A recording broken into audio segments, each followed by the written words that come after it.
Hi all, welcome to the Associated Press's first ever live red carpet here at the 83rd Annual Golden Globes. I'm Leslie Ambriz. And I'm Liam McEwan, and very soon your favourite stars are going to be pulling up to the red carpet, and we've got a fashion cam, which means you're going to get to see it as it's happening. All the fashion, the poses, what they're wearing, it's going to be incredible. And then they're going to make their way down the carpet and meet us right here, Leslie, for some of the best interviews on the carpet here at the Golden Globes. Definitely some of the best, for sure. And the cool thing is that this year, if you're able to take a look at the fashion, you're going to see that they brought a little bit of the Met Gala here to Los Angeles. The stars are going to go up the staircase. It's going to be a grand moment. We're so excited. And I mean, this year has been amazing for film and television. I was fighting to catch up. There was a lot. There are so many breakout stars this year, a lot of which will be coming to chat. But also, we were talking about how international everything is this year. And I mean, you take a look around, we have international media as well, so all eyes are really going to be on the Globes here today. I mean, it's going to be a great event. And as well, we want to include you guys in the chat, so be sure to be active on there. Ask a few questions, and you don't know, it might pop up on the live stream, and we might be able to ask some of your favorite stars.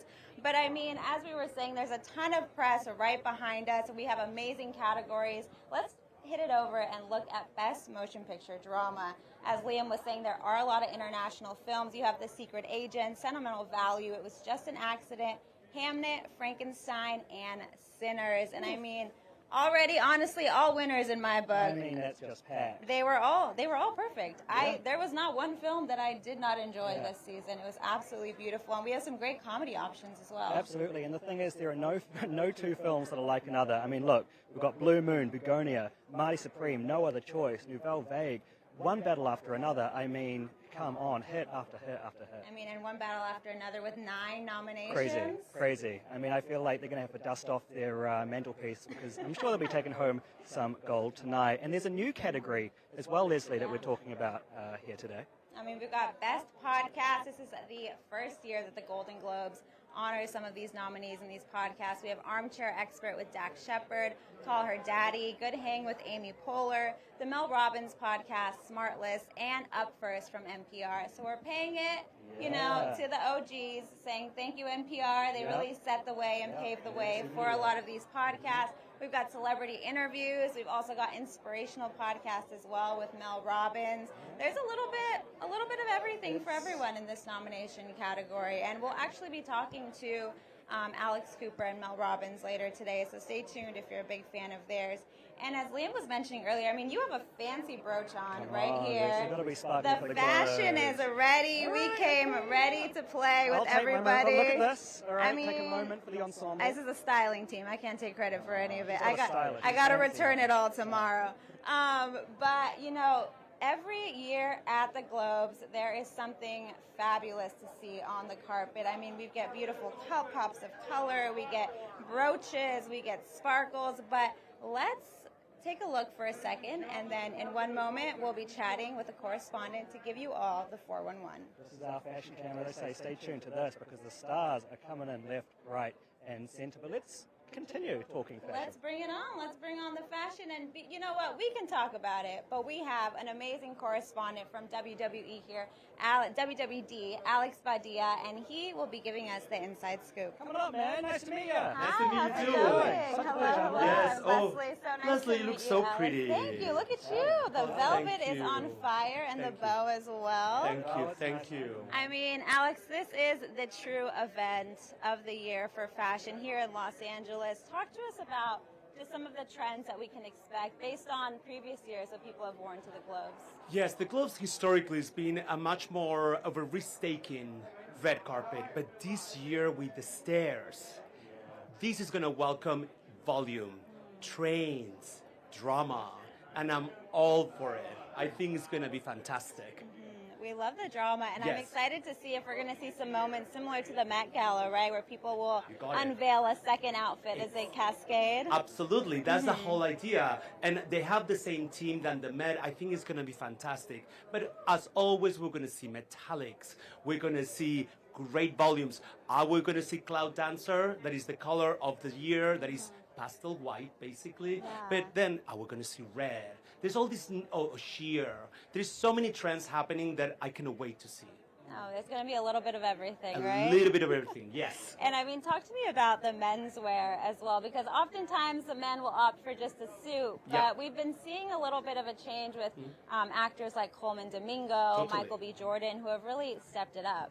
Yes, because there was always this idea that menswear and the rules of evening wear were strict. New generation is breaking rules. We've seen color, we've seen separate. I love the idea of velvet, textures. I think it's going to be great. But also when it comes to the ladies, there's new players. You know, there's like, I love the idea of Teyana Taylor. She's been looking fantastic. Tessa Thompson, Chase Infinity. All these are the new players of the red carpet. I cannot wait to see what they wear tonight. Oh, it's going to be awesome. I mean, I'm curious, like, you think back to the early 2000s where I remember being a kid looking at my favorite stars and just wanting to dress like them. Are we still seeing that? Are people trying to dress like celebrities, or has that period kind of gone? I have to say that is bigger than ever. The game of the algorithm on social media, it's all about what can you do to extend the conversation. The longer the conversation, the bigger the impact of the trend is. So if you have someone with an insane metallic dress, it will have a big impact on the red carpet. And I mean, you see, like, recently with trends like the Marty Supreme jacket that's been going super viral. Can you kind of talk about how it's being used for a marketing tool now? Absolutely. Method dressing is not only about extending the character, it's about staying relevant and really bringing new people that normally would not go to the movies to see that movie for the same reason. The monochromatic orange from Timothée Chalamet, is history going to treat well that look? Not so sure. I think it's more of a Halloween, moment, but it got everyone talking about it, about the movie and about him. He's a genius when it comes to marketing. He's walking the carpet tonight. We'll be waiting to see what Yes, Timothy wears. so am I. We saw at the Critics' Choice Hacks decided to do a little homage to Timothy and Kylie with the orange look. But I wanted to ask you as well, because stylists have also had their moment in the last few years. They're becoming celebrities themselves, from Daniel Goldberg to Wayman and Micah. Can you talk about this change that we're seeing, where they're not necessarily behind the scenes anymore, they're also front and center now? I think it's part of Gen Z's obsession to finding out the truth, the root of the style. And stylists have been in the background for too long. They are the stars behind the stars. No more Cinderella. They need to be front and center. They are the architects of style when it comes to the red carpets. And you see relationships that are decades long with the stars, and then it's great. Brad Goreski, Demi Moore, these people are family, and they work together, and the results are magnificent. Yeah, well, thank you so much, Alex. We loved having you with us. Well, I'll be back anytime you want. We'll have to chat with you after to see what predictions came true. Absolutely. I'm next door. See you later. Thank you so Thank much, you, Alex. All the best. Appreciate it. Thank you.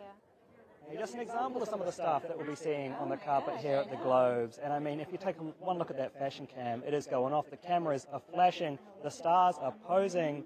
How's your red carpet posing, Leslie? Do you feel like you've got that down? I gotta work a little bit on it. It's not the best, but I mean, look at this fabulous red dress right here. It's giving old Hollywood glamour. I love it, and I mentioned it already, but I really love the fact that we brought the Met Gala to Los Angeles. There's something about a step that, like Alex was saying, brings the drama, movement, brings a little bit of Hollywood, to Hollywood, as funny as that is to say. But I'm excited to see, like he was saying, Teyana Taylor always brings a look.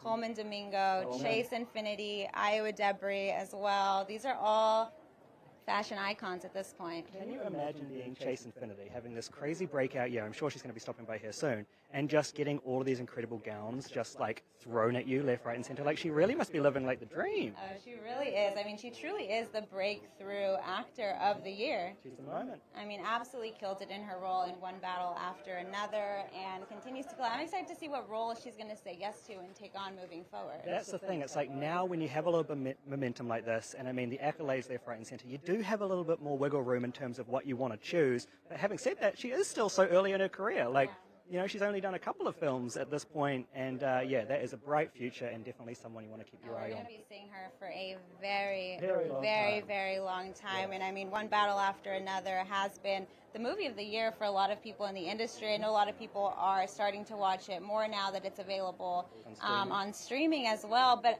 another big one was Sinners this year. Ooh. I mean, absolutely incredible. Michael B. Jordan taking on not one, not two, but three roles. I know it was 2, but then he played the vampire version of that one, so I'm going to count it as 3. Count it as 3. I'm going It's to count it as 3. a different role. Because he was absolutely amazing. I love seeing the partnership that he has with Ryan Coogler, all the way from Fruitvale Station to Black Panther to now with Sinners. I'm curious to see what they'll do together moving forward. That's the thing. It's like, when a director and an actor find a partnership like that, I mean, it's just so good you don't want to lose it. And we're taking a look at fashion right now. As Leslie was saying, I mean, the red carpet is very Met Gala. Do we like this new look? What do you think? And as we were just talking about fashion, if you have any predictions of what you expect to see, who you think might be the best dressed, drop them in the chat and we'll make sure those comments get to us. We want to interact with you. We want this to feel like you are here with us, so please get comfortable. Whatever that looks like for you, go grab a snack, get into your comfies. What's your snack when you're watching something? What's your go-to? Yeah, you're just trying to get comfy. Popcorn. Let's be classic. Okay. Yeah. I'm a chips and dip kind of guy. Oh, okay. Yeah, we're not like boring chips. They have to be like... You have the whole spread. Yeah. You got like a a few different chips here, different dips. Yes. Oh, you make it a whole event. You make it a whole event. So as I say, get comfy. Hope we've just inspired you with some of our ideas. And take a look. This is fashion right now.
sit here because we're live.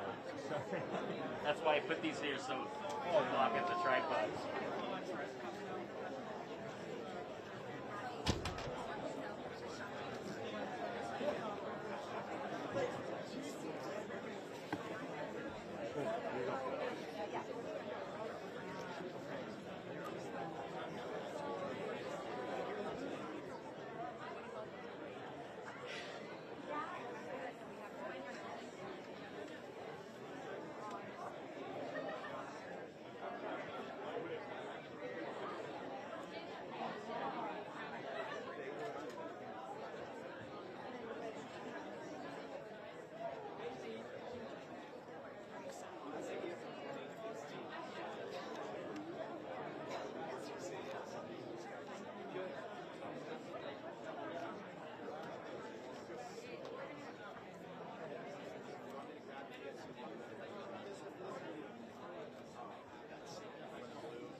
dancing his way up the carpet right now. Wouldn't expect anything other than that. I mean, this is a dance floor, and he's got a lot of space. And just imagine these photos. I mean, look, he's getting ready to do something. What's he about to do? Is he going to flip?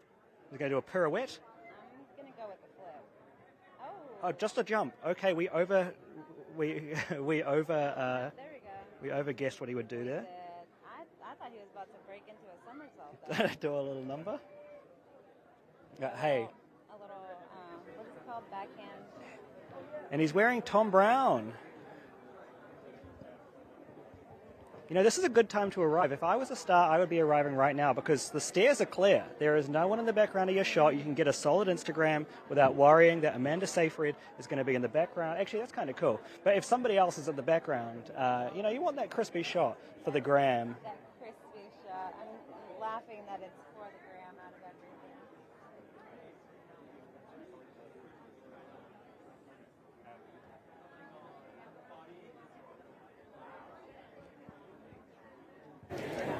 And then as you guys watch fashion, we're going to pivot on over to a conversation over here in just one moment. If anyone has yet to see The Voice of Hind Rajab, it is one of the most powerful films in award season this time around. But we have the beautiful, beautiful Saja Kilani here with us today. Hello, how are you?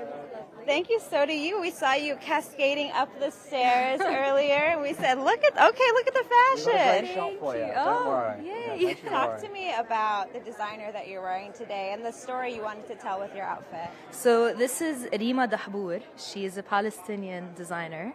And we wanted to incorporate embroidery, which is called tatriz in Arabic, just to kind of represent the Palestinian art. And I am wearing also tatriz earrings by Tamer Henna Jewelry.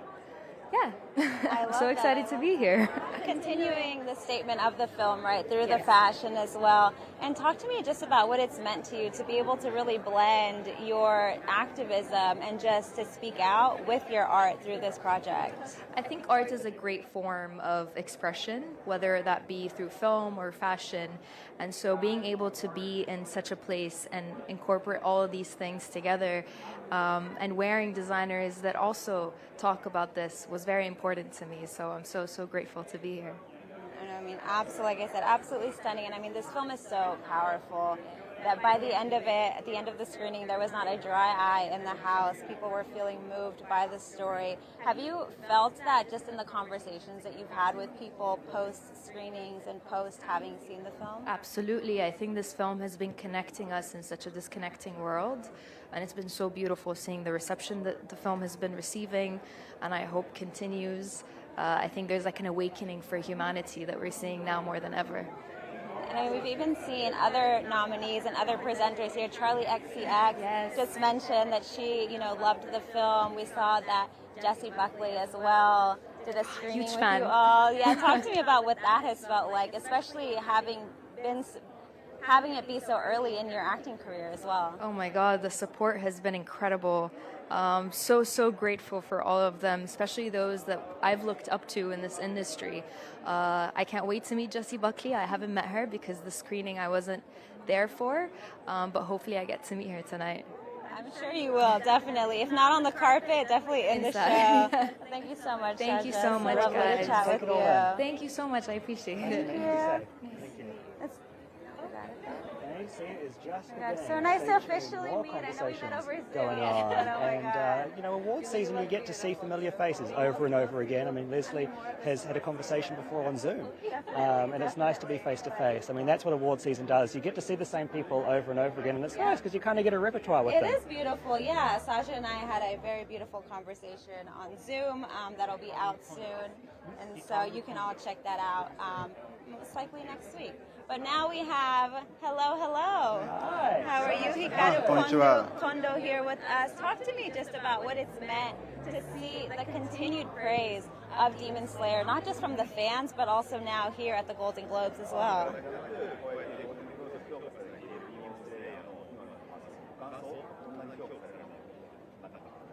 いや、本当に世界中の人に、この作品を見ていただいて本当に嬉しいですね。それで本当に嬉しくて嬉しくてなのに、またこういうところに呼んでいただいて、感謝申し上げます。I was just ecstatic. Sorry, speaking to that. Okay. I was ecstatic to know that even so many fans around the world and in the United States are watching our movie, but then it just keeps getting better because now here we are at the Golden Globes. I never thought that was going to happen. Really, it's incredible. I mean, Demon Slayer is one of those franchises that has really brought the world together. You know, people from all around the world are enjoying this. What do you think it is about the franchise that has connected in such a strong way?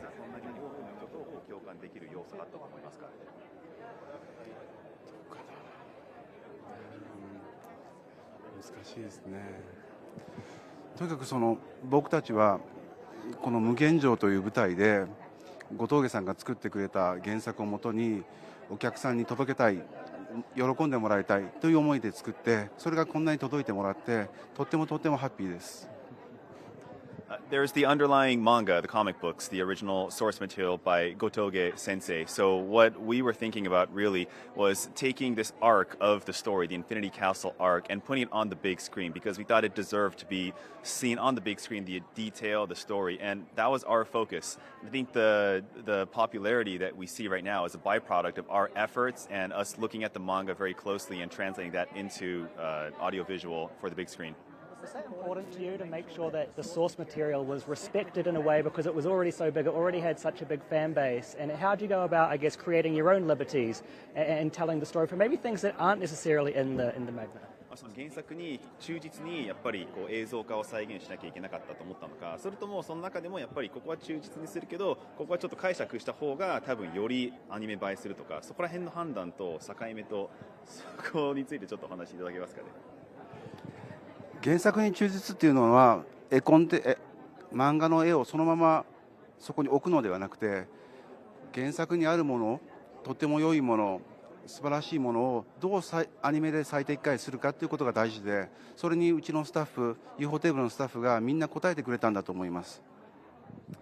To me, being truthful to the source material isn't necessarily taking the comics or the manga and one for one reproducing it in animated form. It's really about finding out what the essence is that makes the source material so great and what resonates with audiences and taking that. I think our team members at my studio did an amazing job of interpreting that collectively and putting it onto the screen. And I wanted to ask as well, as a lot of studios are pivoting over to streaming, having made something that was specifically for the cinematic experience, what are your thoughts on theater is kind of becoming almost analog artifacts with vinyl and other things that we love to now try to preserve? でもやっぱりストリーミング直接行くような映画って今多々あるこのご時世で、その映画館で上映する大画面で見てほしいっていうのをまだ戦ってるじゃないですけど、そういういい戦いをしているそこの意気込みと気持ち、やっぱりこう大画面のために作ったっていうのがどんどん減ってっていて、なんかいわゆるLP とかカセットみたいな映画館もそういう過去の楽しみのエンタメみたいな形になっているにもかかわらず頑張ったのは、そこどういう気持ちとなんかスタンスがあったんですか？見ていただきましたか？ Have you seen the film? Yes. 見てください。本当に大画面で見てもらいたい。見てもらうともっともっと楽しめる、そういうフィルムを頑張って作りました。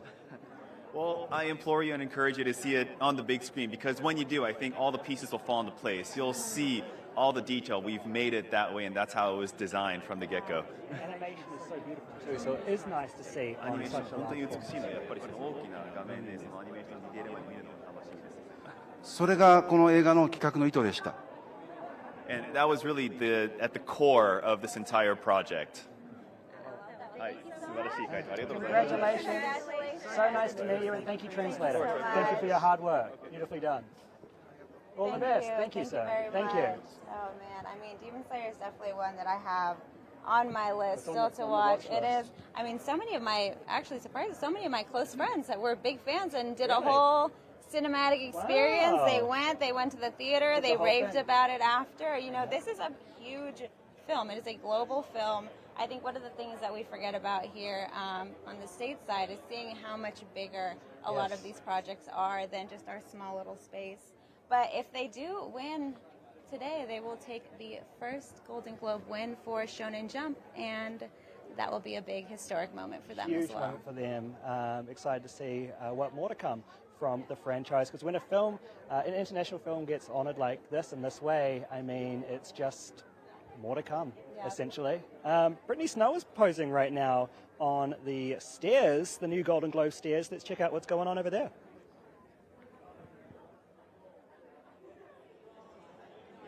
She's wearing white. And our fashion expert told us that white was a lot of people are going to be wearing white, so he can already tick that prediction off the list right there.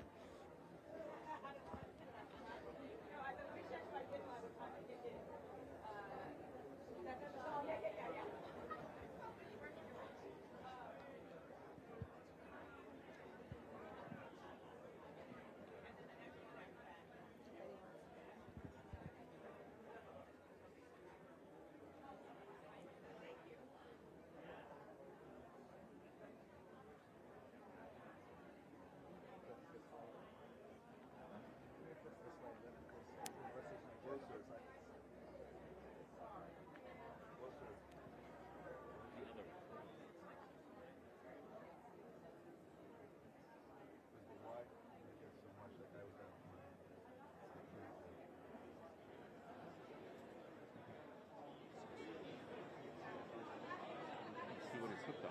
Like, why is it so hooked?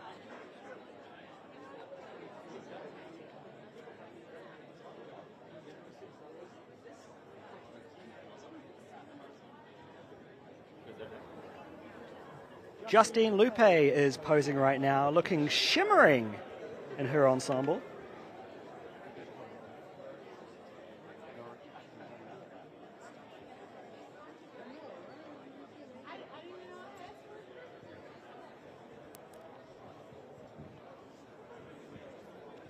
Justine, of course, in a favourite Netflix comedy which is nominated tonight, Nobody Wants This, which has had 2 seasons so far, and at this point, fans are loving it. Obviously, Kristen Bell, Adam Brody in that as well.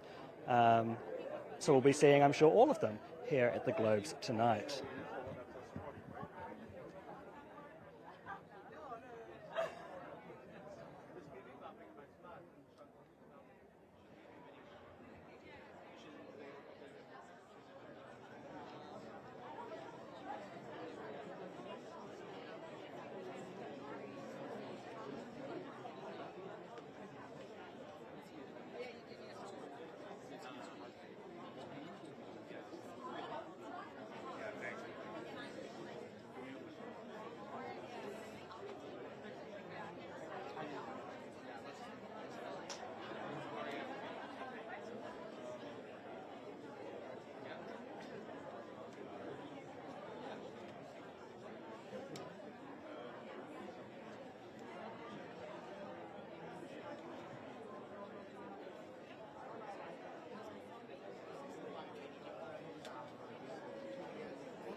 On those stairs, you've got to make sure that your outfit, your hair is popping from every angle, because there's literally a camera at every single angle you could possibly imagine. See right there, you get a good camera first.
good one. We've got someone you all will want to see. Have a special one.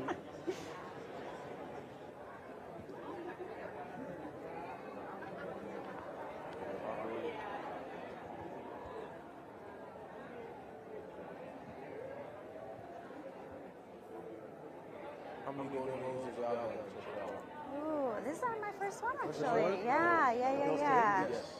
Oh, look at. Yeah. Oh, Okay. look at All right, this. we in it together. Everything else, but Yeah. Yeah, really. That's what's up. Everything but That's what's up. Did you feel like we're at Met Gala? Yeah, the steps. I was like, this is definitely the biggest carpet I've ever done so far, for sure. Yeah. No, I mean, but thank you so much for joining us. We're here with the star of Sinners, truly.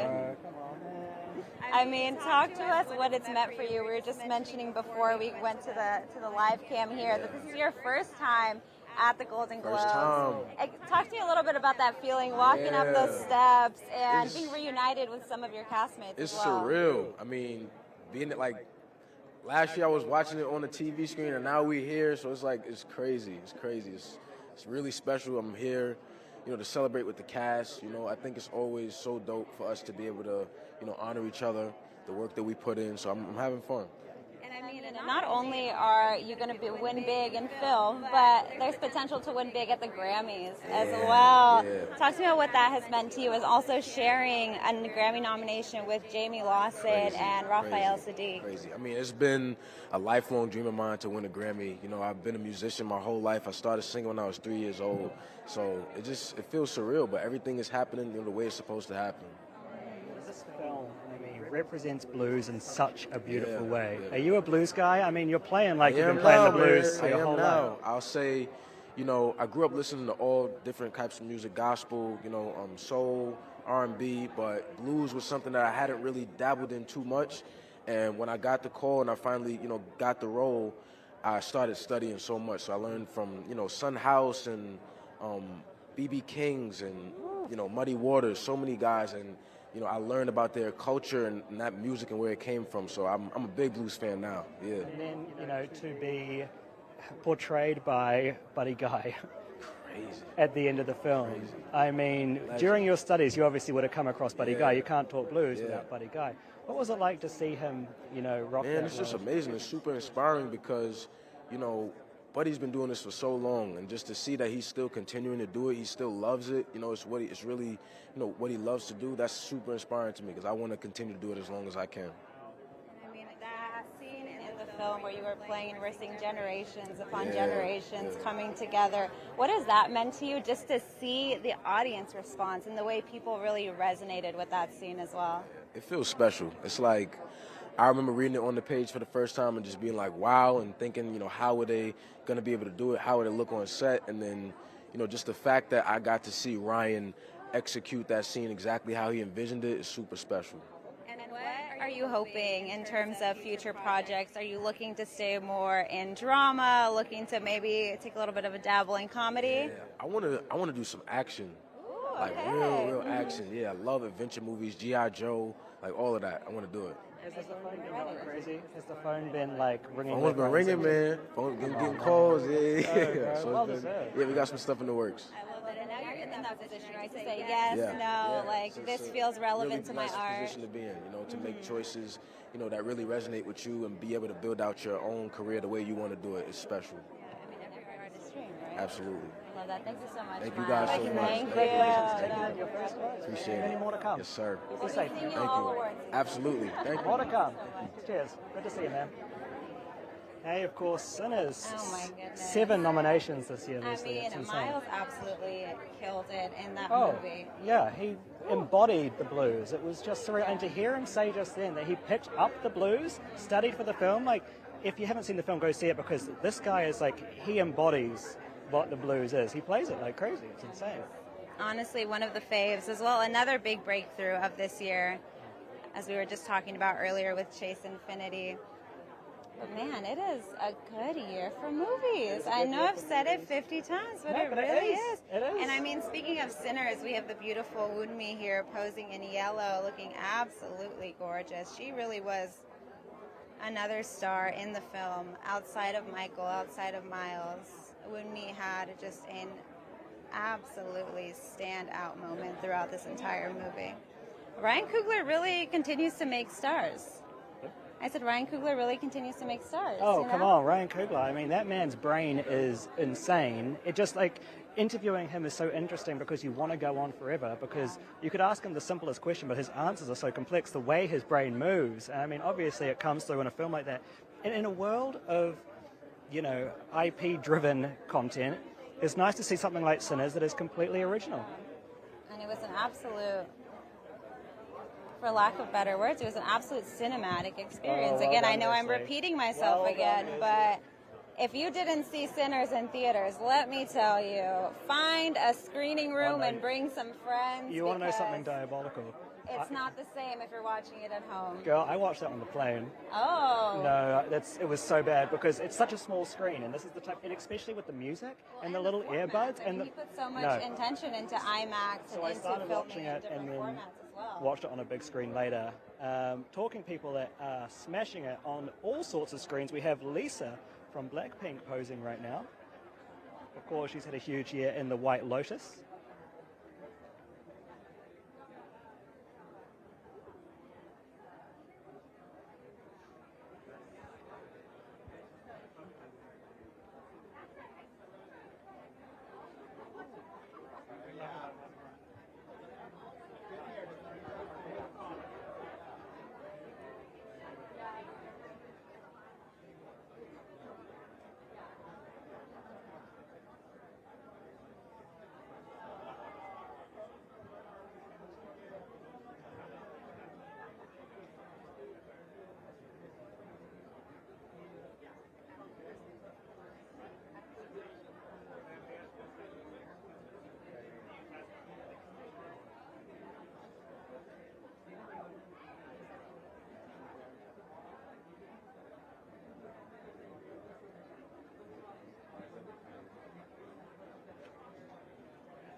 I appreciate that. Thank you. Very kind.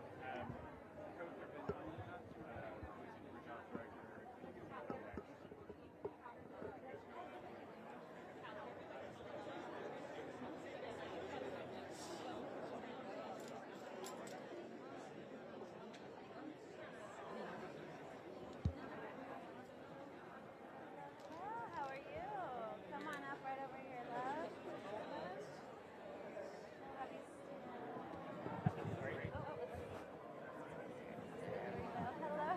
Hello, hi. Nice to officially meet again. We'll meet again. We've spoken at award seasons before. Yeah. I know we saw each other recently on Zoom. But I mean, talk to me just about seeing the way that the film continues to be just brought in by so many different people in the industry who are really uplifting it and saying we need to amplify this story and make sure this is Yes, I mean, I started alone with the idea, but along the way, the road, I've been joined by incredible people. There was a great energy around this movie and emergency also to tell this story. Until the end, till today, we are joined by more and more celebrities defending the movie because we live in a world that we need their support to echo this kind of movie. You know, the Voice of Hind Rajab need to resonate. I think it's an important movie. Everybody need to watch it. So yeah, I'm grateful. And I know that when we spoke, you mentioned that previous to making this movie, you didn't know if art could really create change and create conversation. But now that you're on the other side of it, you're seeing the power of that. Talk to me about how that has moved you as an artist and even pushed you towards other projects now. Yes, I think, there was a moment when I lost faith a little bit in cinema, but by doing this movie and meeting the audience everywhere since Venice Film Festival, where it premiered, Many people told me this movie changed me, and this is something very, very important to hear, because people in the beginning are afraid to watch it, but once they see the voice and they hear the voice of Hind Rajab, this movie affects them and changed them, and I think it's very important. And for those who are back at home who are unfamiliar with the film, I wanted to let them know you did use the actual recording of Hind throughout the film. Talk to me about that decision and what led you to say, I want to use her voice versus bringing on maybe an actor to recreate it. Yeah, this little girl from Gaza was horribly murdered, and when I heard her voice, it impacted me in a very, very deep and strong way, and I thought that I needed to find the perfect cinematic form to honor her voice, because for me her voice will be and should have the central place in this movie, and this is what I did with the voice of Hind Rajab. Absolutely powerful film. Thank you so much. Thank you. Thank you. Such a pleasure. I appreciate Enjoy it. tonight. Thank you. All the best. That was definitely one of your favorite films of the year. Oh, truly in the top, yes. I got to see it in a beautiful screening at the DGA, and when I tell you that I had to remind myself that I was in a professional space and to contain my crying, it is a very, very, very powerful film. I highly recommend it for those who've been unable to see it. Add it to the list of things to see. And hello, sir. I'm Liam. Nice to meet you, Joshua. How you doing? Nice to meet you. You guys are matching. Yeah. Let's go. Let's go. Welcome to the party, bro. You were here as a Lexus ambassador. And I mean, you're born and raised in LA, right? Born and raised in LA. So this is home. Yeah, this is home. This is home. Do you live here still? No, I'm based in Korea right now. Really? I just come here like for tour or for like big events like this. So your lucky thing, when you do come back here and you go on tour, is it weird to kind of be playing in arenas that you grew up going to see concerts in yourself? Yes, definitely. So one of my dreams was to play at the Staples Center, which is now like Crypto Arena, but we had a concert there, we performed there, so it was really, really nice. Unbelievable. Yeah. And I mean, 17, you guys have been huge for a while now. You guys are in a really interesting time for the group. I mean, you guys are experimenting with subunits. You've been doing that for a while now. But what has that process taught you? Kind of, taking it and everyone's kind of doing their own thing, but still as a unit. And how do you make sure that unit stays 17, if that makes sense? I just feel like we've been with each other for so long, so even if it's like split up in units, we're still 17 like in the soul, so it doesn't really matter. Yeah, I just hope like all the units are gonna do really well. Congratulations, man. It's so nice to see you here. Yes. Welcome home. Come back more often, and I can't wait to see where that next tour brings you. Maybe the Rose Bowl, eh? Hopefully. Manifest that one. Another goal of mine. Yeah, to there play we go. at the Rose Bowl. Manifest that. And it's happening now. Let's make it happen. We will be interviewing you next at the Rose Bowl. Okay. There we go. Nice to meet you. Nice to Thank meet you you. so much. Thank you so much. Thank you. Thank you. Thank you. All the best. There we go. Yeah, very cool. I love that he got to have that moment. I know. Performing back at the Crypto Staples Arena. And hello, how are you, sir? We are here with the director of No Other Choice. I have to tell you, favorite film of the year. The way that you blended comedy and drama, absolutely genius. Thank you.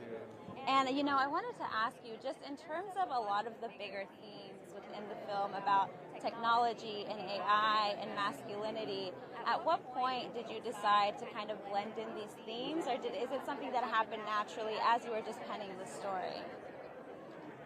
예, 실직, 고용 문제를 다루는 데서 출발을 했고요. 근데 그걸 다루다 보니 이 남자가 가장으로서 남편과 아버지로서 실직을 했을 때 느끼는 그런 자기의 그 권위가 없어졌다는 이 문제에 어떻게 대처하느냐를 다루게 되다 보니 또 매스큘리니티 문제를 피해갈 수가 없게 됐고 그리고 시대가 시대니만큼 고용 문제를 끝까지 추구하다 보면 AI 문제와 맞닥뜨릴 수밖에 없게 됐습니다.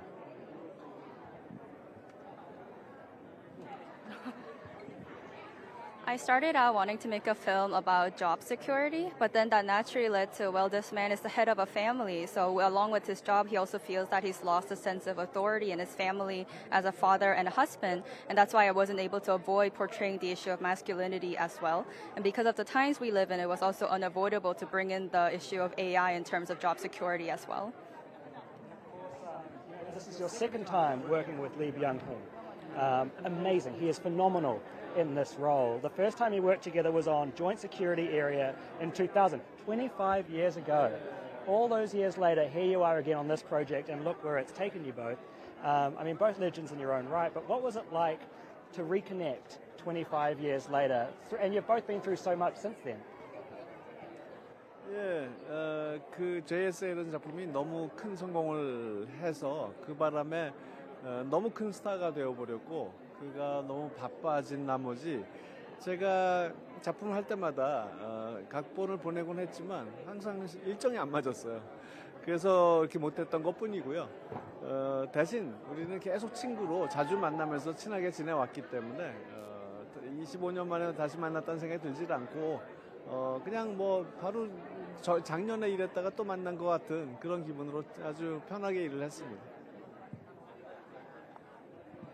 Because JSA was such a big success, he became a really big star and he became very busy. So every time I tried to work on a project with him and I sent him the screenplays, we always had scheduling conflicts, so we couldn't make it happen.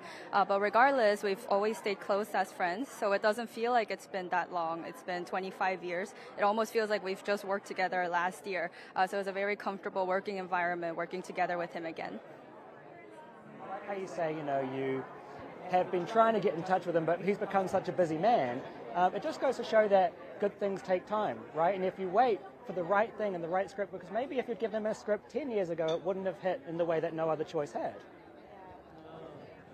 예, 제 각본도 미국 영화로 오랫동안 시도하다가 잘 풀리지 않아서 한국으로 바꿨는데 그 바람에 각본도 더 좋아진 것 같고요. 왜냐하면 그 전에 했다면은 AI 테크놀로지의 문제를 다루지 못했을 테니까요. 각본도 좋아졌고 또 이병헌이 아주 적당한 나이가 됐습니다. 딱 맞는 나이가 됐어요. 그래서 영화도 더 좋아진 것 같습니다. 똑같이 이 캐릭터와 똑같이 아들, 딸, 자식도 두었고 모든 면에서 완벽했습니다. So I've actually been preparing this screenplay as an American film for a very long time and only recently decided to develop this as a Korean film, which I think in turn improved the movie and the screenplay because before then we weren't able to incorporate the AI technology element into the movie. And on top of that, Lee Byung-hun has also reached the exact right age to play the role, which also improved the movie. And in addition to that, he's also got a son and a daughter just like the character in the movie. So it almost felt like all the circumstances fell together really well. Seeing you this award season. Thank you so much for stopping by. Thank you. Truly at the top. Thank you. Yeah, if you haven't seen No Other Choice, my friend, and thank you, translator. If you haven't seen No Other Choice, do. You will feel so many different emotions, but the way that he weaves in comedy through some of these darker moments, unexpected, hilarious, truly one of the genius directors of our time. And make sure you also watch some of his past projects as well, because let me tell you, both of them legends. Both of them legends. Both of them having won the equivalent of Oscars. That's crazy. Like if you look at their award list of things that they've won, back home in Korea, it's just insane. They've won everything you possibly can. It's really cool to see here at the Globes. I know American audiences might be just barely being introduced to them, but let me tell you, internationally, they are icons, truly icons. Fashion is looking very sparkly right now.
the bevel as well. It's kind of a cool geometric shape that's going on under here. It's the attention to detail, right? Did they tell you that there were these stairs? We've been wondering, like, are the stars in form that you're going to be walking? Okay, you knew this. Terrified, but then Okay. I, persevered. Yes. I mean, this is me dressed to wear as you're cascading up the stairs. Thank you. Well, as long as you don't fall, really. That's the main thing, and that's all I was praying for. We saw you going up. You looked like an angel. Thank you. I hope Truly like an angel. But I have a champagne holder. Yes, and that's the most important. For some reason, that makes me go upstairs easier. I don't know. That's reversed. It helps with the feet and the heels. Yeah, you're just like, here I am. You're like, oh, champagne at the end. Exactly. And I mean, The Hunting Wives, season 1, took off best way possible. Now you're currently filming season 2. Talk to me about what it's been like to reunite with the cast and be back in that space again. It's my favorite place. I always talk about how this is really beautiful and I'm so grateful to be here, but my favorite place to be is at work with my girls and with Hunting Wife girls and just the whole cast. And getting back to go into the mindset of that is just like we get to play. We get to just feast, you know? We get to just have so much fun. And so it's been a really great time. And we have 2 more months to go, so it's not over yet. Are you able to tell us what episode you're on in terms of filming? We're about to start filming episode 5. And now, 5 episodes in, I have to ask, is it the character arc that you were hoping for going into this next season? That's a really good question. So I wish that Sophie had makes better choices, but we love to watch her make bad choices, so I understand why she's not making the best ones again. And I love playing a character like that. So I can't tell you that she's the most altruistic human, but what fun would that be? You know? It makes her good TV, Exactly. right? We love it. We love it. And I mean, you yourself are such an icon in this industry. I mean, the way that we've started to see things kind of shift, what are your thoughts on just the way that streaming has been kind of uplifted, not just in TV, but also now in film as well? I just love that it gives more opportunities to play really dynamic, interesting characters. And I feel like I'm speaking for everyone, but I think at the end of the day, we want to play characters that really inspire us and challenge us. And sometimes it doesn't matter if it's on streaming or movies or whatever. We just want to play those characters. And so it's just giving us more opportunity to do that, which I really appreciate. And outside of this role, what is another role that when you look back on it, you're like, this really stretched me as an actor? Beast in Me, actually, not to my horn of the show why I'm here. Yeah, I mean, it's nominated. But we didn't know exactly what was going to be happening with the show because they didn't really tell us where the show was going. And so as an actor, I played every scene so many different ways. I don't know if people know that, but we played it, a variance of different ways. And so getting to see it all cut together was really interesting, but it also challenged me because I got to play in so many different areas. And having had that happen and then getting the nomination, how did that feel? Did that feel most validating to that experience? I already knew when I was filming it was going to be one of those shows, so I wasn't surprised. But, it's always nice when your performance translates and you do so many different versions and then you see it and you're like, oh, thank God. Thank God it worked. You're like, we're here, we're celebrating. Oh, man, well, thank you so much, Brittany. Truly, thank you. Nice to meet you as well. Thanks. Oh man, Brittany Snow. Some icons on the carpet today. Truly, I mean, would have been in our lives for a while. If you're at an AP live red carpet, you're gonna chat with some icons. You know what, Liz, through you're not and wrong. through.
So do you. Look at this, the brown, the gold detailing. Thank you. We are here with the amazing Sheryl Lee Ralph. Thank you. Now, Sheryl, I have to ask you, because the show is so many seasons in now, how much is Barbara become a part of you?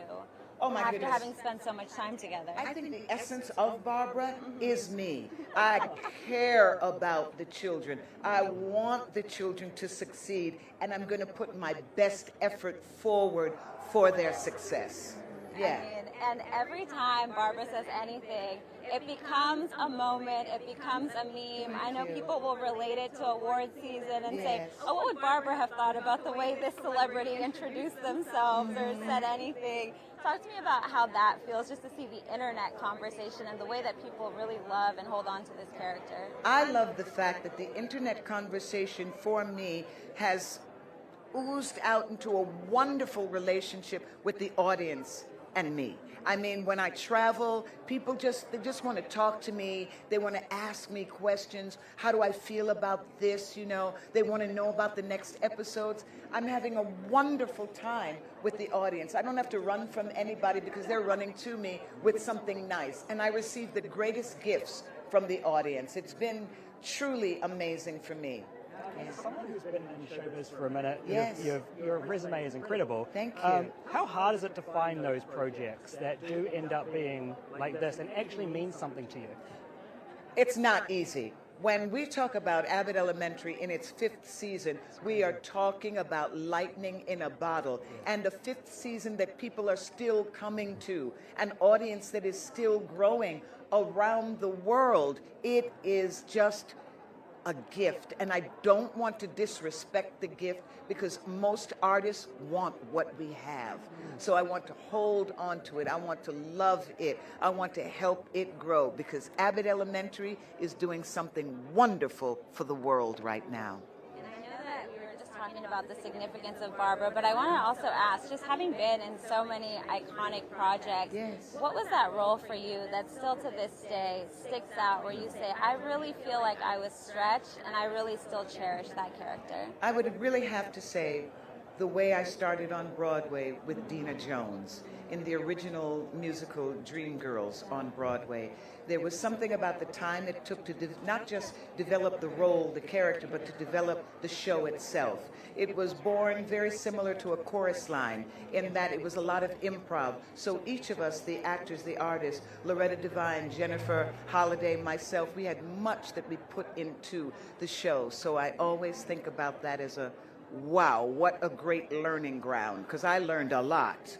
Not if it wasn't always good, but that helps me appreciate it even more. Right. Yes. Right. Thank you so much. Thank Always you. an honor to speak with you. Great speaking with Thank you. you, Charles love. Harbison, Yes, custom, come on. custom design of my gown. I'm very happy Got with it. pockets in there? Pockets with it, absolutely. A nice Oh, you need a pocket. Oh my God, darling, seeing it come up the stairs, I was so happy with myself. I was thanking for the stairs. Have you already been online to see the pictures come No, through yet? not yet. Okay, all right. But all I'm right. looking forward to Oh, that. you'll be on fire. You'll Absolutely.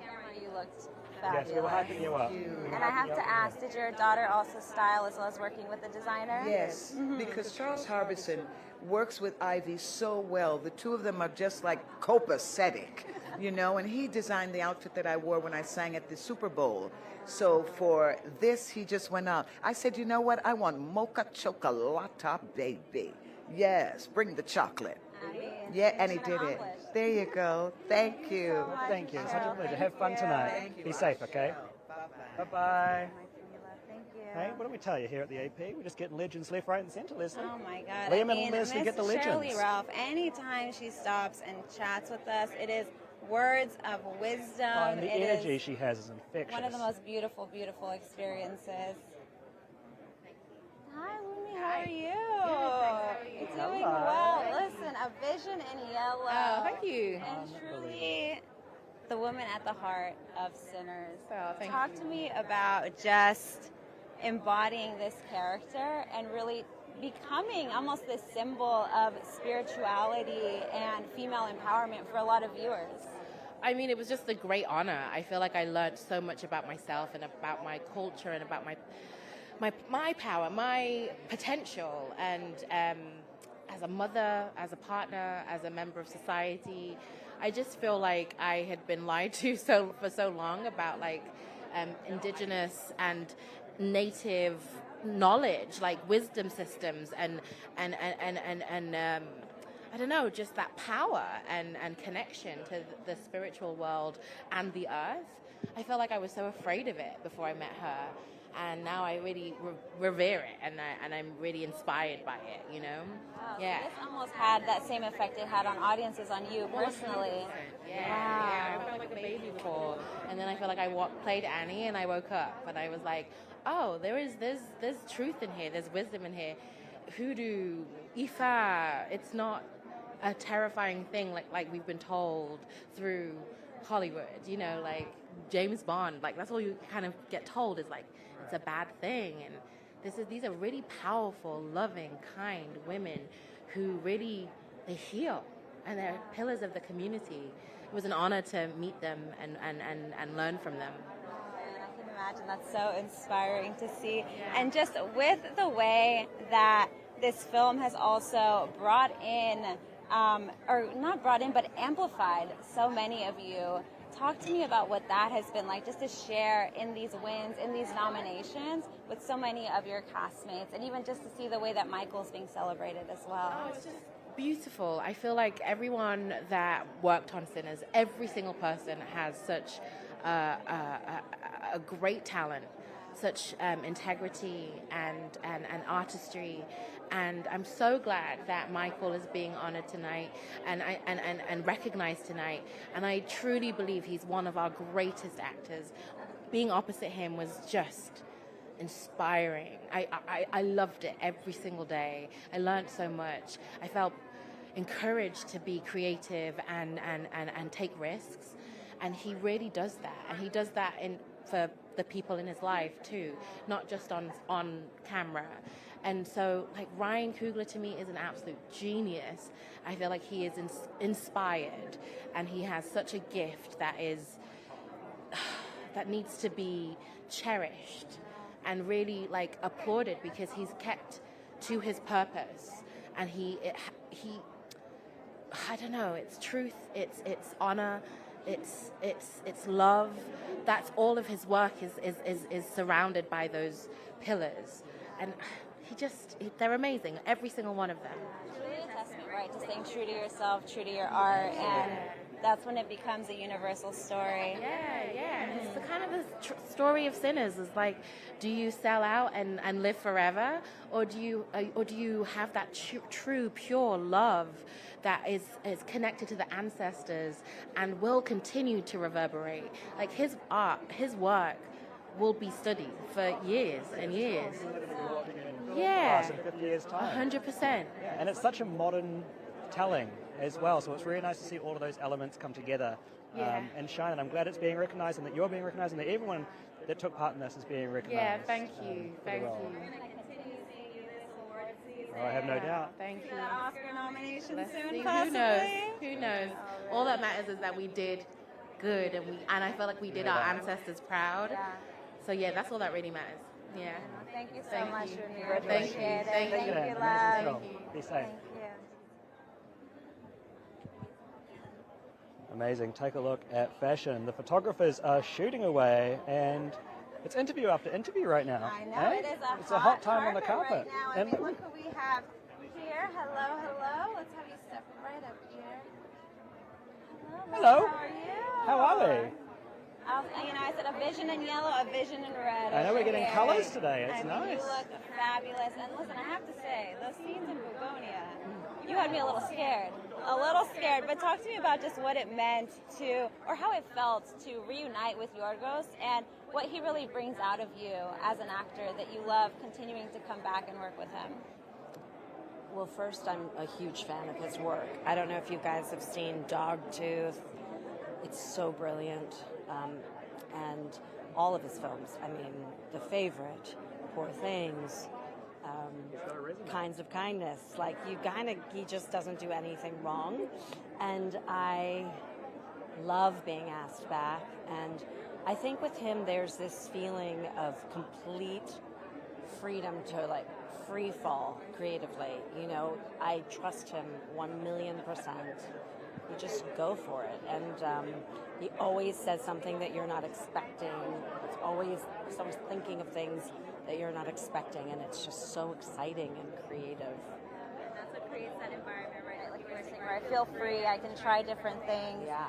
Was there a specific moment in some of those takes where you said, I don't know if I should do this necessarily with my body or react in this way to Jesse, but I'm going to go for it, and you either saw it make the cut or maybe had a conversation with Yorgos about why he went a different way? No, it's not. I mean, I did my work to prepare, and then when I arrived, I'm just ready to play and do whatever. And he did. I had tried to make sense of this person's words because she's sort of a drug addict. You know, she's not all, and she's talking about things that are potentially really. You know, she's talking about aliens taking over, and she believes it with all of her might. And so I was just trying to make sense of the words I was going to say. And then the first thing he said to me when we were doing well, not the first thing, but after a few takes, he said, "Now make no sense." And I was like, oh my God, and now make no sense? Is that like that? Like when you're told to kind of do you, or do you prefer to be like kind of more structured, told what to do? Like, what's your vibe? It only depends on the director. So yeah, if it's a director that's what I mean by free falling. With Yorgos, I know he knows, so he could tell me to stand on my head, and I would stand on my head. Do you know what I mean? It's like, I know he knows. But there are other times you have to be very protected, because if someone isn't Yorgos, or you know, so you just have to. We all have our different ways of doing it. I'm sort of the kind of person who needs to get it out of my system, my own thing first, and then when they come in, I'll do anything. But if they don't give you that freedom at first, I think it really can stifle a lot of creativity. It's a wonderful job that you do to be able to get on screen and do this. So it is nice to be comfortable. It is nice to work with people that you trust, as you say. It's that collaboration across. Oh, yeah. And talk to me about working with Jesse and developing that bond, because we don't necessarily see a lot of scenes with you guys together, but it is a bit of flashback of that earlier relationship that you shared. Yeah. Well, Jesse was I've been a fan of Jesse since Friday Night Lights, where I feel I discovered him, but of course I'm not the only one. He was so brilliant in Friday Night Lights. And so I'm a huge fan of him, and he was so good and so wonderful to work with. And he had to do so much, so he was so focused, which I love. So I can just stay quiet and be focused too. And but we worked really well together, and I remember asking him one day, did Yorgos only do that with me, or does he ever do that? He goes, no, he does it with us all the time. I was like, okay, good. There's one thing that was so cool. And so we just had a really good working relationship. And, you know, when I was, well, I don't want to give the movie away, but, you know, anyway. Oh, man. We'll go see it. Yeah, I'm a big fan of the film, and I think Jesse's brilliant. Emma's brilliant. It's just, the script is wonderful. I mean, everybody, Will Tracy, Yorgos, Emma, Jesse, the list is endless of... Yeah. I mean, those twists. You guys had me there. Again, not revealing anything at the end, but I said, oh, okay, that's where we're going with this story. I love it. Maybe my character was right. Maybe. We don't know. We don't know. Find out for those who haven't seen it. But thank you so much. Thank you. It's really an honor to meet you. Thank you. So nice to meet you. Be safe. Bye-bye. Oh, it was all great. It was all great. Have fun at the show tonight, love. Hello, woman of the hour, the villain of the recent Avatar. But I mean, the walk that you do in this character has taken over social media. Everyone is recreating it, making their own version, doing cosplay, and then showcasing the walk. What does that mean to you, knowing that something that you created with James and modeled a little bit after Zoe is now becoming a cultural moment? I am just kind of awestruck, to be honest. Like I'm not on a lot of social media, so but my mother-in-law keeps sending me little videos, and I really enjoy it. I'm extremely flattered, and I'm also really proud of the work that we did. So I'm happy that people are responding to it. It's so cool. And is it correct that you modeled it a bit after Zoe, but said I'm going to add my own spin to it, knowing that what the character has really gone through and adding her own kind of flair to it? Yeah, well, Zoe leads from the heart. Her movement starts from the heart because she has an open heart and she trusts her world. Varong's trust has been broken, so the whole thing was close the heart, and then where do you lead from? And she started leading from the hips and the pelvis, you know, and it just made more sense that way. But it was like an inversion of Zoe. I love seeing that character breakdown, right? Yeah. For those of us who aren't actors, I couldn't imagine something like body movement would be able to tell that story moving forward. Yeah. I mean, how do you move when you close your eyes or when you close your heart, when you close the part that you usually lead by? Like, what happens to you? It's a really interesting exercise.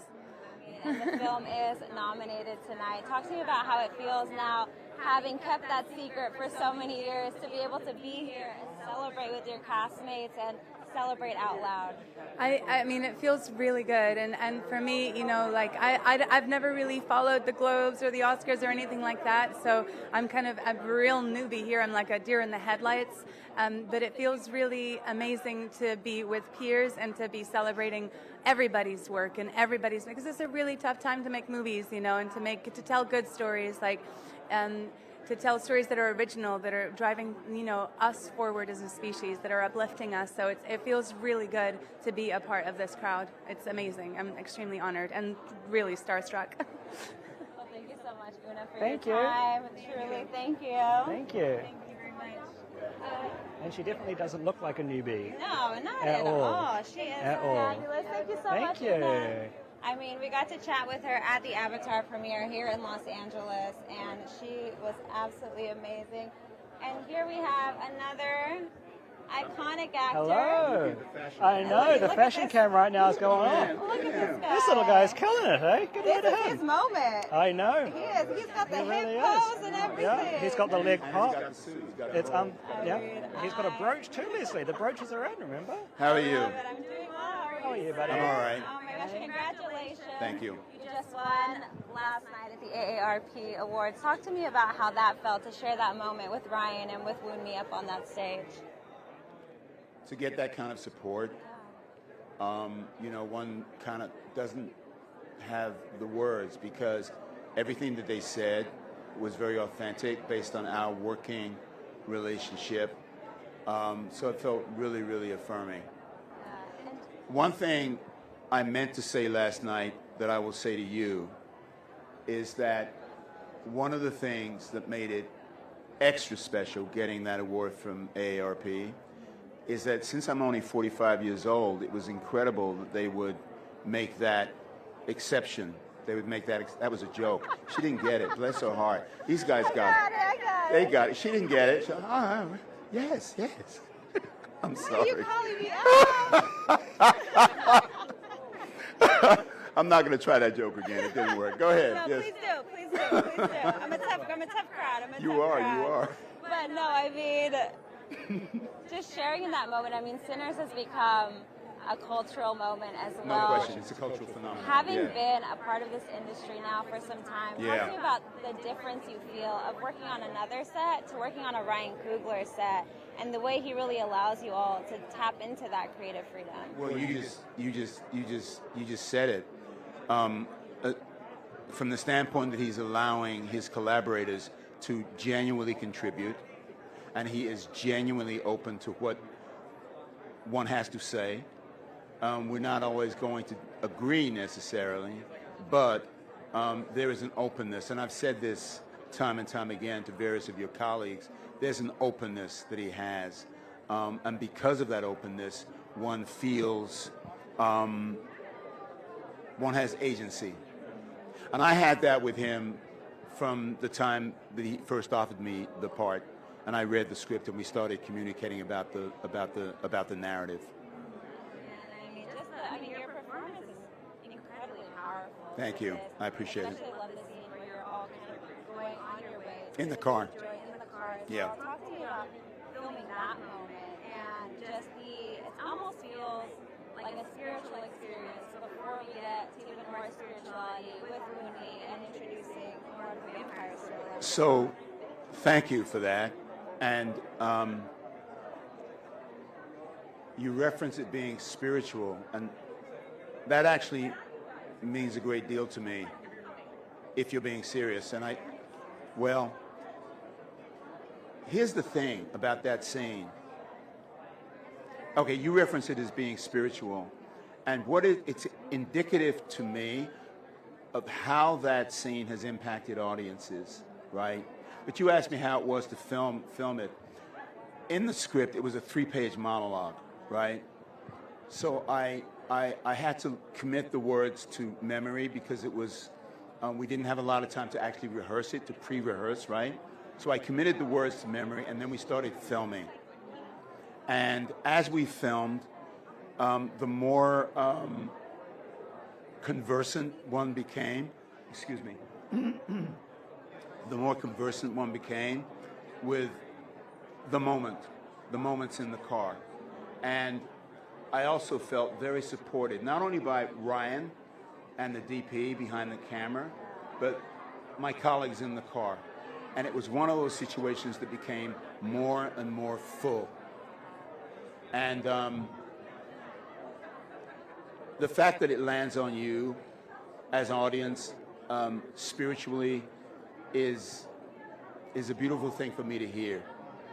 I didn't think of it in those kinds of terms, but hopefully what you're referencing is the depth of the moment and the depth of what happened, what transpired in the car. So thank you. Of course, I mean, it truly was. I mean, this film takes me through so many different Absolutely. emotions. It creates conversation at the end as well. That's about right. So many different things. That's right. We're going to continue seeing you this award season, sir. Thank you so much. God bless you. Thanks so much. Thank you. Thank you. You too. God bless you. Truly incredible performance. Thank you. It's nice. Delroy Lindo here with us. Yeah, unbelievable. Unbelievable. It's always nice to watch these films and then you take away these things and then to be able to give them their flowers and tell them, hey, I was moved by this. It was really nice of you to do this. I was moved.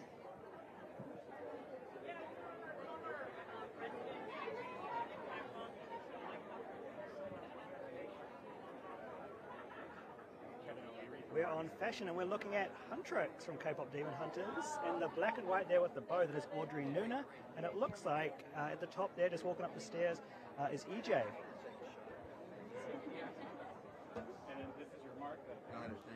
Hello. How are you? How you doing, man? So good. How are you? Good, thanks. Hey, nice sparkle moment. You brought the champagne. Absolutely, a little Ready for refreshment, you know. A little beverage, man. Nothing wrong with it. Welcome to the Globes. I have to ask you, talk to me about those initial conversations with Josh about joining this project, and then also what he really brought out of you in terms of acting.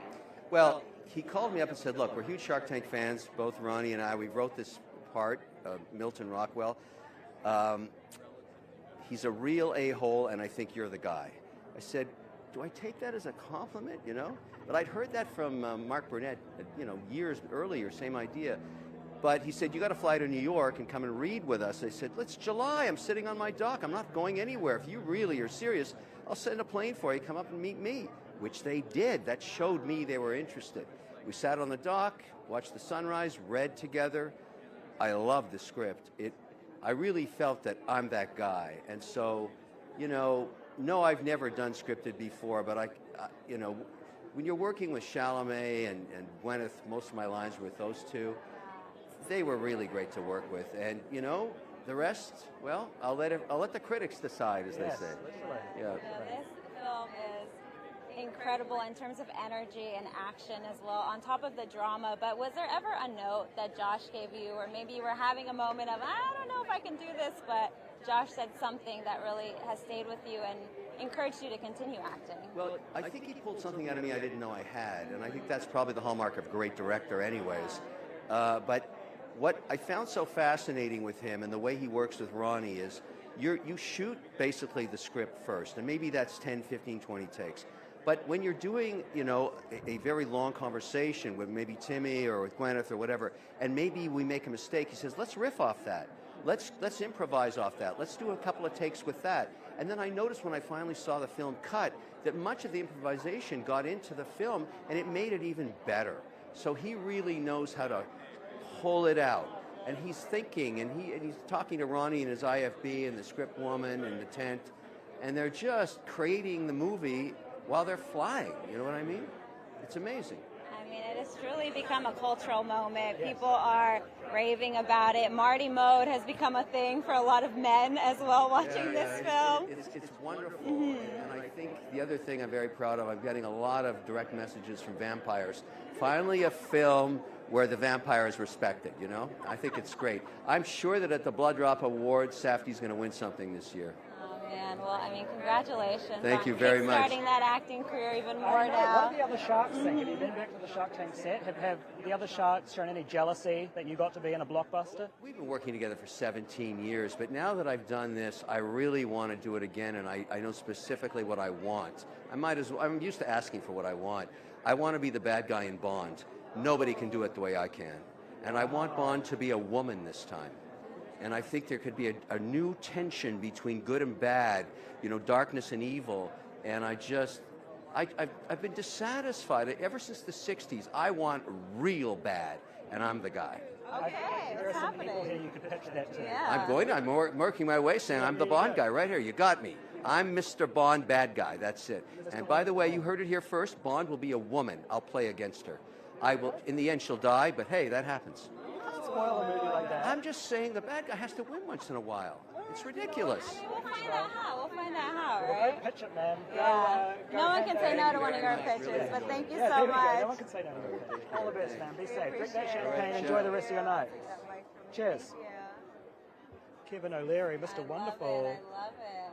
There really is nothing like the confidence of a businessman, Oh, right? no, I'm obsessed. I'm obsessed. But you know what's funny is that he can probably make those things happen. He can. That's the wild part. I don't doubt it that in a few years we will see him starring as a Bond villain. Great.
On the carpet. It is so good to see you both, Nick and Priyanka. I mean, it's funny, I was just doing a little Google before you got here, and 5 minutes ago, Priyanka sweetly adjusts Nick Jonas' bow tie at the Golden Globes carpet. So in real time, you guys have only come, it's so cute, but you've only come halfway down the carpet and you've already made headlines. Love There's it. numerous articles It worked. explaining this small little bow thing. But I'm curious, when your life is so public like that, like how do you keep intimate? Do you know what I mean? When it's so big and everything is so loud around you. I think our favorite moments as a family, with two of us and our young daughter, Malti Marie, are just when it's quiet at home. We get to put a movie on, put our feet up, and just be together and order food in. And when the rest of our life at times can be kind of big and exciting like this, it's nice to keep that real quiet center. You have to have that balance, right, between it all. And I mean, Priyanka, you're here also promoting The Bluff. Talk to me about stepping into another action-packed just project and what that means to you even now at this point in your career. Well, this one's really exciting to me. It comes out February 25th on Prime, but it's my first as a producer here, which is really exciting, and I get to play a part which is not very common for women, a female pirate, and so many of them existed in the 1800s, and we're going after the rated R, you know, it's a brutal, bloody movie, and I hope it'll be fun. It'll be fun to watch. I mean, between the two of you, I mean, I'm presuming you would be each other's biggest cheerleaders. I just saw you got your handprints in the Chinese theatre, your Walk of Fame star, you're always there supporting one another. Is it nice to have each other in this crazy world to kind of be like, that was crazy, right? That was insane? Yeah, to decompress on the ride home and talk about all the things that happened throughout the night. I think it's always better to kind of live these experiences with the person you love and walk through life in its most exciting moments and its quietest. It definitely is. My husband has an eye for detail, so when it comes to my dress and how it needs to look for a photo, like he has my back. I like that. Yeah, it's great. Good man. Right? Exactly. And me too, hence the bow tie. Yeah, hands down. It goes back and forth. But thank you both so much. Thank you very much. An honor to chat with you. Have a great Thank night. you. So good to chat with you. Thank you. Thank you too. Thank you so much. Amazing. I told you, some familiar faces there. Truly, I mean, they're really the power couple of our generation. I remember singing Burning Up, bouncing around to the Jonas Brothers. And hello, look who it is. I mean, Best Motion Picture Drama, actor nominations as well. Talk to me about what it's felt like to see the way that I loved what you said at the Critics' Choice Awards. In Brazil, it's a best foreign film. Best foreign film But for us there. Talk to me about how it feels to see kind of the state start to absorb and recognize on some of those bigger categories the international films and international I think the cinema. international category is a very important one. Yeah. I mean, personally, I think that some of the best films that I've seen this year are Sentimental Value, Jafar Panahi's film, It Was Just an Accident, Sirat, So I like that that category is receiving more attention as it should. Yeah, no, it's been Not in the beautiful. Critics' Choice. Oh, So maybe, I mean, there's time to hopefully repair that a little bit, but also. But it was nice to go upstage there and in the end and deliver the award and be able to say something about it. I mean, I love that you did, honestly. Yeah. And I mean, you're also very open about your politics, very open about your activism as well. Talk to me about what that's been like, kind of blending that world with your art and even the way that it's being received here in Hollywood. It is, you know, in order to do that, you have to be very aware that sometimes you have to pay the price for doing this. But I'm willing to, you know. I'm a very political person. I think politically. I like to make political films. I think The Secret Agents is one of those. Civil War was one of those. I think The Narcos was one of those. And I feel what the films that I directed are like that. So it would be weird for me to work as a political artist and then shy away from saying what I think. The best art creates conversation. I'm sorry, what? The best art creates conversation. To create conversation, exactly. It's not, but it's just a shame that we're living in a world that's so polarized. You know, I remember, man, there was a time, but you know what it is? There was a time when the left and the right, we would fight and we would have discussions but we were all talking about the same thing, the same facts. And I think that we're living in a moment that facts, they don't matter anymore. So people are just discussing different versions, living in different bubbles. And that creates this polarization that's just not healthy, not good for anyone. And have you felt that just through the artwork, that's the way where with maybe somebody who wouldn't be open to listening to you because they had a different viewpoint, you're able to kind of point them to the art and say, watch this first, or take this in and then we'll talk. Yeah, I don't feel, sometimes I don't feel like I'm in a position to educate anyone or to, but I think that art in general, even something that's not meant to be political, like a comedy, has the power to, I think that arts and politics, they are very close. It has the power to make you think about something, and that's enough. Yeah. You know, maybe you're seeing something in a film that I did that's not what I thought, you know, and maybe it's not even what I think it is, but I think that's great. Yeah. Enjoy kind of seeing how people translate it into their own way, you know, in terms of, taking on different meanings, as you say. Something can mean something different to someone else. Yes, I think it's great. I've been learning. You've been doing these Q&As.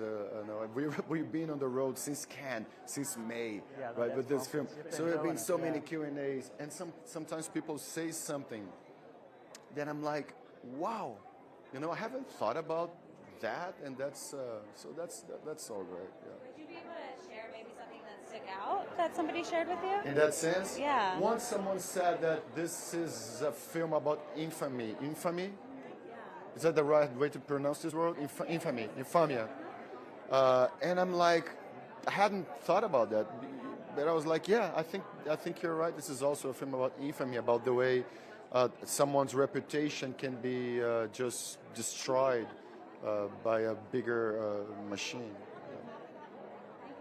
Thank you. It was very nice talking to you. It was a very, very political conversation. The Associated Press. We're here to talk about the news, you know? Thank you, brother. Appreciate that. Thank you so much. Congratulations. I'll take this from you. Thank you. Wagner Moura from The Secret Agent. I mean, he is an incredible actor. The last time we saw him here was for his nomination for Narcos. Wow, right. It's been some time. It's been some time. I mean, he knows how to make something that gets people talking. Truly. I mean, like you said, he's very intentional about the projects that he picks up, right? Absolutely. Taking a look on the carpet, who are we looking at here? Is that Glenn Powell?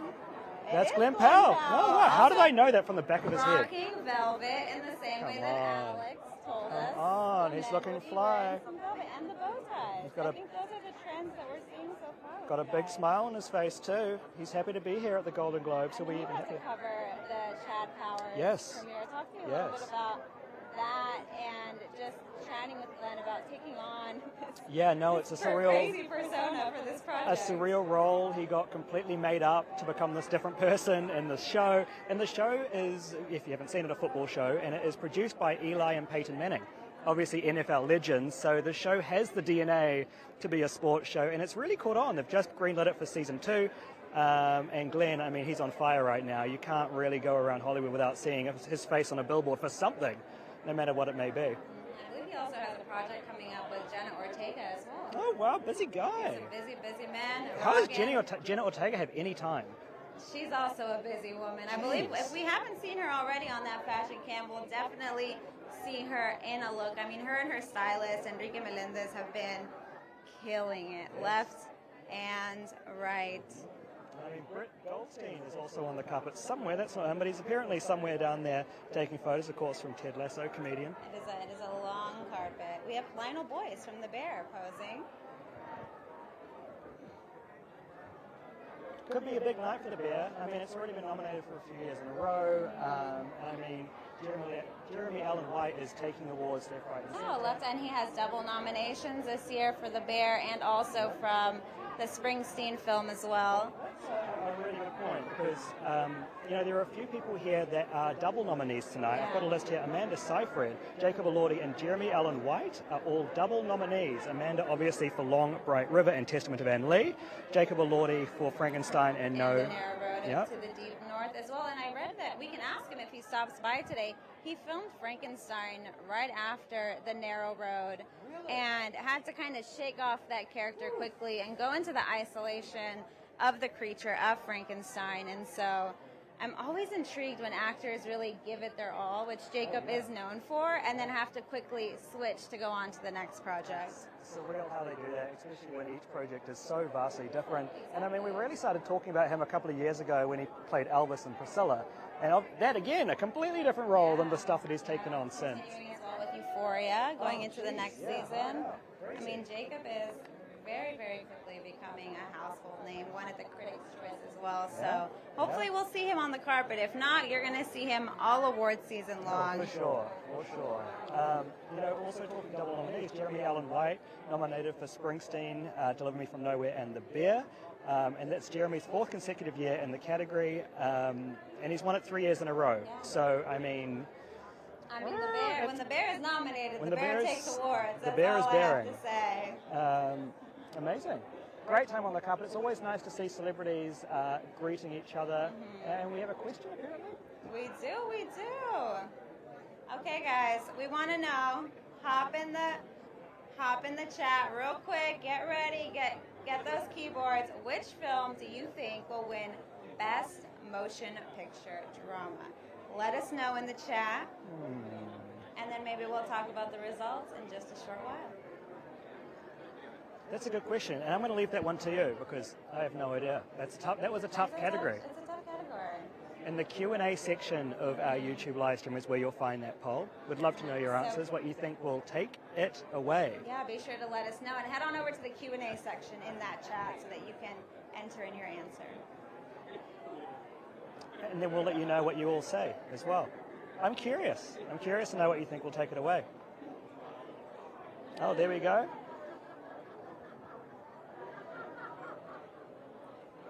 Stellan Skarsgård from Sentimental Value and a lot of other things, but obviously here for Sentimental Value. Leslie, I know that Sentimental Value was one of your favorite films. Definitely in the top 10. Definitely in the top 10. It was a beautiful, beautiful meditative film. A lot of films this year were meditative, were spiritual, were very political, and so I loved seeing just the power of original storytelling and the way that we can kind of create conversation, not only to shift our worldviews, but also to shift maybe even our spiritual views as well. It's bold storytelling too. Like, people aren't afraid to take risks. I was interviewing Ryan Coogler about Sinners at Critics, and he was saying that there is a risk in making a film like this that hasn't been seen before, hasn't been done before, and it's nice to see that being rewarded because that means more of that in the future. More creative risks, more people kind of creating fresh stories, things that we haven't seen before, and things that we think we know, but the story's kind of told in a different, modern way. It's great to see. It's definitely beautiful to see.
a moment. I mean, talk to us just about what it's felt like to go from being an animated group to now an actual group performing together, continuing, and just pushing forward these beautiful songs. It's so surreal because I feel like that was kind of the plan. In a way, we're not, but like we never thought it would actually happen. So to break the fourth wall like this, so iconically, has been a dream come true for everyone. So it's been amazing. It was so nice of them to name this award show after you. You know what? Yeah. How many times have people said that to you on the carpet today? Have you just been hearing that? There's only a second, so thank you. I'll take a second. Well, look, obviously it's been incredible, as you know. How have you been handling the onlineness of it all and this newfound, you were stars beforehand, but now seeing your TikToks blow up and being able to do charitable efforts in the way that you are, like, what's that been like to be able to see and also utilize to your advantage? Yeah, I think that this film has brought so much joy and positivity, so we're really blessed in the fact that the fan base is so incredible, and I think that, just being able to use our voices for the things that we believe in and the platform that this film has given us to, just push it. It's kind of like, again, what you said, it's a manifestation of the film, the way that music is used to literally seal the honmun and just bring people together, and I think that's really what it's all about, honestly. You big manifestors? Yes. Yes, okay, what are our manifestation techniques? I'll tell you mine if you tell me yours. Me? When I say I don't want to do it, it happens. I don't want to. I hope I don't sing Golden live, and I'm singing live now. So manifestation. Yeah. I'm kidding. Always say you can do it. I think that's Murphy's Law. Like the thing you fear the most happens. Oh, really? Yeah. Well, it's definitely happening. Well, I think any key to like manifestation, it has to be rooted in gratitude. Yes. And so I think before whether I speak it out loud or even in my head, I always start with like, I'm so grateful for a working body, eyes that can see, lungs that can breathe. I'm very grateful for these incredible women beside me. It has to just be rooted in gratitude, in my opinion. I feel like the power of words is so real. Like, we're going to raise $1 million for Luminos Fund. See, we're going to do it. There you go. I like how you say the power of words, because as songwriters, I mean, the power of these words can be, it can mean something different to other people, right? Have you enjoyed seeing how people have kind of taken the lyrics and, related it to their own life, what they're feeling in the moment? Sorry, I can't hear you. Sorry, it's so loud. Oh, sorry. Have you enjoyed kind of seeing how people have taken the lyrics that you wrote and kind of turn it into something that is personal to them? Oh, yes. Doing your thing, but now people are kind of taking it in their own way, and it means something to different people depending on their circumstances. Definitely does. There are definitely funny ones that I do love. I always say this one, but up, up, up. Was it? The mortgage. Yeah. It's going up, up, up, my mortgage, or something like that. Like, those are fun, but I love how people can relate to the lyrics and just kind of, it helps them get through something, and that's what really matters, and that's what the whole point of the song was. So. Because Rumi's journey too, like we obviously wrote a song for this character that tells this story, and part of the idea is you hope that it breaks open and connects with people, and obviously, the song has, but the movie too, and it's, just cool to be a part of that.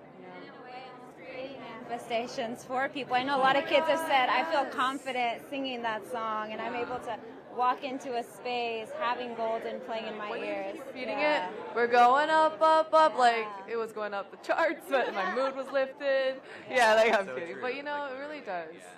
It's like a mantra. Thank you all so much. We appreciate it. Thank you. Congratulations again. Thanks, love. Thank you. I'll take that for you.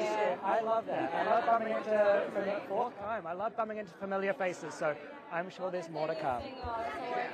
Liam. Yeah. Thank you. Thank you. Thank you so much. Thank you, Mark. Love your work, buddy. Cheers.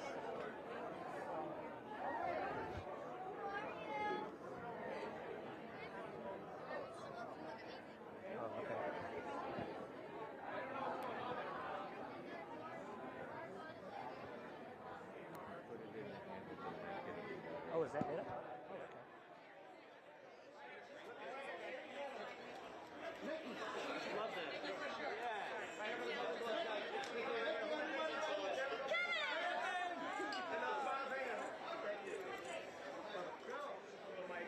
take the rose. I'll take the Keep it rose. right here. Yeah, I mean, doing well, but before we talk Abbott Elementary, Yeah. every red carpet that we see you on, you kill it. Not Talk to everyone. me. There have been a couple that haunt me. I mean, I don't know. I would disagree. I think appreciate your you. looks are always on point. But talk to me about just what goes into those early conversations with your stylist, or what designers are you looking to make sure that you really perfect that look to give you that confidence here at these award shows? Thank you for saying that. It's a blast. You know, Jacob, the character that I'm playing right now, he's not the most fashion forward, and so I kind of revel in these moments where we get to turn a look and express ourselves. You know, fashion is high art to me. I've always wanted to express myself in that way, and I've done it, you know, very cheaply throughout my years, and now I get to, you know, Armani, you know, made a gorgeous suit for me last weekend at the Critics' Choice Awards, which is something I never imagined I would say. This is the fabulous Christian Cowan. It's a real rose dipped in silver. It's like, it's so amazing to be able to paint in this way, and I'm always kind of looking over my shoulder for my castmates because they really know how to do it, and they just absolutely stun me on these red carpets. So it's just a blast trying to have some fun, you know?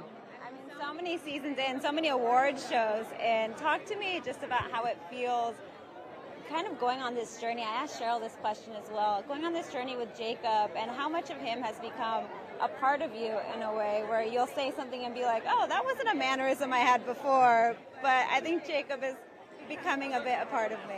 I would be so lucky to adopt some of Jacob. Yeah, the line between the two, between Chris and Jacob, is getting ever blurrier, but I think it's because I've never had a relationship with writing staff and with, you know, producers and a cast as long as I've had this. I never expected to play a character for, you know, we're in our 5th season now, and they know us so well. They're writing for us. We know how to show up for each other, and yeah, it's been so cool and kind of wild to have a character just in your back pocket and feel like the proximity is there. It's a gift. Jacob is hilarious. I mean, even that karaoke episode still always comes to mind. I love any time we get to leave the school. Karaoke is very cathartic, I feel like. I forgot that, you know, up until I hadn't done it in a long time, but getting to scream sing, it's like, it should be done at least once a month. It's like, I agree. Yeah. I agree. I'm going to pencil it in actually for Yeah. this month after this, but thank you so much. Thank you. It's great to see you. Thank you. Happy Globes, guys. You get to keep the rose. Yeah, I do too. Yeah. Thank you. Yeah, you can leave that right there. Represented it well. Thank you, man. I See you love later. it. Have some fun. I love that it's dipped in. All right, up next we have Stellan Skarsgård. Amazing. Stellan Skarsgård from Sentimental Value. Hello, sir. Nice to see you again. How you doing? Such a pleasure. You're all right. We were just talking about this. This film is so meditative as an audience member. Just the pacing of it, watching what these characters are going through. Was it almost meditative for you, kind of going through this experience and living through Gustav's eyes? Well, in a way it was, because the set was very relaxed, very quiet, and we got all the time in the world, we felt. So we felt very safe, and we enjoyed each other's skills fantastically. I mean, it was such a pleasure. And just going through and experiencing this character, I'm curious, did it give, being a father yourself, did it give you a little bit more empathy towards the struggles that he was going through of wanting to connect with his kids, but finding that he was only able to do that through his artwork? I definitely. I mean, already when I read the script, I felt empathy for him, because I know the conflict between your art and your private life, and he was trapped in it, and he didn't have the language to talk to his children about the emotions, and at the same time he was very sensible and very exact and soft when it came to his job, to his art, and I understand that conflict. It's like a common story, right, for a lot of artists, like you were saying as well. And we spoke to you at the Palm Springs Film Festival just about what your hope is for 2026 in Hollywood, and you spoke about preserving cinema and continuing that. Talk to me just as a creative, does it feel exciting to see new technology coming into the industry, or does it feel, are you a little bit hesitant as you move forward and what projects you say yes to? I would say, for instance, artificial intelligence. I mean, it can be either good or bad. It depends on who has it. And it's scary that only a few very rich people have it, and they have power enough already, so they they shouldn't have more power. So that's and also the kind of structural changes that are going through. When, for instance, Netflix they buy up the studios, and there's no studios left. There's no movies left, and they won't. I mean, we lose the cinemas, and when we lose the cinemas, we lose the culture of making films, and that's horrible. It very much is a communal experience, right? That brings people from all walks of life together. It's for fantastic. those 3 hours. And after a while, you realize that you have the same pulse as everybody else in the room, and it's like a roller coaster of emotions, and you follow it.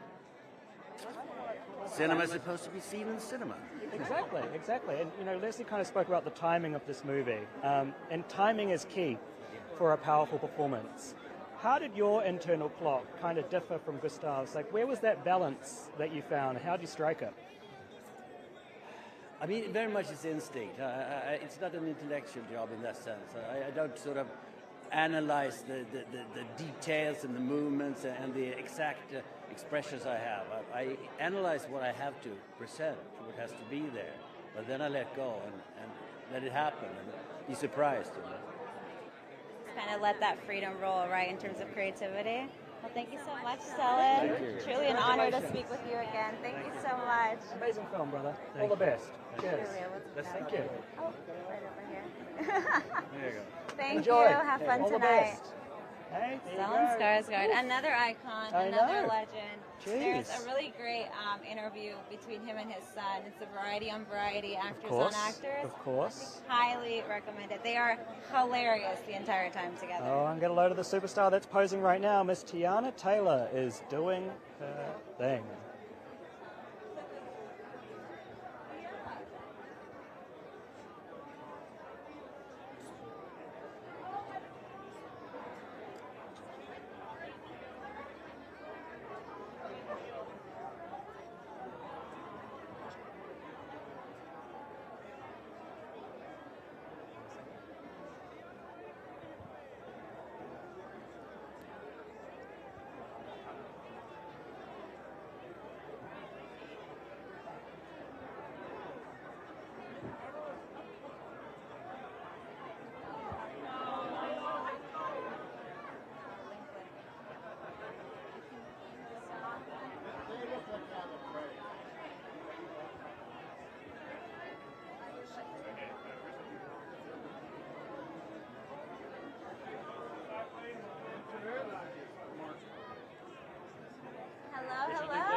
Sir, how you doing?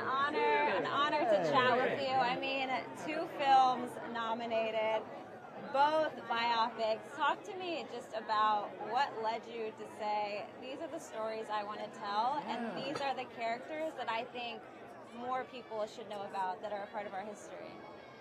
Gosh, well, yeah, I didn't really intend to have 2 films at the same time, but it just happened that way. But, anything that brings attention to them is great. So, yeah, just 2 really unique artists at really crucial moments in their lives. Early in his career, Jean-Luc Godard, the great French director, making his first film. And then Lorenz Hart, toward the end of his career, on the opening night of Oklahoma, where he's being left behind. So they're kind of bookends in a way, but they're both portraits of artists, which I always find really interesting. When diving into these brains, these creative minds, I mean, as someone with a creative mind yourself, like, do you see yourself at all in there? Yeah, I mean, a film director, you make a movie, you see yourself everywhere. That's why you're expressing something. So, yeah, you can relate to everything. I think that's the artist's job to feel it and to. But yeah, it's very very different. Like, these films are very bookends. One's kind of an enthusiastic, passionate, exuberant beginning of a career, and one's kind of the sad end to a career. Not that the artist totally knows it, but he does feel like, Ethan's performance as Lorenz Hart is kind of heartbreaking, because by the end, he sort of realizes it's over for him. My tagline for the movie that they didn't use, but I think they should have, was forgotten but not gone. He's at a party he probably shouldn't be. Yeah, it's the fate of, yeah, you know, artists are vulnerable. Especially in the, you can't tell a painter they can't paint or a writer can't write, but in the performing arts, theater, film, you need backing, you need support, you need people to believe in you. You need to be employable, you know, so everybody's a little vulnerable. Even the biggest movie star here tonight is very vulnerable. Yeah, they're looking, things have to work out. People have to believe in you, and once they quit doing that, and he's not helping himself, Lawrence Hart, Ethan's character, he's got an alcohol problem, so. You know, but I mean, amazing sad. performance from Ethan as well. And you guys have worked together so many times now. Talk to me just about what it is about him as an artist where you feel I can really write for you and know that you're going to be able to bring these characters to life. Yeah, well, the great thing about getting to do this is you do get to work with people again, and you know, someone who's a great teammate, someone you know who's perfect for a part, and you know, you form these great partnerships. So Ethan has been, you know, we've been friends 30 years, and it's been such a joy, you know, every part. But this one, we hadn't worked together in about 10 years, we figured out. But it was fun to do something like this that was so demanding and so different. You know, he had to become a different guy. He wasn't some Ethan-adjacent character. He was someone else entirely. He's a foot shorter. He's, you know, bald with a comb-over. He's an alcoholic. He's gay. You know, everything. You know, you wouldn't think Ethan could do it, but isn't it funny in movies when actors put on a lot of weight or lose weight? Everybody talks about it, but when they lose height, no one gives them any credit. I worked with him. And by the rap party, he had gained it all back, but... Just a quick little step up. I know. You talk about this friendship that you've had with him, and, you know, is that always a good thing, or can that get dangerous when you guys become too close, and it's like, oh, I want to give him a note, but that's my buddy. Oh, no, it's better. Because I can give him a note, like I said, if he didn't know me so well and know I'm on his side, he would have punched me. If this was the first time we were working, so I can be kind of direct and mean, and you just know it comes from a place. It's like a shorthand you develop. Yes. So it's good. Yeah. I think you should be as, you know, intimate and close and trusting as your personalities allow. You know, it's a good working relationship. So. I love that. Well, anyway. Nice talking to you guys. Have a fun evening. We've got one of your friends right here. Oh, look at him. See, look at that. Little reunion here.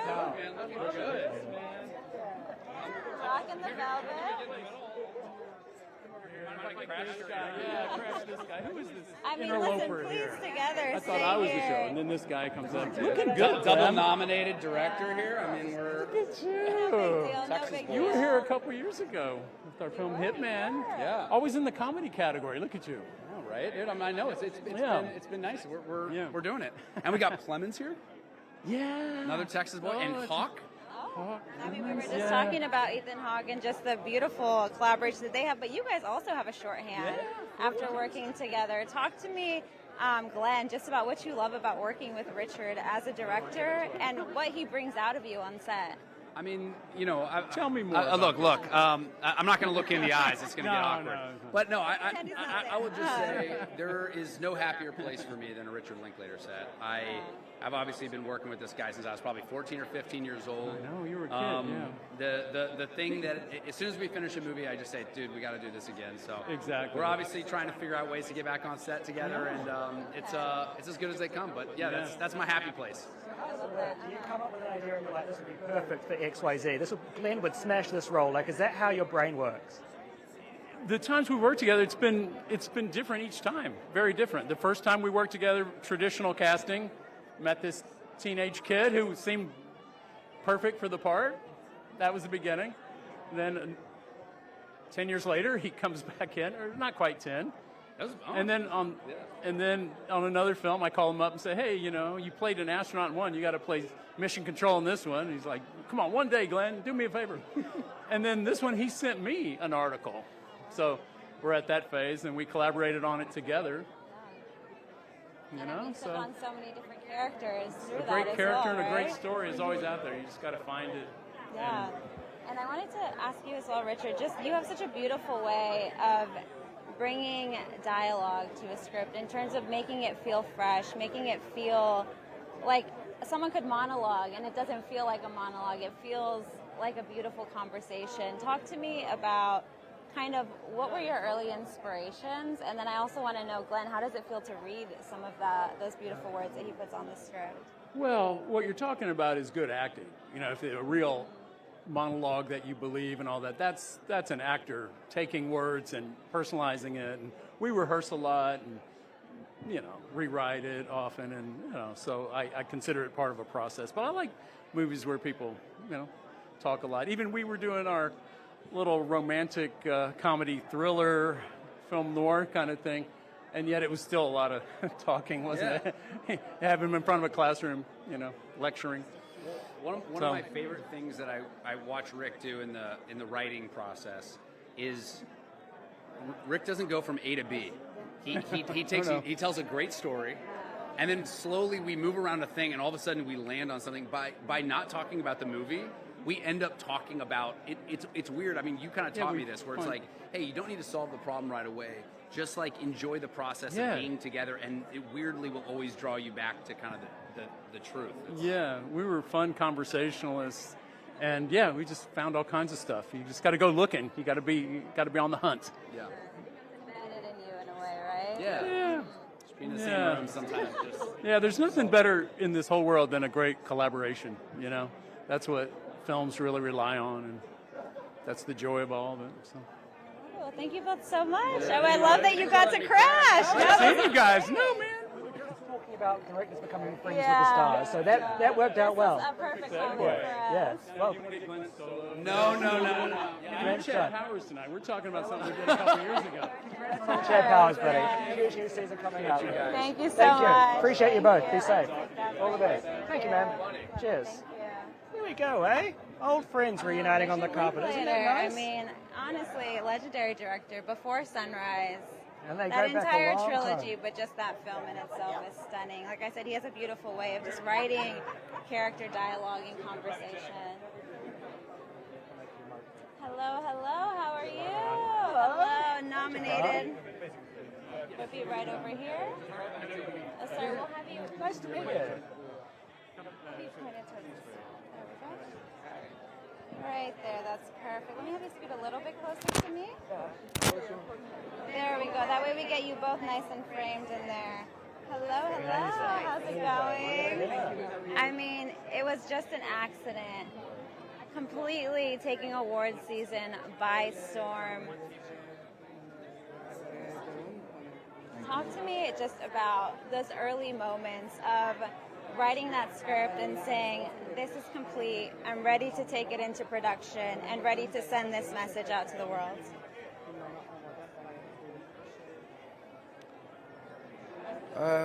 واقعیت اینه که این نیست که بگه اولین لحظه نوشتن فیلمنامه کی بوده چه زمانی دقیقاً بوده. In truth, I really cannot say when the first moments of the conception of the film were. تمام بچه‌هایی که سیاسی هستن معمولا یه تجربه مشترکی دارن. اینا بازجویی میشن و چون بازجوشون پشت سرشون هستش فقط میگن که ازشون سوال میکنن و چشمای اینا هم بسته است. همش حس میکنن که یعنی حس شنواییشون بیشتر کار میکنه و میگن که اگر اینو بیرون ببینن این آدم رو ببینن میتونن بشناسن یا نه. Usually political prisoners have a common experience, and that is they go through interrogation sessions. And the interrogator is behind them, they're blindfolded, and their auditory sense works best. So they're constantly wondering if they see this interrogator outside prison, would they recognize the interrogator or not? هرچند شما اون موقع به فکر نوشتن فیلمنامه نیستی و این فیلمنامه شاید بعد از چند سال به سراغت بیاد، یکی دو سال به سراغت بیاد، ولی در واقع از همون لحظه اون تخمش رو کار گذاشته شده و داره در ذهن تو ریشه میدوونه که یک جایی بیاد بیرون. Even though you may not be thinking about writing a script at that moment, the seeds are planted in your mind, and maybe a year or two later, at some point, it's going to come out and present itself. That's really beautiful just to hear that through line and even those early beginnings. and the film has been so well received internationally, here in the States as well. Does that feel almost does that feel almost like a full circle moment of it was worth it, everything that I went to bring this story to fruition?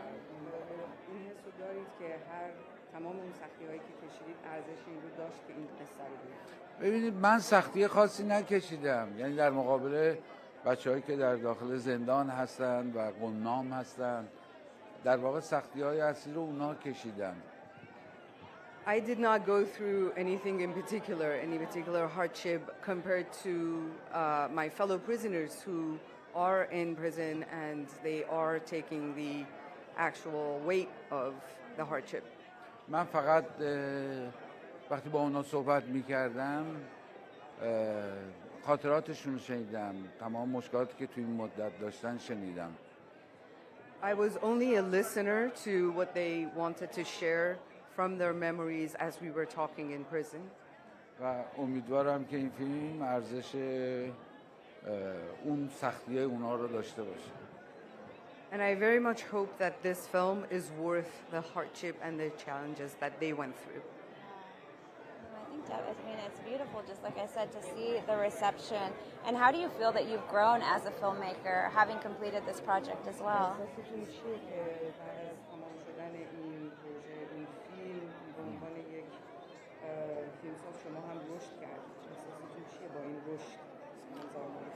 هیچی، خب بعضی که این فیلم نشون داده شد خوشبختانه استقبال خوبی شد و به خصوص تو اولین نمایشاش بچه‌هایی که با من کار کرده بودن اونجا بودن و همه حس شادی داشتن. Thankfully, it was well received, and in its early screenings and in its premiere, people who worked on the film were also with me, and they all felt happy. اما این حس شادی دوام پیدا نکرد و الان واقعا من حسم خوب نیست اینجا هستم، به دلیل اینکه تو کشورم داره اتفاقاتی میفته که دردآوره و در واقع قتل عامه. But unfortunately, that happiness did not last because of everything that is going on in my country. There is a full-fledged massacre getting carried out, and it is very, very painful. Thank you so much for stopping by. I really appreciate it. Thank you. Thank you for creating beautiful art. I appreciate it. Thank you. It was just an accident. It's also another powerful film to watch this season. It really is, yeah. And hello. Hello, guys. How are you? How are you? You look stunning. You love? I love. Beautiful. I mean, the gold detail is perfect. That's beautiful gold. You think? Tiffany, just a little bit. Can you believe my life? No I'm stoked for you. Really? Yes. Thank you. Really? You guys are awesome.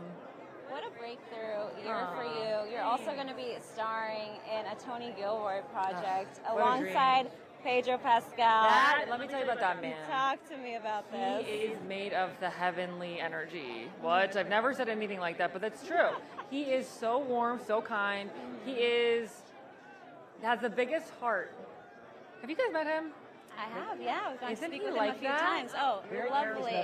So charismatic, so thoughtful. When he walks in a room, you know he's in the room. And I feel like he can't lie. Like, he's really earnest, like a baby, in a good way. Yeah. And how does it feel just to kind of be at this point in your career now where you can say, I am going to be a part of this project, or I'm not going to be a part of this one, and kind of have that freedom? Yeah, I mean, it's a dream. It's like, it's very special to, now having gone through the process of writing and directing a film, I understand what kind of responsibility you have with your actors to take care of them both on set and in the edit. And I think it meant so much that Tony, someone I've long admired, understood me as the artist I am and was like, I want you to act in this role. And I can't wait to work with people in different ways because I get to do different things in different projects. It's amazing.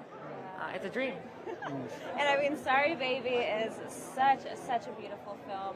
Talk to me about just having those moments, writing in Maine, and being able to slow down and really kind of go through this cathartic experience.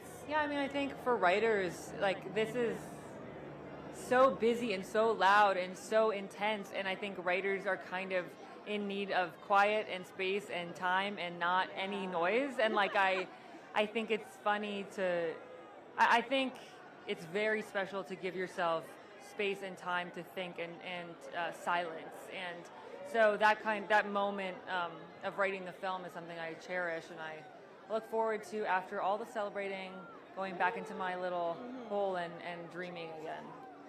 Thank you so much. Yeah, Eva. thank you guys. So Thank you, lovely guys. to chat with you. Had so Thank much you. fun. Eva Victor, director, writer, and actor of Sorry Wow, Baby. talk about doing it all. They absolutely kill it continuously. I'm like getting distracted by the incredible star Right? power that I is mean, just there's emerging so there. many people working their way. Let's switch on over to the fashion cab and see who's walking over here.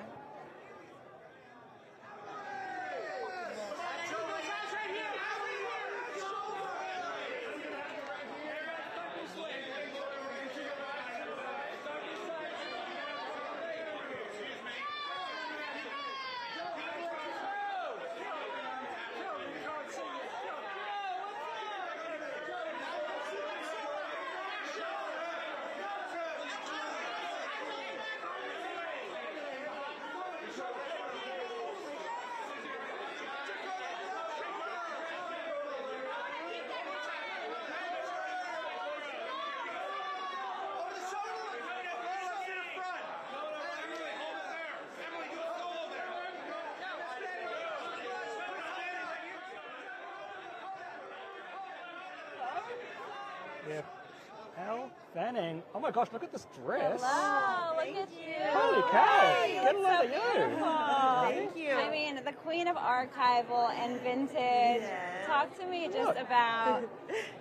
There's the seat. And look at there. Look at There's there. the The seat. Fanning sisters both on screen. Look at that. Yes, At the that's AP so and in cinema, both rocking the sparkles as well. But yeah, talk to me about just. As a collector of archival and vintage, I want to know, when did that first begin for you? Ooh, I kind of had this deep love of like Marilyn Monroe when I was very young, and I would see so many photos of her growing up and fascinated by her style and just, the dressing of that time. And so I was interested in that, and I showed interest in it, and they're like, okay, well, maybe, my mom's like, go to the thrift stores, go to the, antique markets, and I would go to this place called Play Clothes. It's still around, and they know me well in there since I was little. It's a great vintage You're a store. regular. Yeah. I love that. Yes, this is not vintage tonight. This is new. What are you wearing tonight? This is Gucci. I love it. And what's the story that you wanted to tell? Well, I actually didn't realize, but I learned that the national flower of Norway looks a lot like this, and they're normally purple, lilac. And so I was like, wow, that's just kismet, But when I saw this sketch, and it's delicate and beautiful and quite comfortable, but I just feel I just feel like myself, and I love it. I want to take it back to your Marilyn comment, because that got me excited. I'm obsessed with old Hollywood. Yeah. So you collect archival stuff? I do. And Have you got any of her stuff? I do, actually. I have her face cream and face powder, Max Factor face cream and face powder. Yeah, and the powder you can open. The lotion is really crusted shut. But I was really young at the time, and I went to the auction dressed as her. The preview of the auction, I was like trying on her bras, and I was like, who is this little child doing this? But then my grandmother went back to the next day to the auction and got me that, because I couldn't go to the auction. I was too young, and that was the least expensive thing. It was like, so. Yeah, I love that. Yeah. What a beautiful treasure to have, right? And I mean, speaking of legends, you're also working on the Paris Hilton memoir alongside Dakota. Talk to me about kind of taking on her story and what led you to say, we think we're the ladies to do it. I have always, Dakota and I both are Paris Hilton, we are obsessed with Paris Hilton. We always have been, the simple life, and we wanted to be her. We would dress up as her all the time around the house, and I think now also with her memoir coming out, just to see a different side of her life, and I think the businesswoman that she is, and she's incredibly inspiring. So I'm happy that she wanted to choose us as well to adapt her memoir, and we're working on it. So. Cool. We're excited to see it, but thank you so much. Thank you. Congratulations on this movie, Sentimental Value. It's huge. I think it's going to be a good night for you. Enjoy it. I hope. Take it in. Definitely. Thank you. The Always happy to beautiful, see beautiful Elle Elle Fanning here with us. And we have, hello. Man of the hour here with the man on the motorcycle, working his way. I have to ask because I was on the internet this week and I saw the fans saying, is there going to be a connection between this character riding his motorcycle without a helmet on and somebody mentioning the importance of that later on in the story? I know you can't give spoilers, but I just want to know if it's significant. There's nothing arbitrary about the way we do the show. Everything's pretty specific. And that was a very specific decision that we made to have him riding with the helmet on his backpack but not on his head, telling everybody he wears one, but we all know that he isn't. So that calls into question just about everything he says and does all season and what we can believe. Oh, wow. So that's something for definitely an Easter egg for the fans to keep in the back of their minds. And talk to me, about going into season 2. You guys obviously concluded filming. Fans are now able to see everything that has come to fruition with the story. How does it feel to be in this next era of your character? Incredibly gratifying to even get to do a second season, and then to find out at our premiere this year that we've been picked up for a third season was the best news we could have delivered back to our cast and crew. I hope that this show goes for a few years. I feel like we're doing a sort of in-depth look at a mental health journey around a guy who, in the first season, the thesis was the doctor is the patient. Season 2 is doctors don't make very good patients. Season 3 would probably be doctors would benefit from being patients. You're thinking into the future. I love it. Yeah. But, as you say, it is about the mental health, and that's a huge element for your character. How do you not let some of those more intense moments get to you? Or is it good if they do? Oh, they do. Is it good if they do, though? I invite them to get to me, and I kind of keep inviting them in to get to me all season long until we're finished. It's sort of that is the exercise. Is we're playing with really kind of interesting and dangerous toys, and hopefully, if we're successful, people will be able to identify a lot of behaviors in either themselves or others that they know who people who need help don't ask for help, too proud to get help, afraid to get help. Yeah, and the production is huge. They built practically, I was watching some behind the scenes thing, you basically built a hospital on a soundstage. Like, you're not messing around, there's no half sets going on here. No, in fact, Nina Ruscio, our production designer, just was nominated for an award for incredible set design, which is so expansive and immersive that you really lose all sense of geography or any sense of an outside world. Everything that you would want in a drawer is there. It's a fully realized environment. Talk to me about the boot camp that you guys kind of did to get into the hospital zone. Yeah. Like, they really taught you to make sure it was authentically portrayed. And Authenticity's been the buzzword all the way down the line. We wanted to be the most medically accurate show that's ever been on TV. And to do that, we needed everybody to start off at a pretty high level of proficiency where they would be in their medical education and career. So not only did we need help with pronunciation and how to do the procedures, but you sort of want to know where you would be emotionally and intellectually at various points in scenes. And we needed our technical advisors to really walk us through that. So we've got a tremendous team. Dr. Joe Sachs, who's on our writing staff, and is a producer. Dr. Mel Herbert, who's a bit of a legend in the emergency medicine field. We've got ER docs on the set with every episode, trauma nurses in the background of all the scenes. No shortage of expertise. Yeah, it worked. This is why we continue to see you all at these awards, right? Just all the intention that went into this story. But thank you so much for stopping in. Oh, my pleasure. Great chatting with you. Incredible show. Congratulations. Take it in.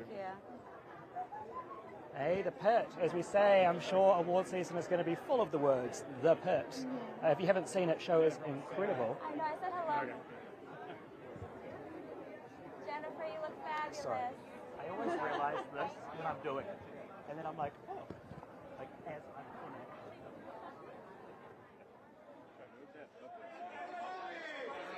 And then right here to your right side.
Julia, we need the dress. Oh, a bolo tie. You're killing it, man. I like that. Bolo, yeah.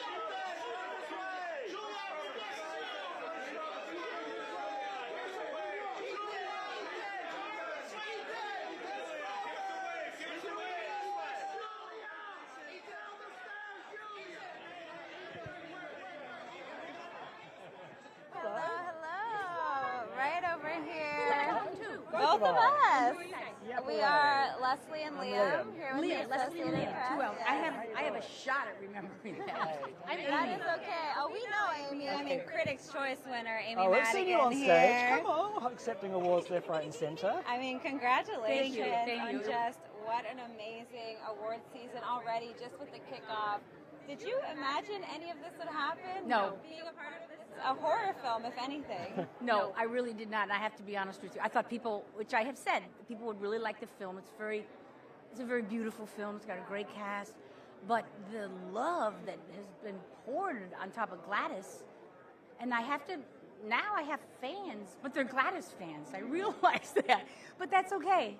So no, it's all quite unexpected, honestly.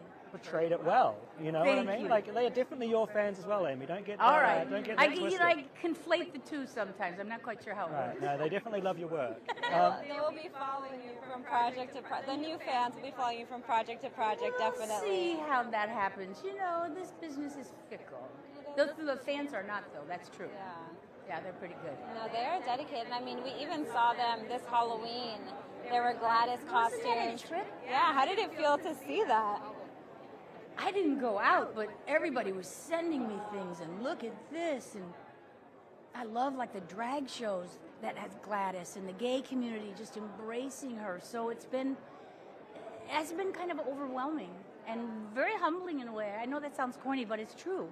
Really, it is. You have that perspective, because in an industry like this, it's very easy to kind of have your head up here and be floating down the carpet, not walking I've it. been doing this a long time, and there's ups and there's downs, and I've been in both of those situations. So when you have an up like this, does it make you appreciate the fact that you stuck it out through the downs, the ebbs and flows? Oh, sure it does. You know, you don't lose your love of your craft and the love of actors and the love of the whole mess. I mean, that's what drives you, a great character. That doesn't go away. At least for me, it doesn't. You know?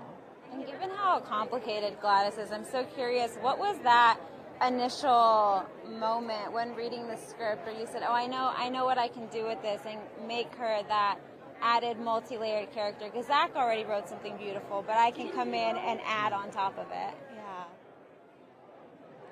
As soon as I read the script, it's like, I just know who this woman is. She is confident. She knows exactly what she has to do. She doesn't care what other people think of her. She just strides into a situation, and she's got a plan B and a plan C. She's improvisational. So I just felt, and she's physical, and I'm a physical actor. So I felt like I could just do that, you know?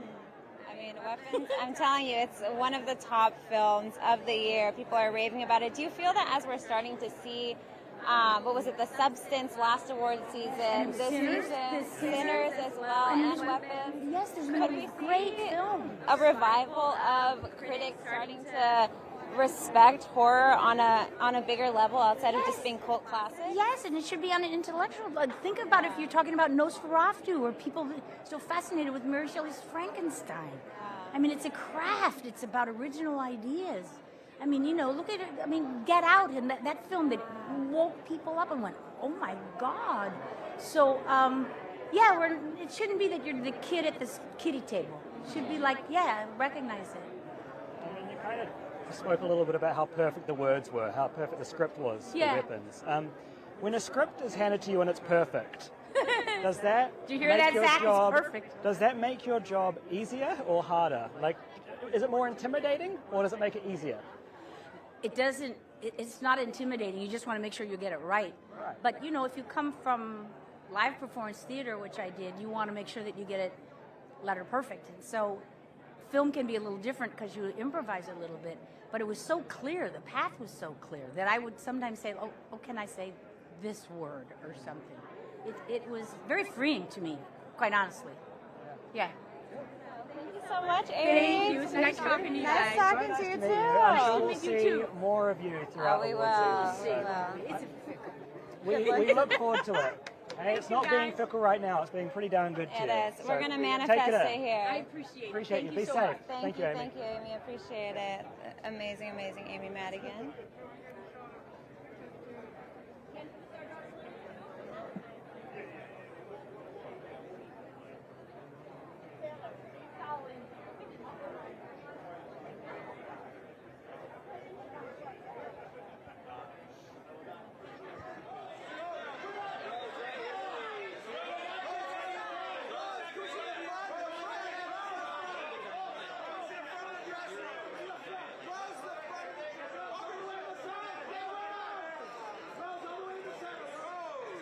Rose, can I see you right here? Rose, right in front of you, please. Rose, right in front of you, please. Rose, right in front.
Stunning. Look at this outfit. Talk to me about just the message that you wanted to share through the fashion tonight. Well, this is Dior by Jonathan Anderson, and I have never felt more beautiful than I do in one of his designs. I mean, I feel so lucky to be wearing this. It's strong, it's feminine, I feel empowered by it. Yeah, I feel beautiful.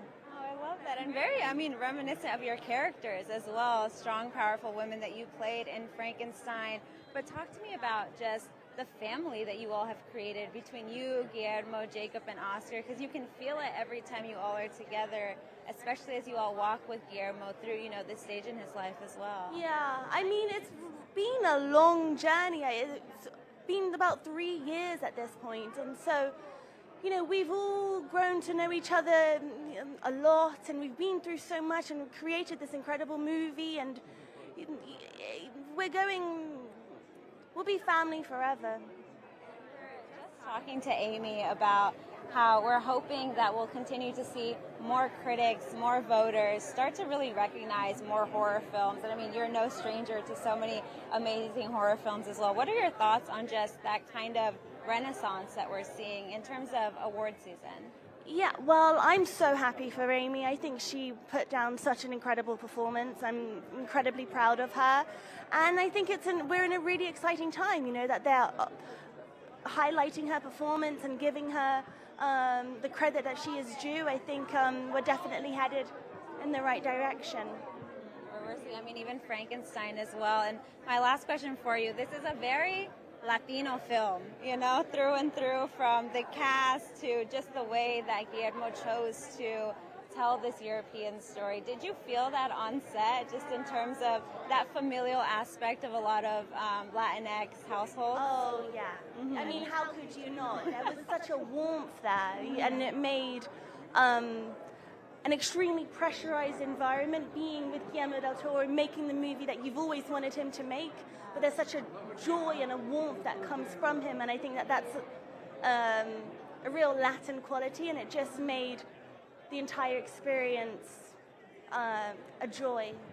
Yeah. You guys absolutely felt it. You as well in those dual roles. But thank you so much, Mia. Thank you. Thank you, Stay love. sparkly. And you look fabulous. Thank you. Appreciate The amazing Mia God. Now, we spoke a little bit earlier with the No Other Choice director, Leslie. We were talking about how it's one of our favorites, if not our favorite of awards season so far.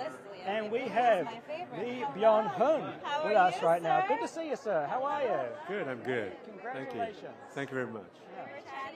Your director earlier, just how you guys have reunited after working on projects together. You're both no stranger to amazing awards in South Korea from the Grand Ball Awards, which for those who don't know is the equivalent to the Oscars here. How does it feel to see such a powerful story have that universal and international impact on people?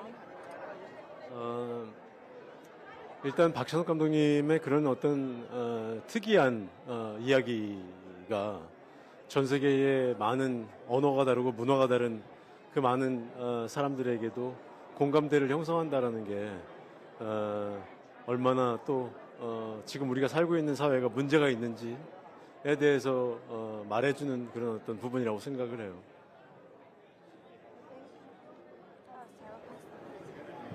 I think the fact that Director Park is creating these unique stories and that despite language and culture that audiences worldwide are able to empathize with it shows that these societal problems are really universal.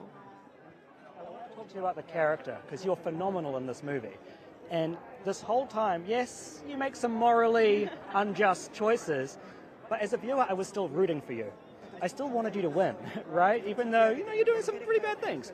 How did you strike that balance, and how did you make someone that is murderous likable? 사실 이 영화에 굉장히 코믹한 부분이 많지만 저는 그냥 그 주인공 만수가 처한 상황과 또 그리고 그가 가져가야 하는 감정들에만 온전히 집중하려고 했어요. 그러다 보면 이미 유머들은 그 안에 다 설계가 되어 있기 때문에 관객들은 거기에 반응할 거라고 그런 믿음으로 연기했던 것 같아요. There are a lot of comedic moments in this film as well, but what I really tried to do was focus on the situations and the emotions that Mansu feels. And through that focus, I felt that naturally the audience would be able to take away that the humor and the story that's architected within the script itself. You got to dance too. Hey, you got your dance moves on in the film, man. We saw you. Hey? Absolutely killed it. But thank you so much for stopping by. We really appreciate it. Thank you very much. We will see you at the next award show. Fully. Thank you. Congratulations. Thanks, love. Thank you. We love that film. If you haven't seen No Other Choice, it's definitely worth a watch.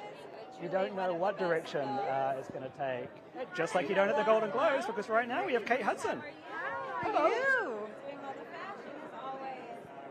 Out of 100. Oh, thank you. I love it. But I mean, just the layered storyline of your character. We see her being at her most vulnerable in a lot of these scenes. How did that feel for you as an actor to have to tap into this space and be able to not necessarily bring it through life just through acting, but also through the way that she performs her songs on stage?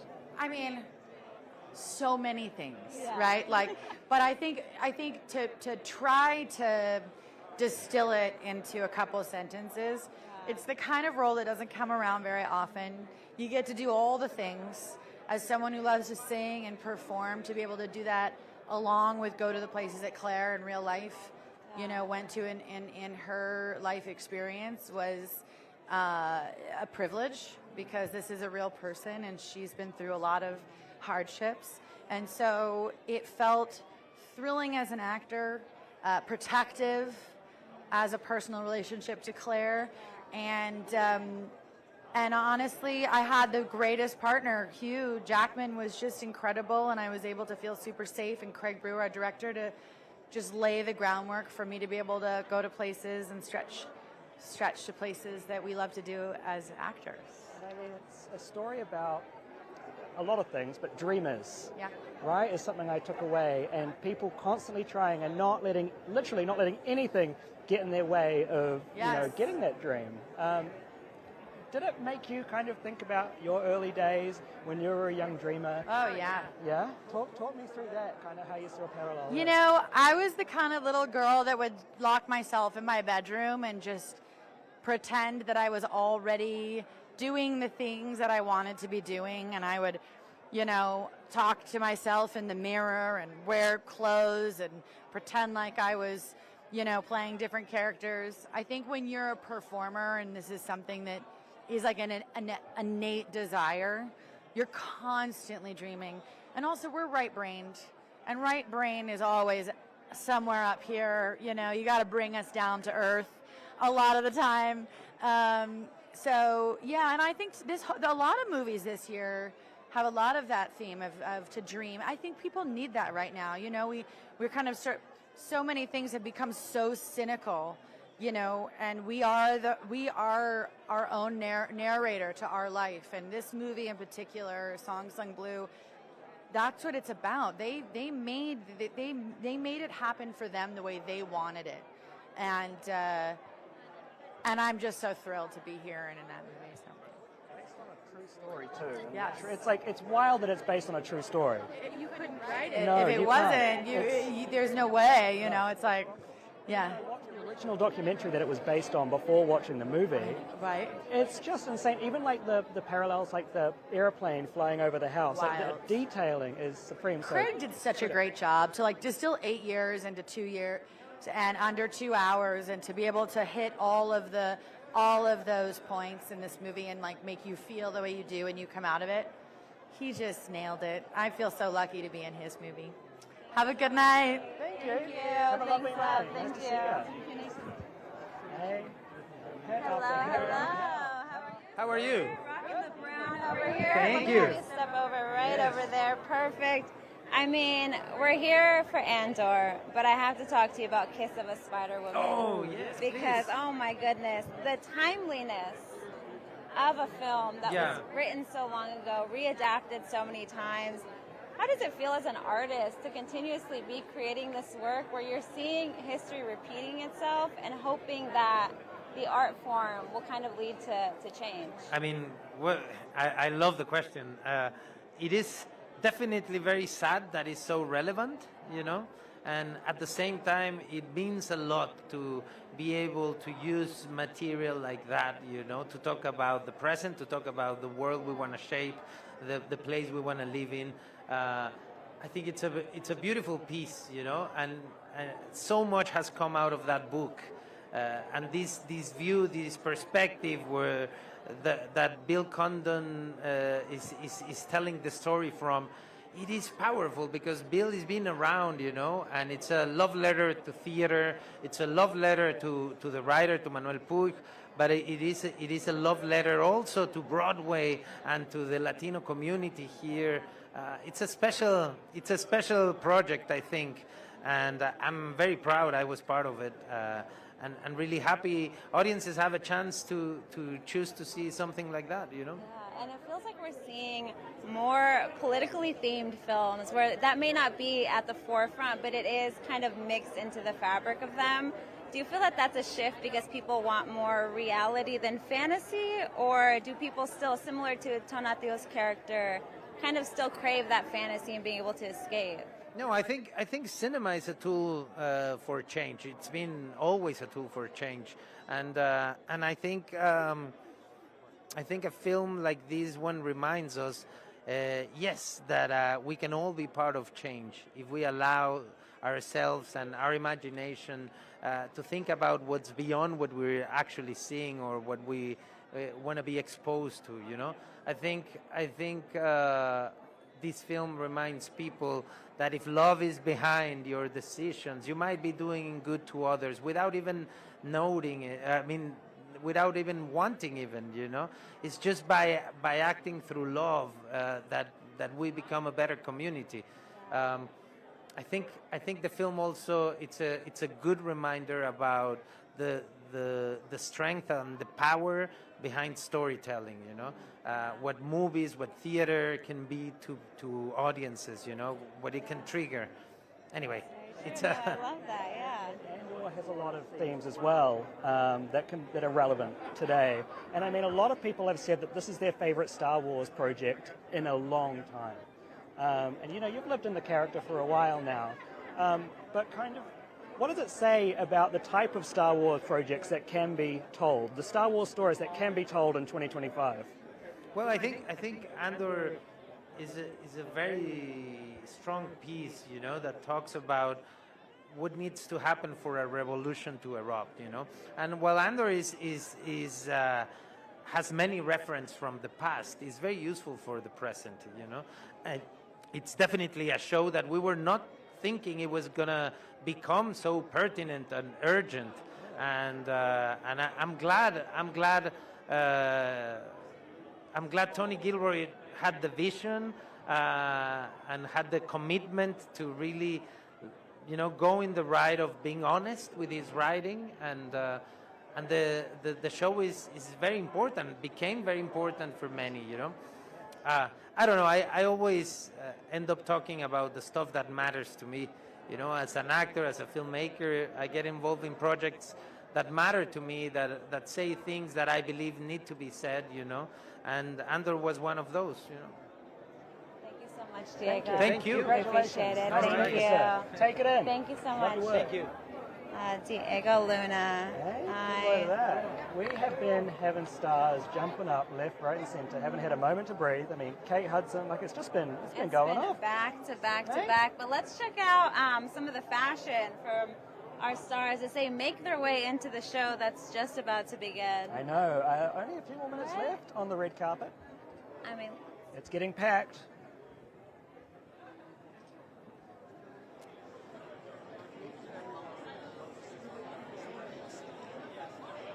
Star Wars. I was so close to saying it. And we have a Star Wars saying it.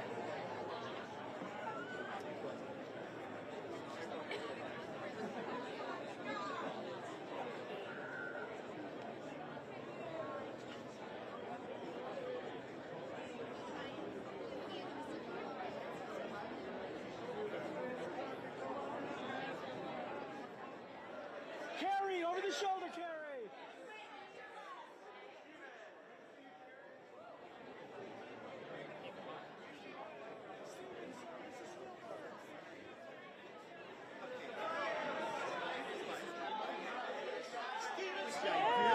Hello to EP.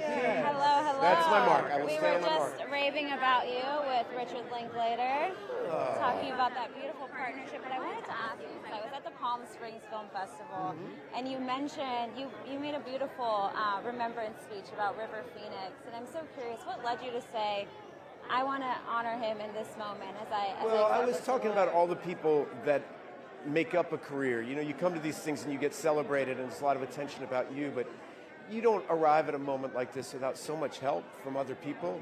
And it got me thinking about when I first started learning to act and how I did that with River Phoenix. And there are so many people, all my friends on Dead Poets Society that help me. I carry them with me all the time. I mean, that's such a beautiful thing as an artist, right? It's like out of the collaboration come these little pieces of everyone that kind of stay with you. Your friends change the way you think. You know, and I was brought up in the New York theater, and those friends made me. They kind of formed how I do everything the person that I am. You know, so I mean, I think that's true for all of us. Our friends. I mean, as a parent, that's what I'm always thinking about. It's you really want your kids to have great friends, because if they have great friends, they're going to have a great life. So anyway, that's why I talk about my friends so much. I love that. I love that. But that leads me to, we were just talking to Richard about this actually.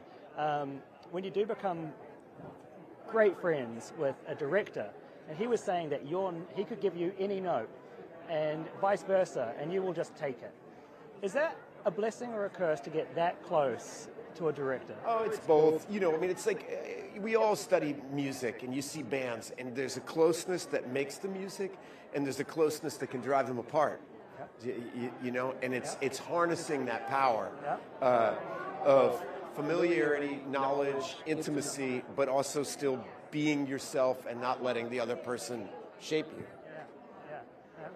That's the dance of the collaboration, right? Yes, as well, exactly. yeah. Exactly. I mean, well, thank you so much, right, Ben. guys. We Thank you, sir. appreciate it. Let's Thank give you. it up. All right.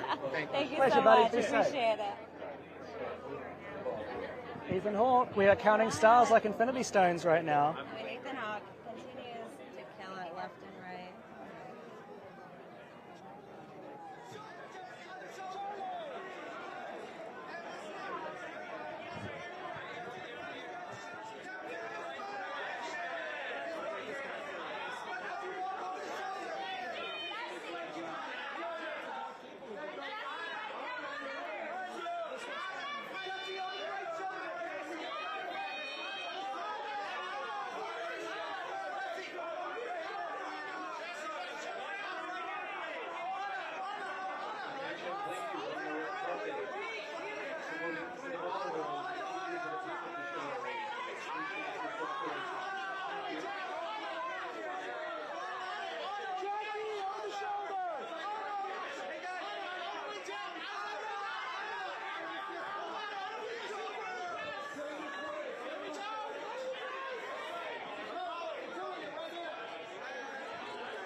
rocking the velvet suit here. Yeah, this is Tom Fuller, but by Hyder Ackerman, the legend. I mean, Train Dreams. What a beautiful, beautiful film. Talk to me about just what this role meant to you at this point in your career, really tapping into not only his grief, but also the grief of the changing world that he was experiencing. Well, I think Train Dreams is cool because, it puts up an ordinary man's life, the entirety of it. A lot of movies don't do that. And for me personally, it was putting up, going to work to put up my greatest fears on screen. I believe the reason to go to work is to challenge yourself, and it's like really deeply personal performance for me, I'm not a lumberjack, but on an emotional level. Right. I mean, for it to be emotional like that, as you say, personal and vulnerable, what does the environment need to be? Yeah, no, literally. We're sending everybody in, but what does the environment need to be like for you to access, to tap into that vulnerability that you speak of? I'm really good at shutting everything out.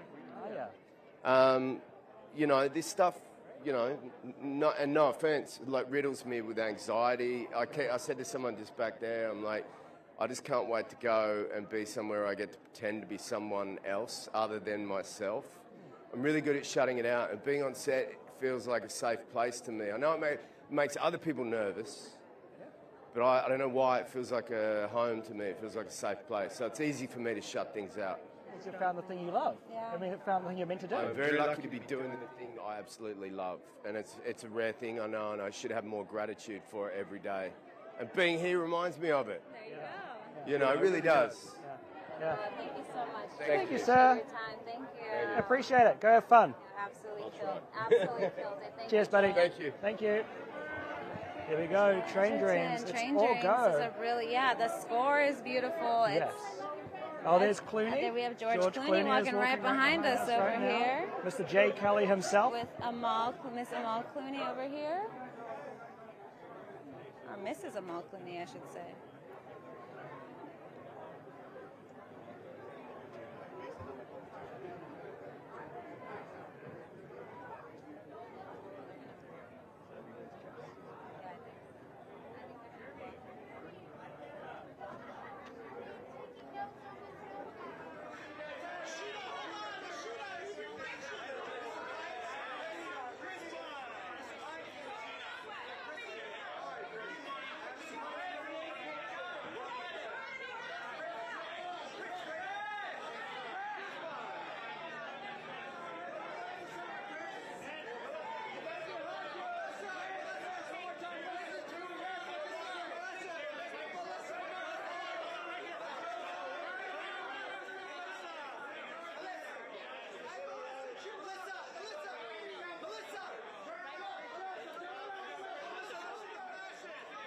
Once again on the carpet, please come inside. Please come to the ballroom. I need you in the ballroom. Thank you.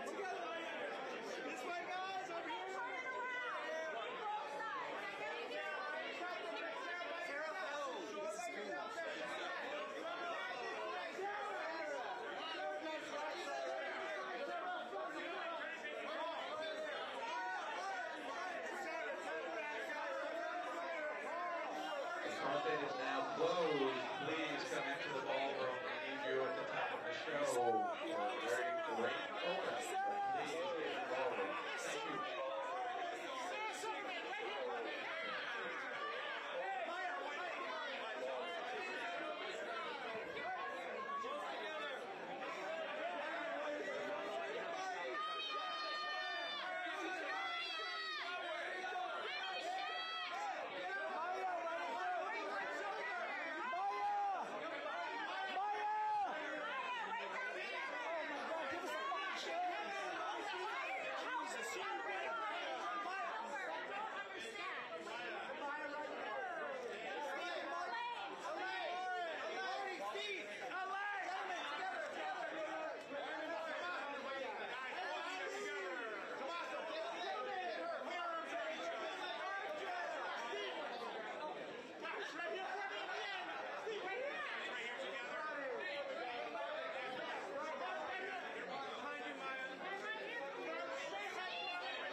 Ladies and gentlemen, on the red carpet, the carpet is closed. We need everybody in the ballroom. The show is starting. What he said.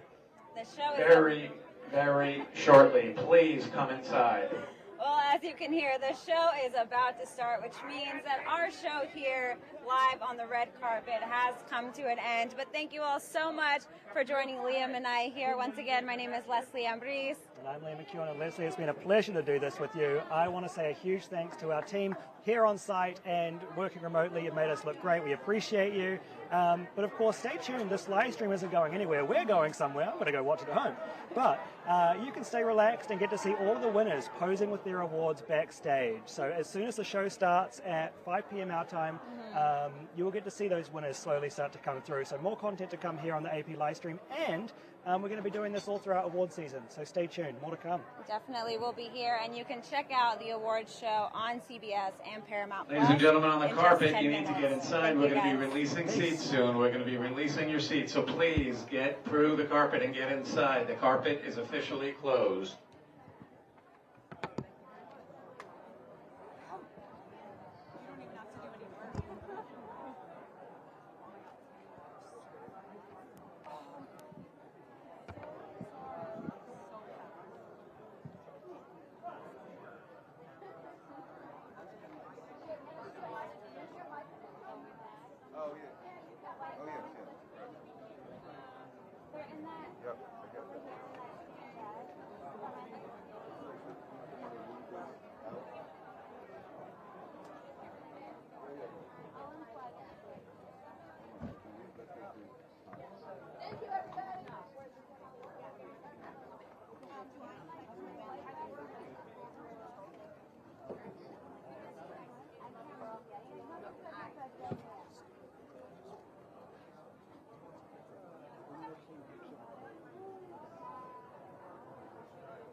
Pull this wire out of your butt.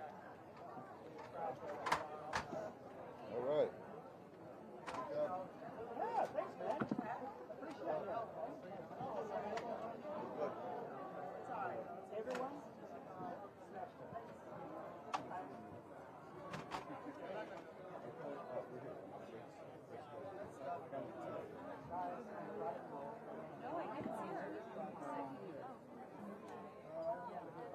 I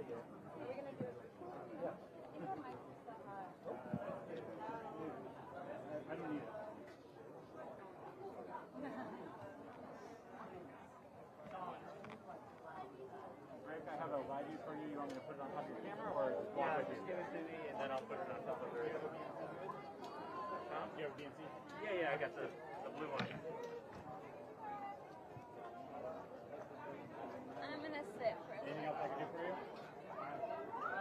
Finish, folks. No more challenge. You're finished. Yeah, we'll definitely be doing some. Yeah, everything is figuring shit out. Kind of all over the place.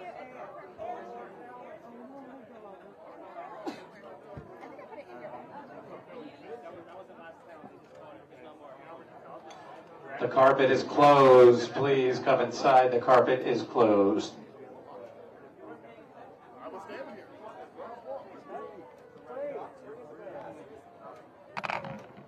Good work with you, Rick. See you next time. See you at the Grammys? See you at the Grammys.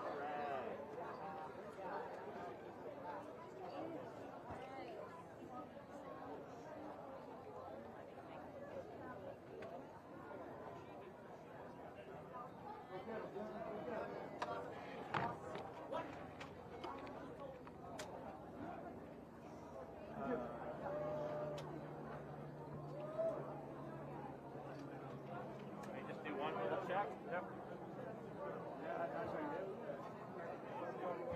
That means he wasn't having it for anyone else. Oh, this is so good. You were watching? Yeah. Well, this seemed like a challenge, all the backs. I got some fronts. Oh, don't shortchange me. I got some fronts too. I got a lot of fronts. Way too many people looking away from you, though, but that was not your fault. Oh, it's because I was okay. on the side with all the meetings. Oh. Are we still hot, Ron? Just coming out of my camera? Okay. I was in front of a bunch of nice people that were so great. Thanks, friends. All right. So. Which mic? Which mic?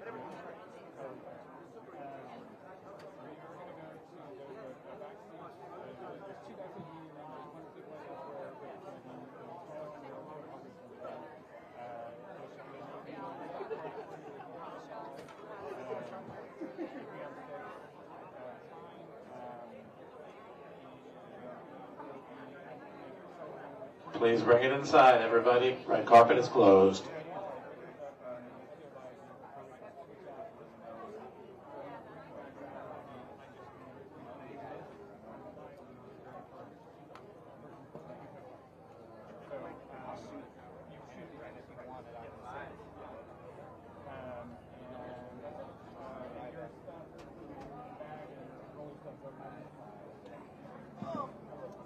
How was for you guys?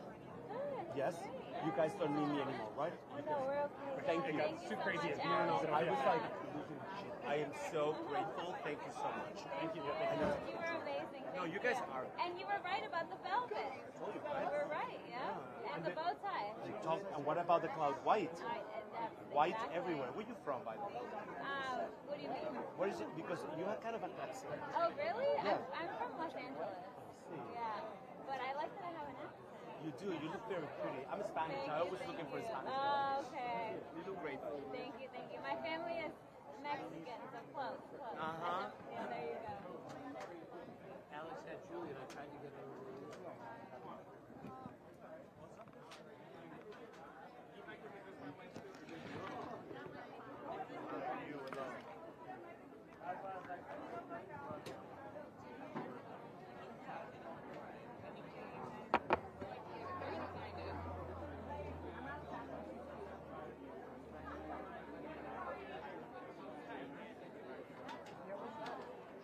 So, can you tell them?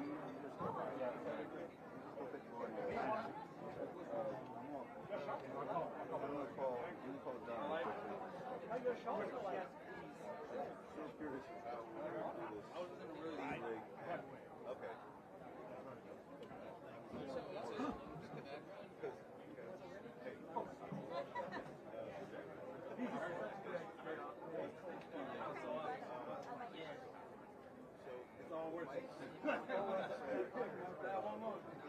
is amazing. Please, can you send it to me, please? Thank you.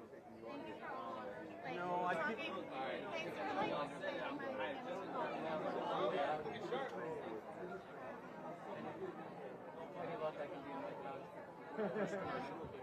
All right, I will talk to you when you get back.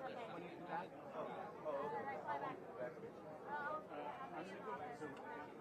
Are you staying here for a while? Another one down. Okay, are you coming into LA office? Okay, fine. That should be within 10 minutes. 10 minutes, great. Still 10 minutes.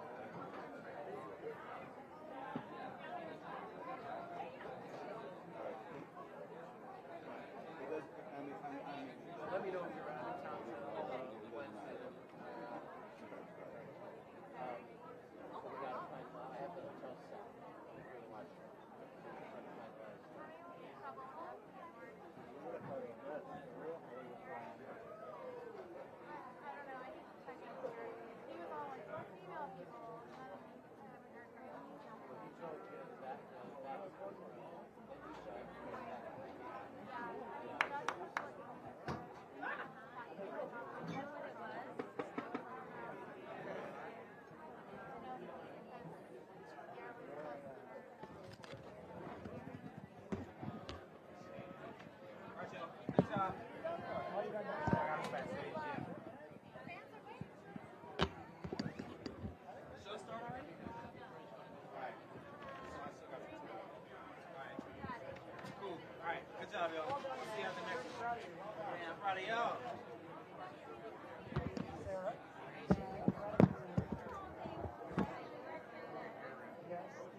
flowers over?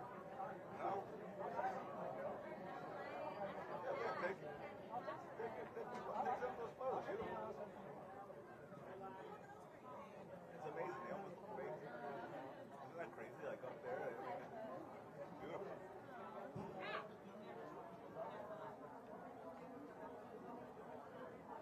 Feeding you guys water is outside of my wheelhouse. I'm gonna have to send you a bill.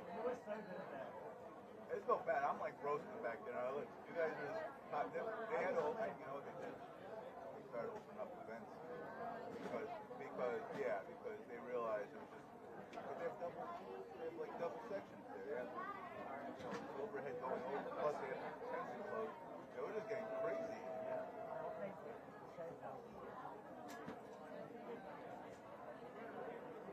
Sorry about that. Did you have a good time? I did. All right. What about you? I don't know about the time. It's just work. I'm just glad it all went. It looked really good. Yeah. It looked really good, guys.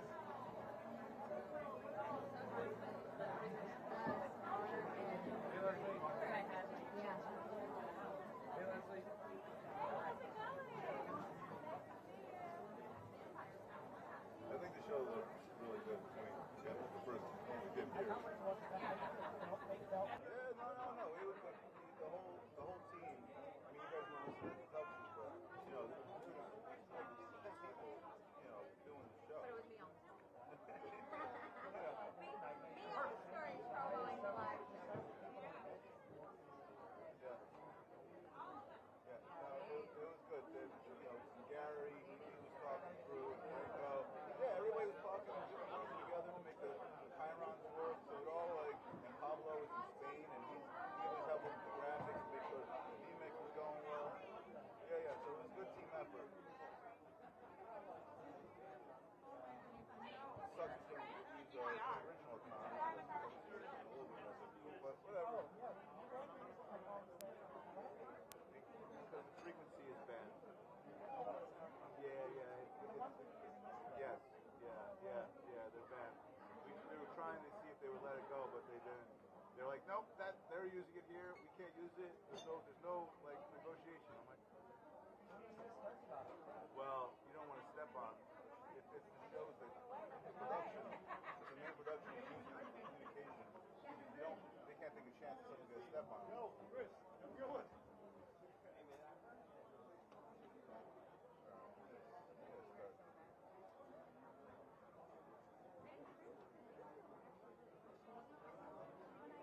You were so good. Right? George, you're amazing.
You want me to take a picture of you? Yeah.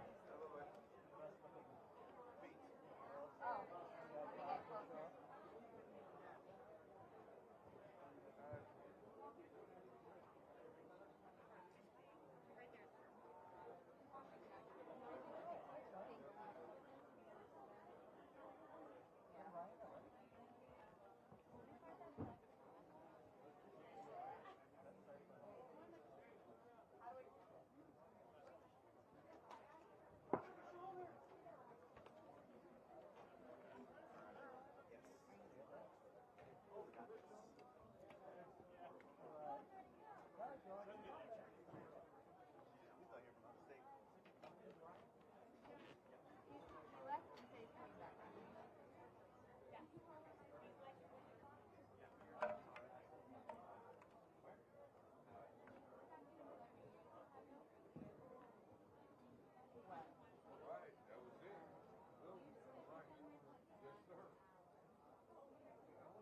Guys, I know you break, but any kind of like signage and stuff that you can see, we start like taking it down because.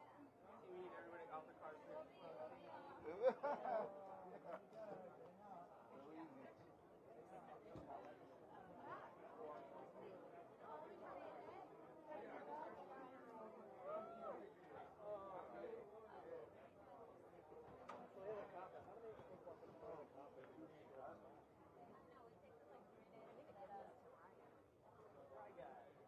We're gonna need a ladder.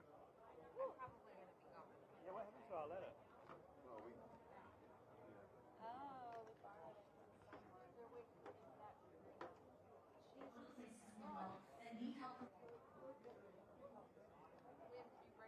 Thanks, Rob. Great show.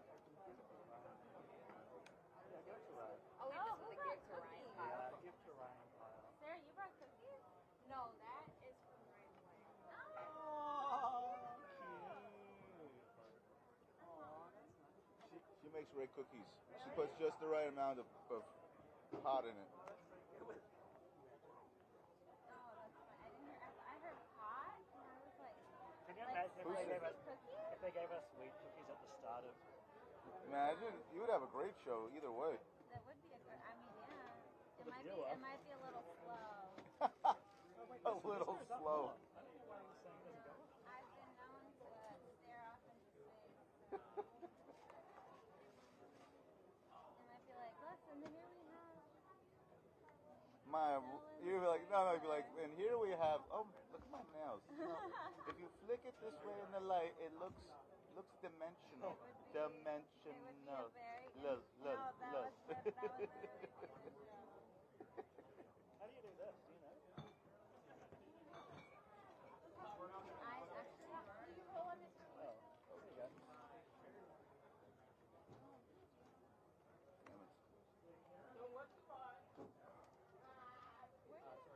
Hold on. I forgot these mics. Is it still hot?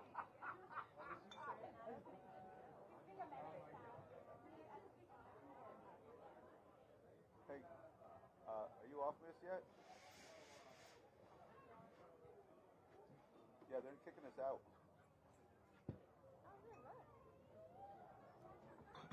Yeah, bye. Why did they do that before I said pot? Oh no. Oh God. No worries. It was a joke. It's legal. Yeah, and it's a joke. Also, my mum knows.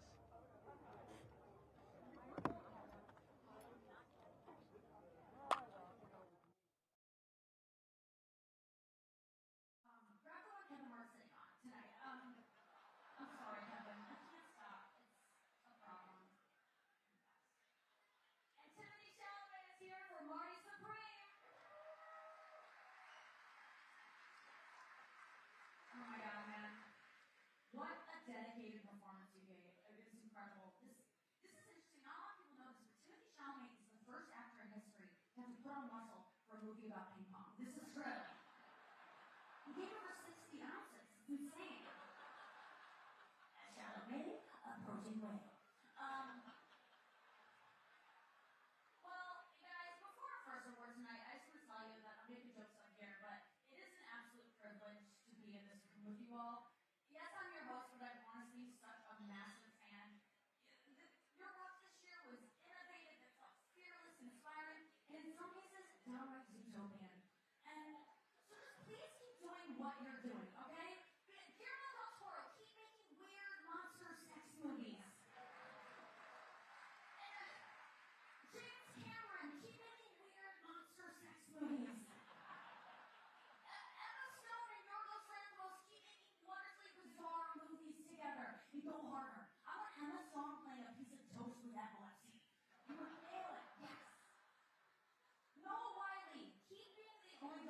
you regularly for the past 35 years. Paul Mescal and Jacob Elordi, keep being the same person to my mom, okay?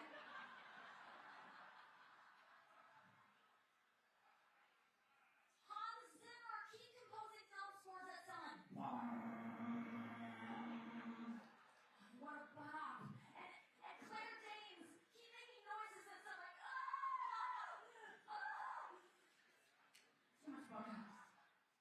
And lastly, Steve Martin and Martin Short, keep proving to us that in this industry, you are never, ever too old to still need money.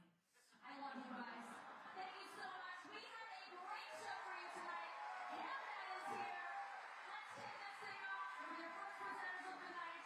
Please welcome the star of The Last Thing He Told Me, Golden Globe winner Jennifer Garner, and from the Testament family, a double nominee tonight, Amanda Seyfried.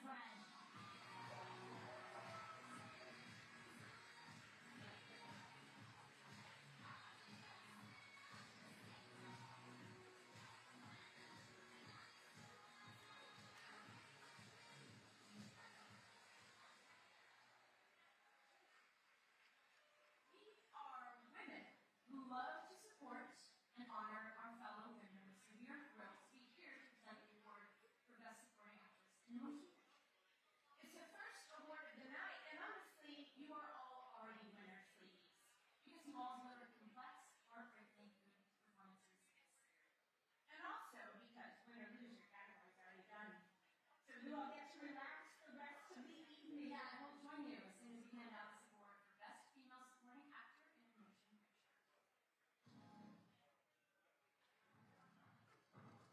Emily Blunt, The Smashing Machine. Elle Fanning, Sentimental Value. Ariana Grande, Wicked for Good.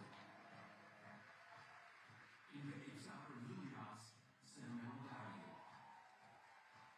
Amy Madigan, Weapons.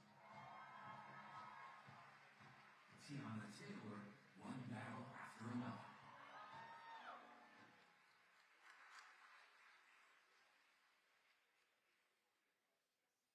And the Golden Globe, the first Golden Globe of the night goes to Teyana Taylor.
Not just the word, and everything I do is rooted in that truth. To Paul, let him cook, Thomas Anderson.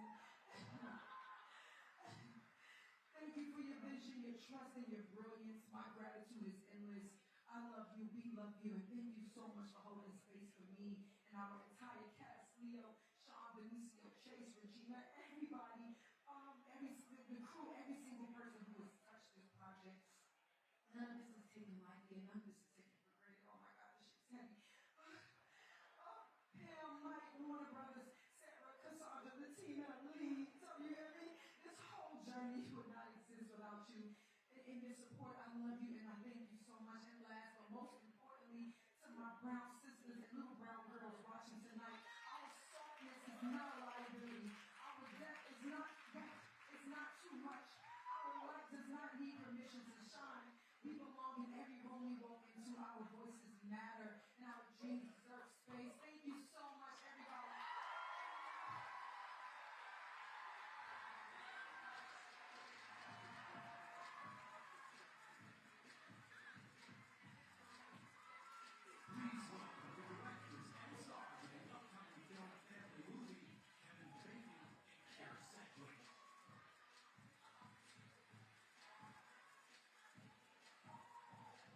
Stellan Skarsgård. Stellan, this is his second Golden Globe. He won his first Golden Globe for his first nomination for Chernobyl. He told me recently that he does not get a lot of scripts for him and all his active sons, including Alexander Skarsgård. He also told me tonight on the carpet that normally he will have this all the fans out there who have and it's funny. It's going to happen. And he promises it will be soon. And I cannot wait for mom to get out of here.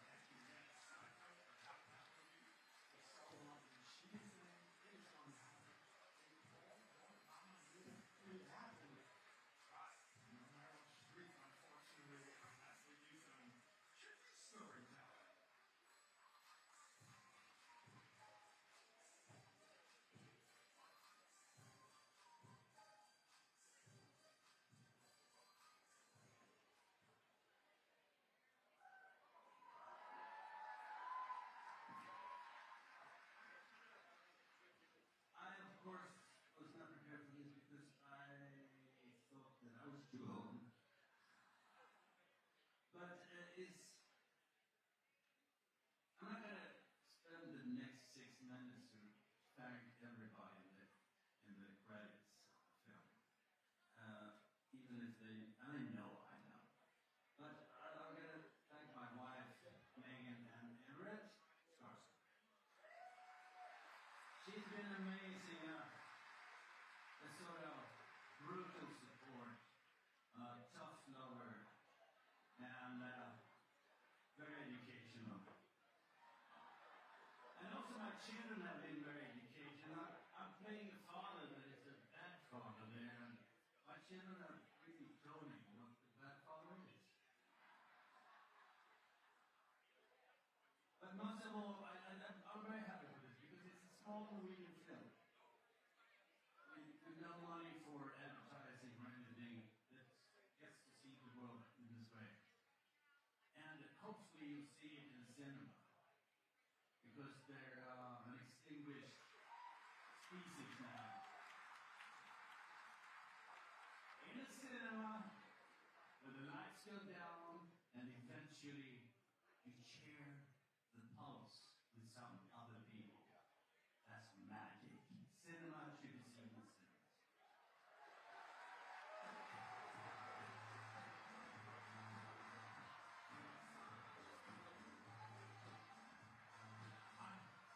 I'm Kevin Frazier, and I'm Mark Malkin, and we'll be giving you a better, glamorous version of the play-by-play all nights.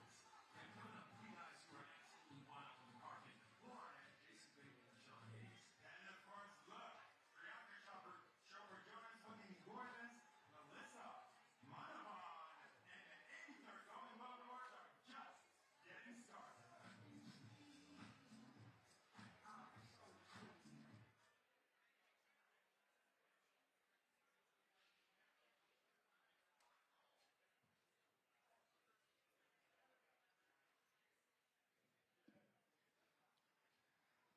Hi everyone, welcome to the Golden Globes press room. I know some of you are grabbing food, so we'll go over this again. If you have not received a meal ticket, please come up to the front and we'll be happy to give you one. Again, if you are sitting in a seat and the sticker in front of you does not say your outlet's name, please come up here and we will find the correct seat for you. Just a little process of how this will go. Once we know talent will be press okay and they're coming back here, which might not always be immediately after they win, we will come up and let you know the talent who will be coming back into this room, and we will pick 3 questions for them to answer. We will try to make sure everyone gets an opportunity if they're asking questions. If you don't plan on asking questions, we do ask that you cheer for the winner when they come in and be engaged. I know sometimes some fun things may happen on screen while we have a winner up here answering questions, but we ask that we're respectful of the winner who's speaking to the room, and we can be excited, but please be excited for the person speaking. We do not have anyone currently slated to come back immediately, so please get your dinner and enjoy the rest of the show, and we'll let you know when we have someone coming back. Thank you so much.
truly humbling moment this is. Oh my goodness, I'm so incredibly grateful, and I don't know how to say all my gratitude for 54 years and 60 seconds.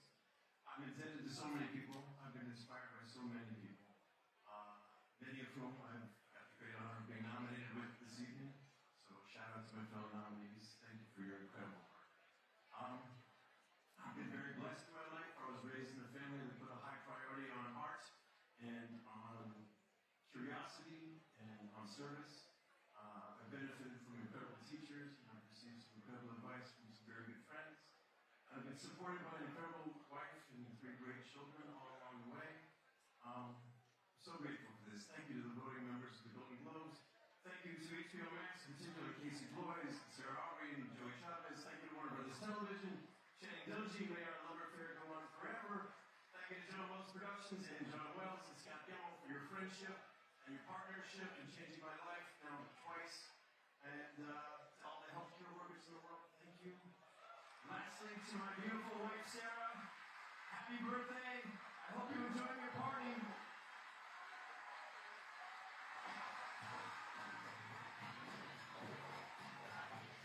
Please welcome the host. That was great.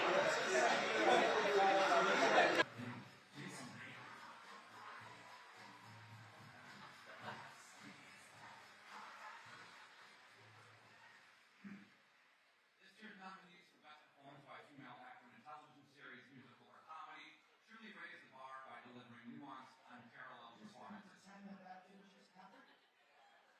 What? Announcer. He said Jason Bateman's not really my thing. Who says that?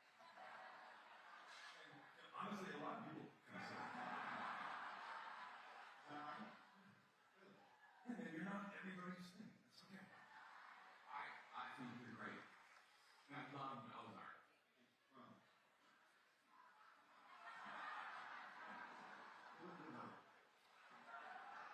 It was about 3 seasons too long. Look, man.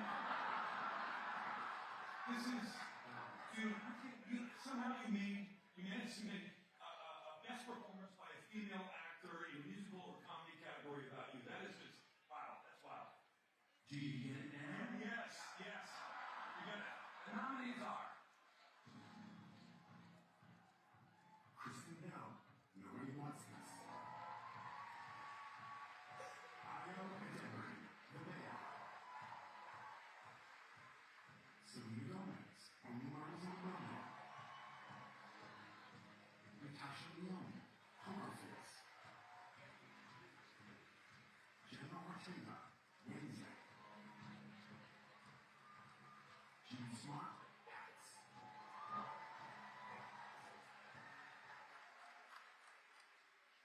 All right. Best performance of female actress, obviously, is musical comedy. And somebody who You're not no, this person's about to like you. Check this out. Jean Smart.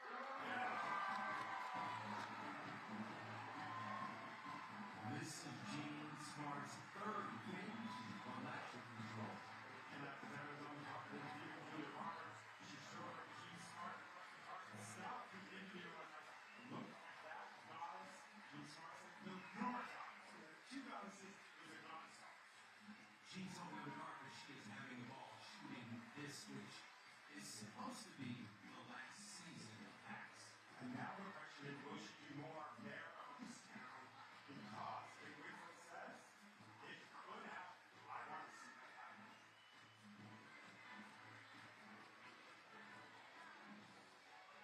Oh my God.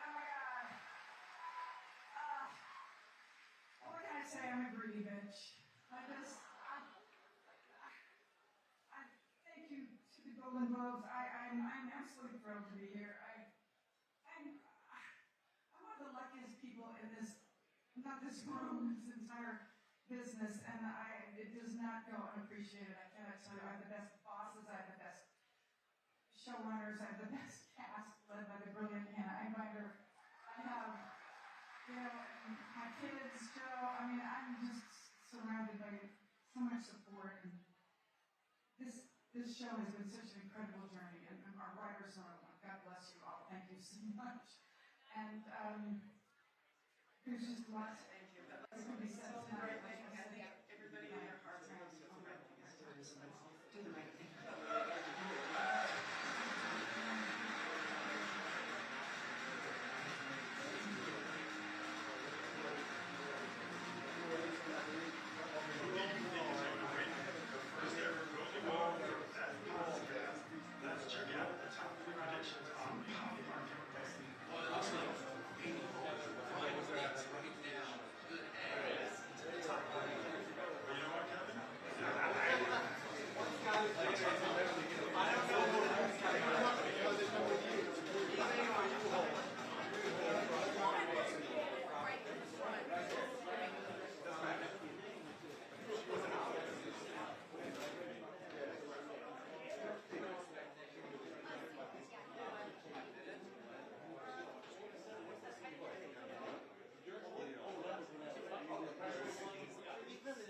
Bring it on. 2026, you'll never walk alone.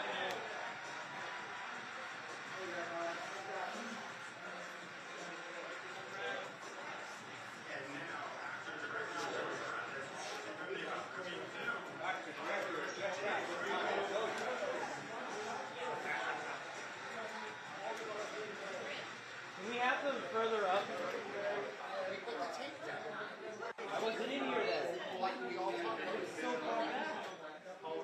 Matt, you like that? What? Why did it need to be? I'm just asking. Because why? Alright, forget it.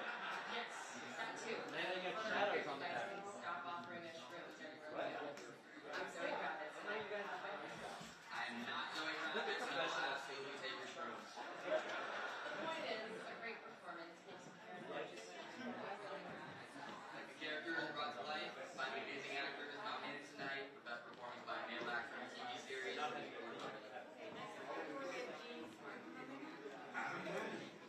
wants this.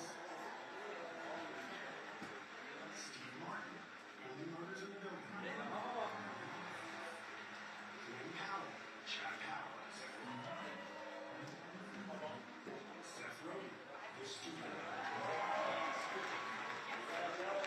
Mike Short, Johnny White, The Bane.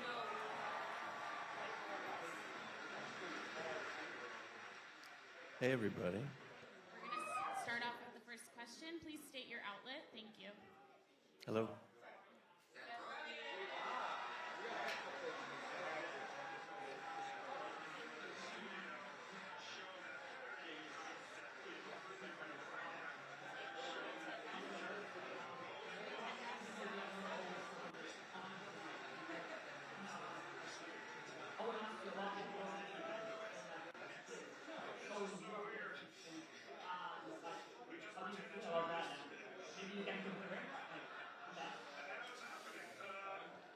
Well, this show really started coming together during the pandemic when we were looking at what was happening in healthcare in America. And soon thereafter, I called John Wells and said, I know you don't want to do ER again, and I don't either, but there might be another story to tell about what's happening in the healthcare system in America, which as we were watching, was playing itself out to show that we have two different healthcare systems. We have one for the affluent and one for people that live in certain areas of the country and have certain color skin, and the people that were getting the sickest, and the people that are getting the hurt the most, were also getting some of the worst medical information given to them. So whether it was medical misinformation or boarding crisis or a nursing shortage or morale fatigue, we wanted to kind of put the spotlight back on first responders, talk about what they've been going through for the last 5-6 years.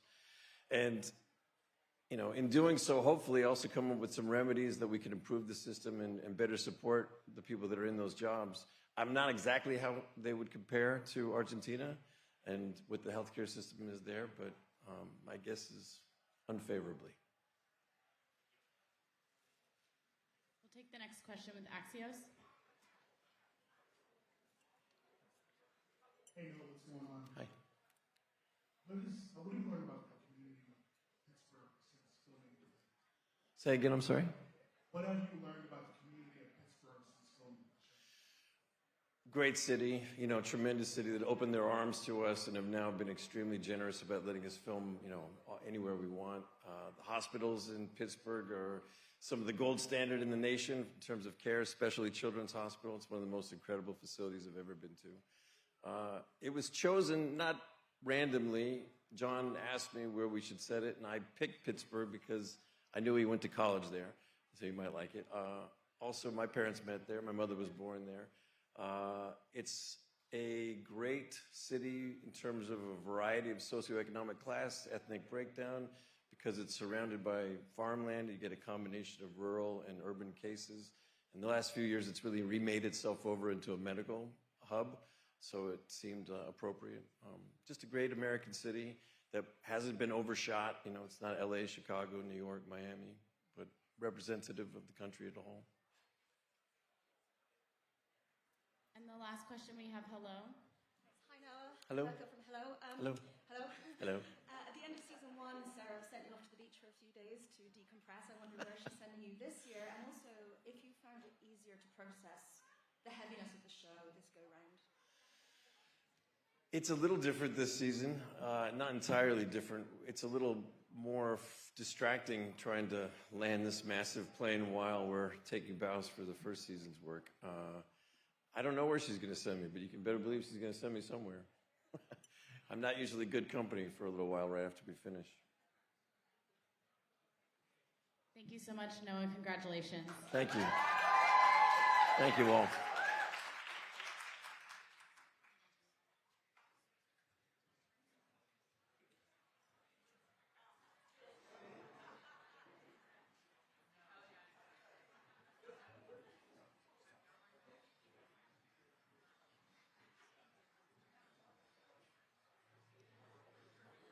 We're going to pre-select 3 questions for the winner of Female Actor TV Series, Musical or Comedy, Jean Smart. Please hold up your placards if you're interested in asking her a question. See that one in the back right there, Enigma Magazine? That'll be our first one. We can take 2 more. Golden Globes and Rainbow Media. Thank you.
please welcome the winner of the Golden Globe Female Actor TV Series, Musical or Comedy, Jean Smart.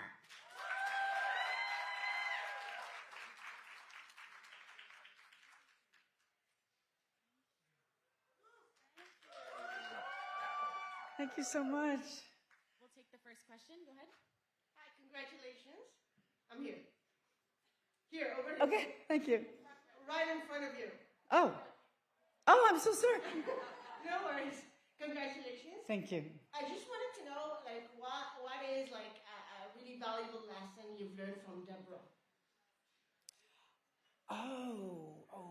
That's a good question. Well, I love the fact that the writers and our showrunners have sort of gradually made her self-examine a little bit more, gradually more and more as the seasons have gone by. I think she's learned a lot from the character of Ava. I think she's learned to listen a little more, and that, you know, we never have all the answers no matter how old we get, and that's a good thing, that we don't need to have all the answers all the time, you know. We'll take the next question from the Golden Globes website. Hi, congratulations. Am I looking? Oh, hi.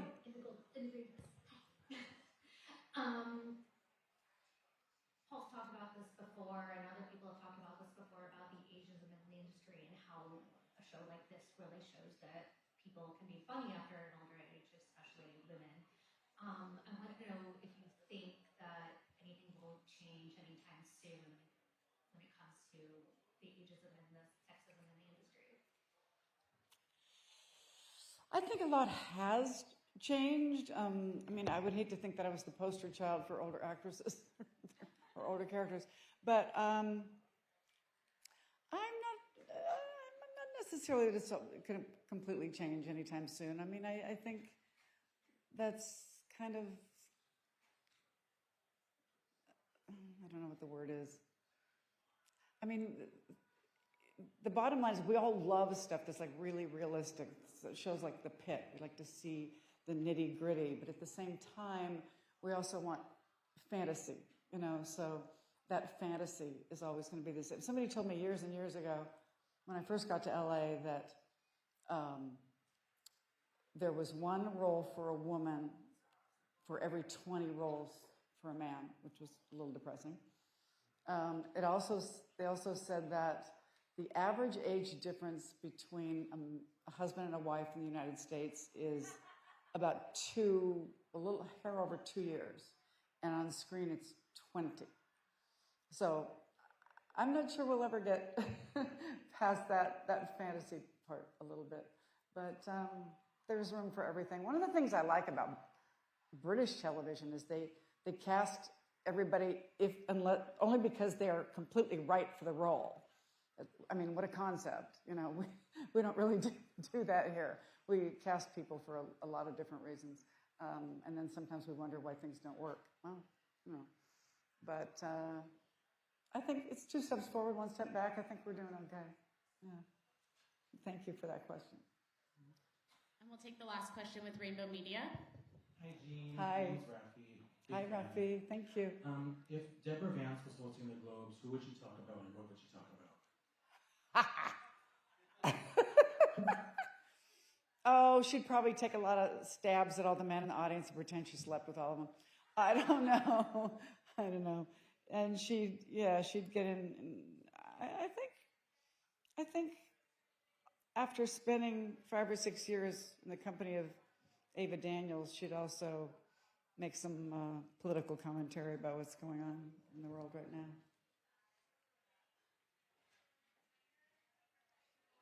Thank you so much. Thank you. Congratulations. Thank you. Thank you.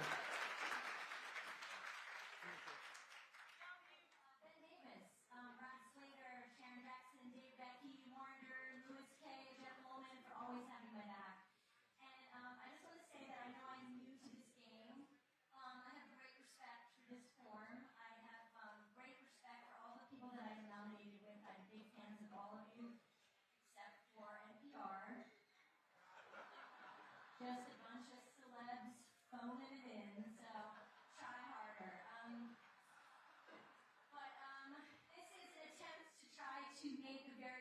rough and unkind world filled with a little bit more love and laughter and laughing with people, not at them. And we just had such a good time making it. And thank you so much for letting us make more. Archie and Abel, I love you. Mom and Dad, you can watch The Patriots now. Thank you. Good night.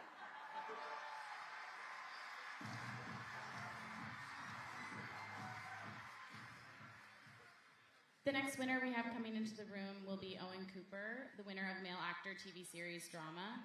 We'll take 3 questions for Owen. Spectrum.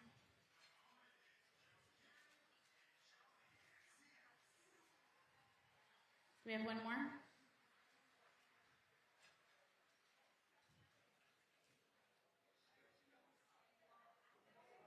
Okay, Yahoo, thank you.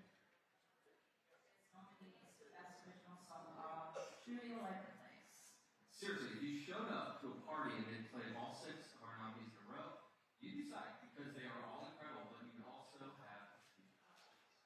Yeah, like, what do you want? And how much of it are you want? And please can I have some? All great questions. Now here's one more question. Who's taking home the Golden Globe? Nominees are... From Amazon Fire and Ash, choose one.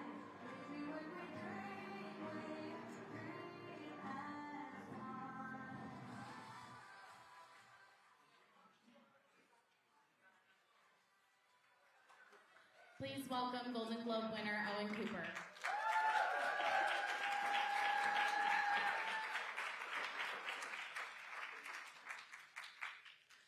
We will take our first question from Spectrum News.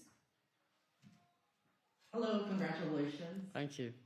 You've made history tonight, so I was wondering how you, as a 16-year-old, are planning to celebrate this win. I'll properly celebrate it when I get back home to my hometown in England with my family. So, but at the minute, I'm just going to be with my classmates, my mum, my dad, and everyone that's came out with me. So, I mean, yeah.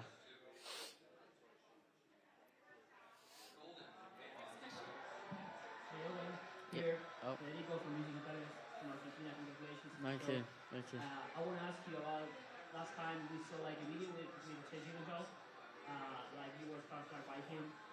Who was the most starstruck in this evening? I've not really met much. Stephen Graham is a good friend of Leonardo DiCaprio, so I've seen him. And but apart from tonight, I've met so many of my idols. But when I get out there back, I'm gonna mingle around and speak to people. So yeah, can't wait. And last question up in the front with Yahoo. Hi. This is Mia from Yahoo. Obviously, Adolescence is such a significant show with such an important commentary and messaging about how isolating teenagehood can be. How does it feel to receive the kind of recognition you've been getting for your performance? I think it's the most proudest I've ever been. We made this show in the summer of 2024, and we made it with love, and we made it with... it was a special show when we made it, but never in a million years did we think that would be here, the Emmys, the Critics' Choice. You know, even in this continent, really, we didn't even think we'd be here. But you know, we're all as the cast and crew just so grateful to be here. So yeah, thank you. Thank you, Owen. Congratulations. Thank you.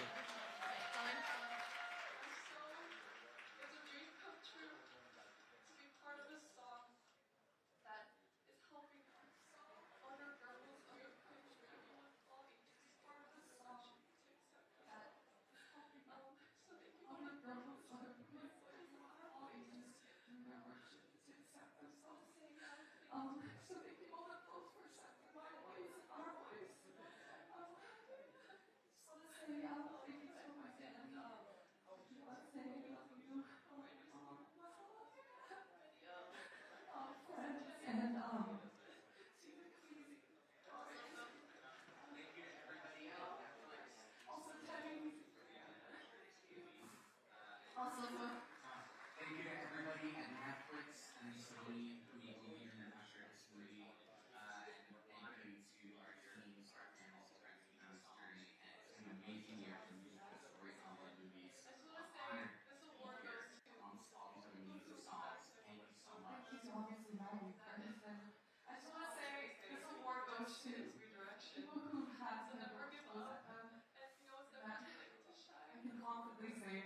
rejection is redirection. And so never give up. And we also never too late to try.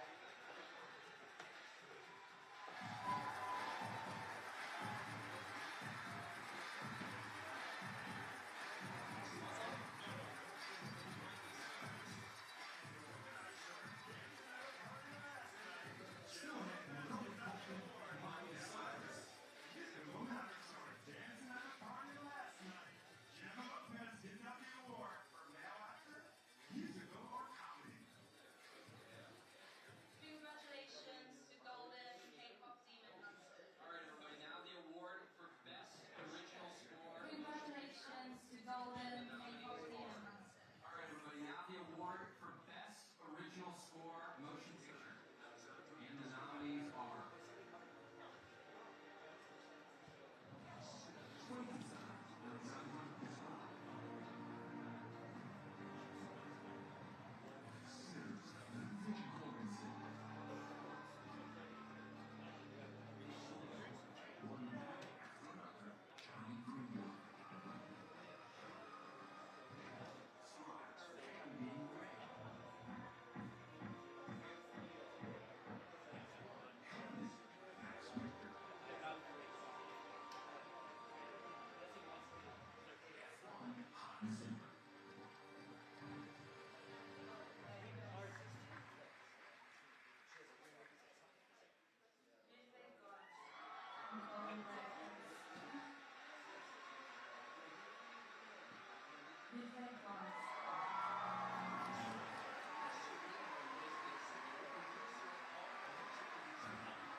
You wrote this incredible movie, director, thrill movie about a guitar player, about a musician.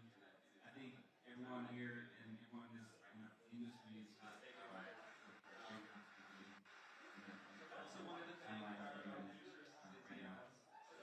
you, Ryan. I also wanted to thank our producers, Cynthia Evans, and our executive music producer and my partner, Stephen. And also, God bless the Big for writing such an incredible song. It's going to live you. Also, want to take a little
believing in me. Thank you for this portrait. I'll share mine for the world. So we put forward the best in the world, so Josh. Amazing cast of this film. This is Zion, Gwyneth Paltrow, Tyler, the creator, Fred Drescher, Kevin Weird. He was told me when I was 19 years old, I'd be thinking this is wonderful, and Shark Tank. Alright, you're laughing, so I got away with that. Thank you, Kevin. So it's still I'm very grateful. It's still in the spirit of gratitude. Thank you. You're grateful for that. Allow me to lead this ceremony. Your ashes together. Head held high, grateful to be here. My parents, my partner, I love you. Thank you so much.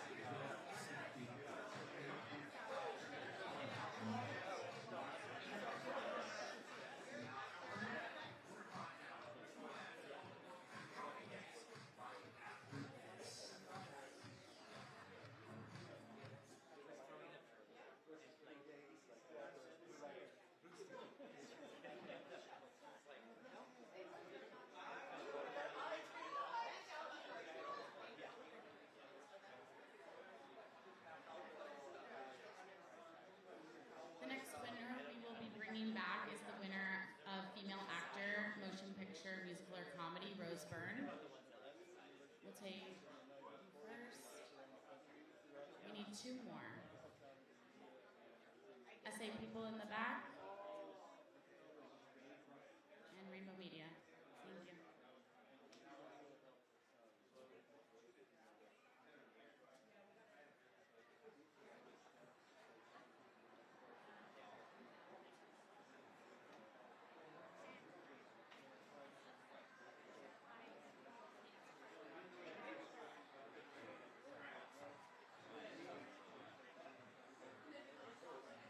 Thank you.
And especially one of the most best producers ever, Nouvelle Vague.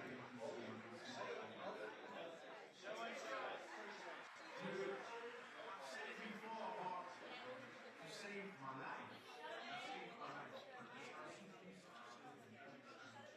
We used to move.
Please welcome Golden Globe winner Rose Byrne.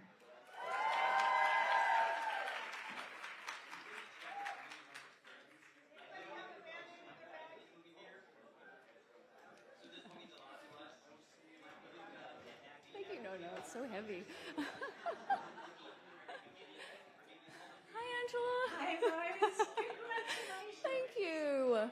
We Aussies have been watching you on the screen since you were a teenager, and you have given us so many tremendous performances. But this one really tops the lot. How does this feel? It feels entirely out of body, very surreal, and I did not expect it. So it's even a stranger, extraordinary experience. I want to thank the Golden Globes while I'm back here because they're incredible and just such an honor. Thank you to them for seeing our movie and seeing the work that Mary Bronstein and I put into this movie. So thank you to the Golden Globes. Appreciate it. All right, next question. Hi, I'm Cassie, as another fellow Australian actor. So proud, so incredible, and beautiful that your parents were tuning in. How are you going to celebrate with them, and how are you going to celebrate this in Australia? Oh my gosh, I'm not sure. We'll have to have some sort of. Well, now they have Paramount Plus, so they're locked in. No, it's such an honor. I also want to thank my incredible co-stars, Conan O'Brien, ASAP Rocky, Danielle McDonald, Delaney Quinn, this extraordinary cast I had. It was a really tight group, and they were everything. You're only as good as who you're working with, you know, acting's reacting. So it was just, I was so spoiled with this incredible cast who I failed to thank because I was having an out-of-body experience. And last question from Rainbow Media. Hi, Rose. Hi, Icon. I'm not Australian. But I've loved you for a long time. Like someone else said, you've been slaying the game for a while. I loved you from since Star Wars. So if you could travel back in time and talk to that little actress and give her a message, what would it be? Oh man, it's a wonderful kind of thing to be able to look back and see that person and come and think of myself now. It's a surreal and sort of impossible exercise, but I feel extraordinarily grateful, and I never take a minute of this for granted. So it's just such an honor, and I love what I do. I don't quite know what I would do if I didn't have acting. It's given me such a extraordinary kind of richness in my life, and this was the role of literally of a lifetime. So I can't thank Mary Bronstein enough for believing in me and knowing that I could do it and that I was the one. So I'm so grateful to Mary. Thank you, Rose. Congratulations. Thank you. Thank you.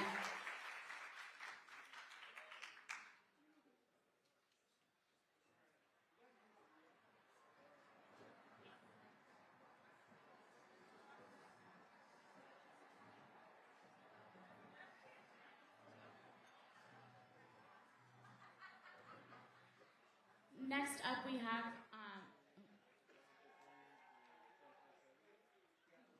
please welcome Golden Globe winner Amy Poehler.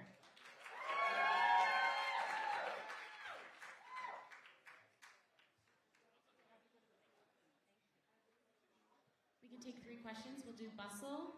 Hello. First, thank you. Can you get a mic over there for her? Hi. 1 second, we're gonna get her a mic.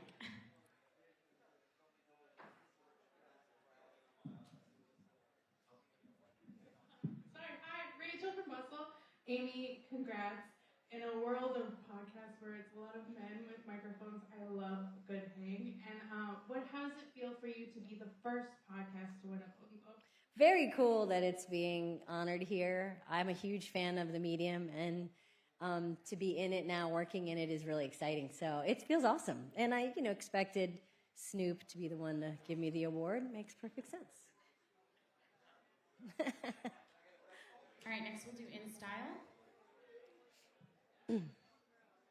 She's third row. I can hear you.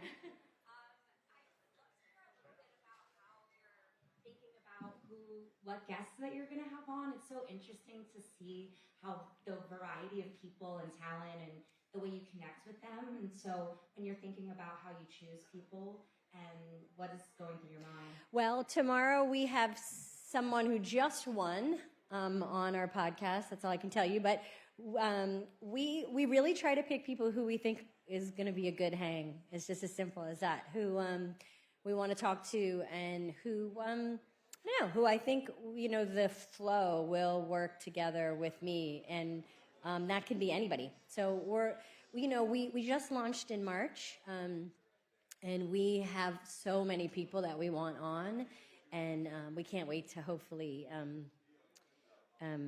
use this to get them on. Thanks. Next question we'll do Decider.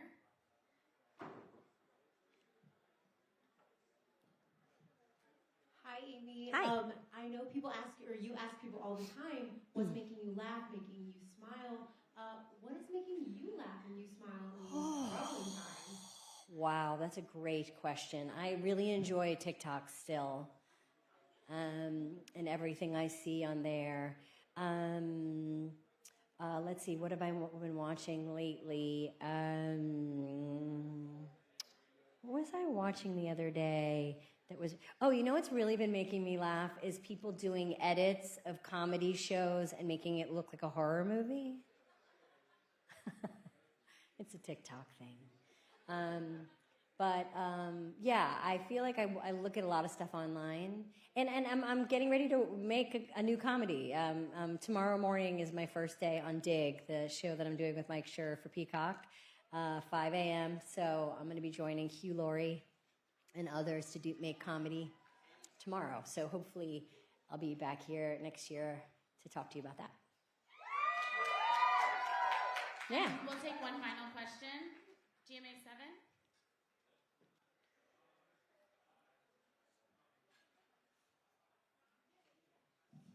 Hello, Queen. I love you so much. But besides that, who would you be the most excited and hyped to find out that your podcast is having the rotation? Anybody either here tonight at the Golden Globes or just around the world, who would Amy Poehler just geek out finding out that? Oh, that would be cool. Yeah, I guess it would be cool to know if Meryl listened to it maybe, or I don't know if I'd like to know if Snoop does listen to it. I don't think so. We'll see. No, it has by far been the thing that people come up to me all the time and tell me they put it on when they're doing things. They're listening to it in their car. So honestly, I've just gotten so many people across, and that's the thing about podcasting. It's pretty international. A lot of people all around the world listen to it. So I think I would be pretty psyched if I heard someone from a very far away country relate to it and listen to it. But Meryl too.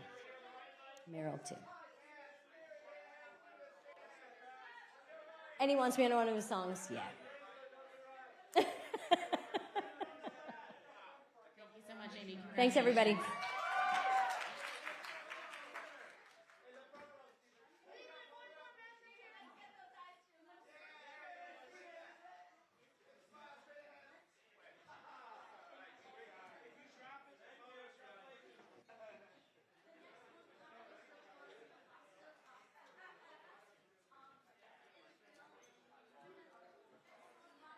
Was pasta real? Yes, it is real. And if you kind of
amazing. Very emotional night for me. There's so many friends here. It was Vern, Sandler, and Melissa, and Seth left, but Evan's here. It's very exciting. I remember when Seth, I met him when he was 16 years old, and he said to me, one day we'll win a Golden Globe and crush Martin Short and run Canada. Please welcome Golden Globe winner Stephen Graham.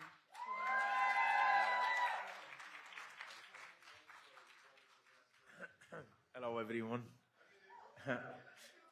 It's a bit surreal. We have a question for Stephen. Go with BBC News as the first one. Hello. Thank you. I want to say to every kid in Kirby, dream, because anything is possible. I want to say to every parent, please give your kid a massive cuddle, tell them how much you love them, and listen to them when they want to talk to you. Make sure the bedroom door's always open, and make sure you communicate with each other. But for every little kid in Kirby who has a dream, please don't give up on it. Yes, I feel like that's a proper press conference, isn't it? We'll take two more. Thank you. Okay. TV Insider. Hello. If there is going to be, let's say, a second season or a continuation of this, of Adolescence in a couple of years, where would you like to see the characters continue from? I cannot answer that question because it's somewhere in the deep recesses of my mind and Jack's mind, and we'll pull it out in about 3 or 4 years. So yeah, stay tuned. And we'll take the last question from the New York Post. Thank you.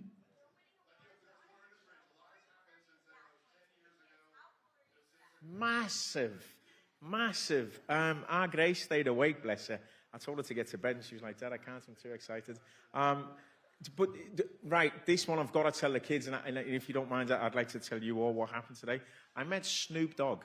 I forgot to say it on there, and he shook my hand, and he looked me right in the eyes. I couldn't see his eyes because he had his glasses on. And he just said, you a motherfucking gangster. My life is complete. Thank you. Congratulations.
For me and this film, and I'll take it.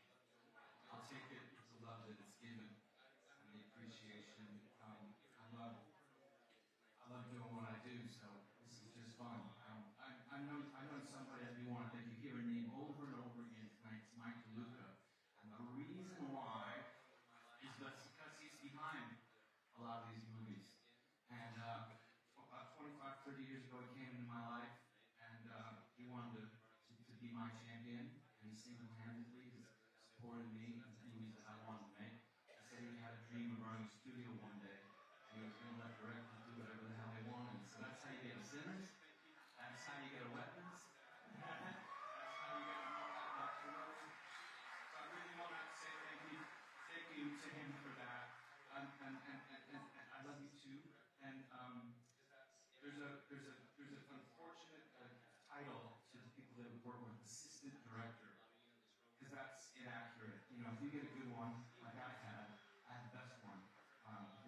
Sumner, a lot of you in this room might know him. Stephen knows him.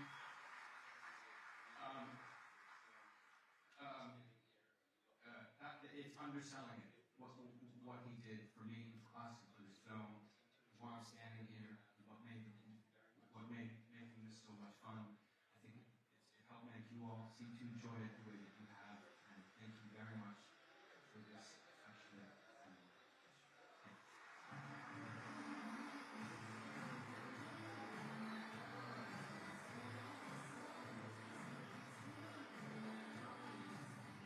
And now, from Wake Up Dead Man, we have a Kunis from the upcoming Super Mario Galaxy movie. Begin Michael Youn.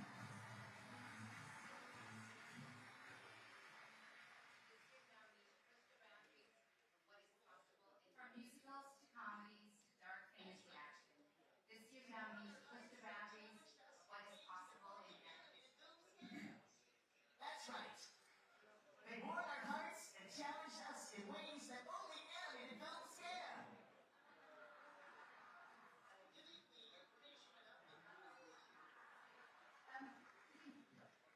you doing? I'm giving the information about the nominees. You're doing it in your total voice from Super Mario. It's just that we're doing the animated category. We're using our animated voices. Wait, that's not your Family Guy voice? No, this is my normal voice. See, this is me normally, and this is me as Meg.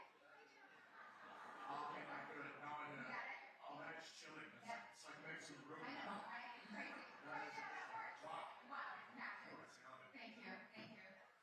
And The nominees for Best Motion Picture Animated are Arco,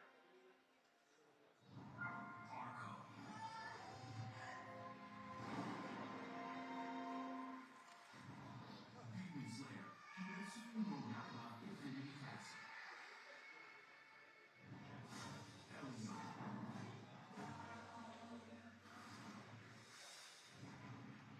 K-pop Demon Hunters,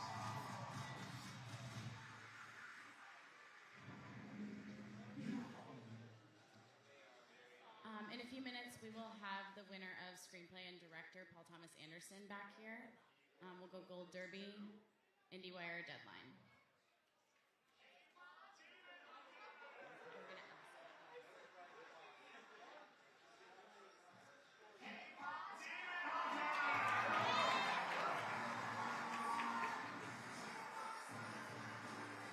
K-pop Demon Hunters is the most watched video film ever on Netflix. This movie's on the clock over 500 million total views, 236 million views in the first 10 weeks.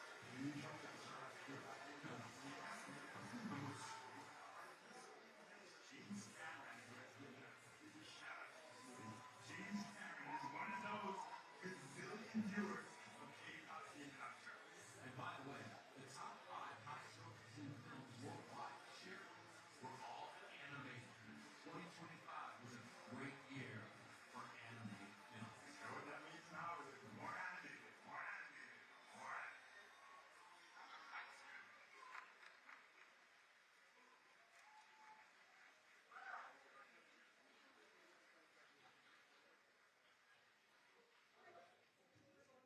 Well, you weren't doing this. Thank you to the Golden Globes and for everyone who believed that a movie so deeply rooted in Korean culture could resonate with the global audience.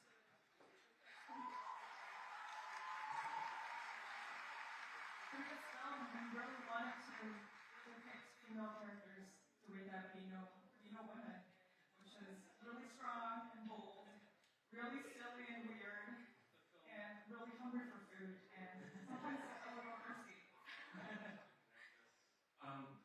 The film is a love letter to music, to the power it has to connect us, to make us see some kind of shared humanity, which we could use in the world these days. So we just have to thank the fans for embracing the film and everything, keeping the home strong. Thank you to Netflix, Sony Pictures Animation for believing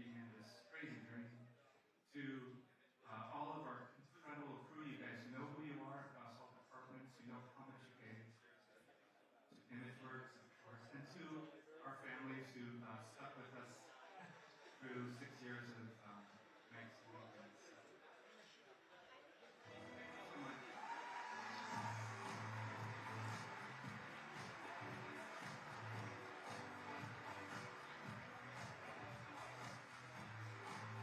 We gotta talk about the award for Best Stand-Up Special. You think you know what's gonna win? So there's an all the nominees tonight. So fun, but it looks like there's a preliminary In other words, someone is gonna have the last laugh tonight.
Stories from 6 different countries spanning 4 continents.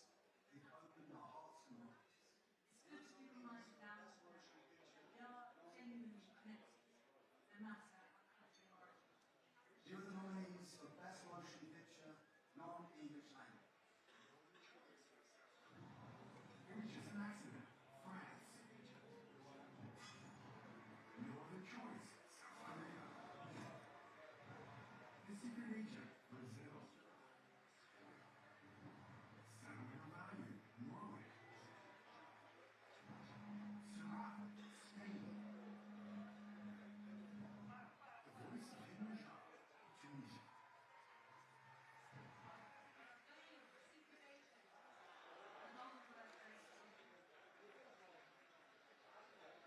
Maine, The Secret Agent.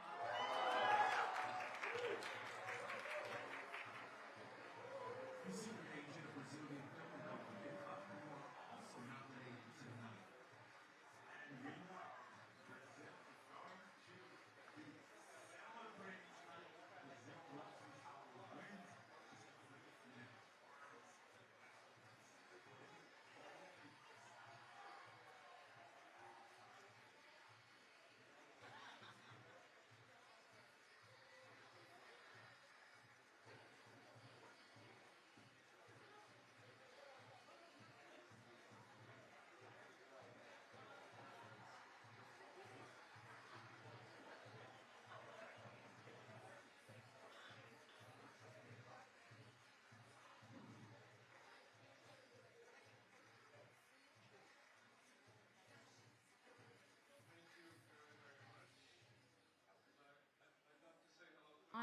On deck, we have Ludwig Göransson. If anyone has any questions, please hold that up. Okay, we'll start with the Associated Press. We can take 2 more. Ludwig Göransson.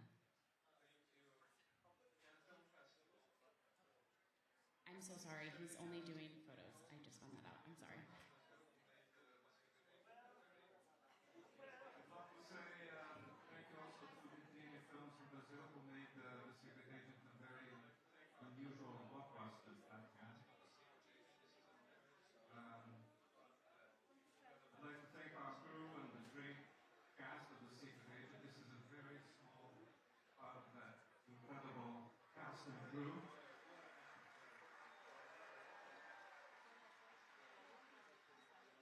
Thank you, Wagner Moura, what an actor.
Okay,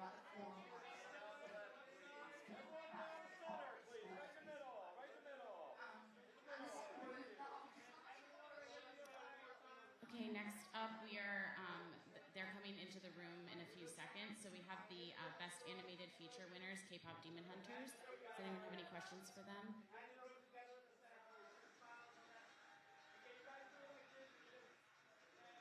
Okay. I see hello.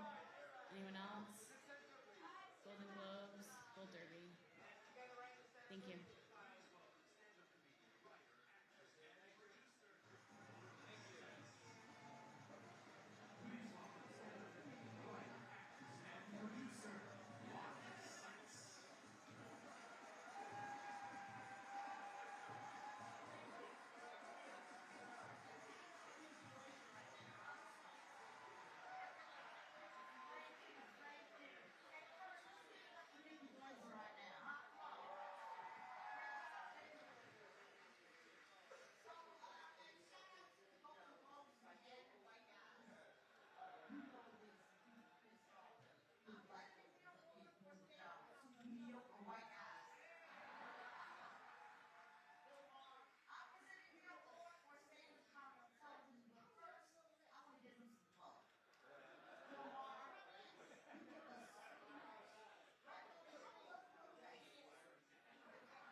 Please welcome the winners of Best Animated Feature, the team of K-Pop Demon Hunters.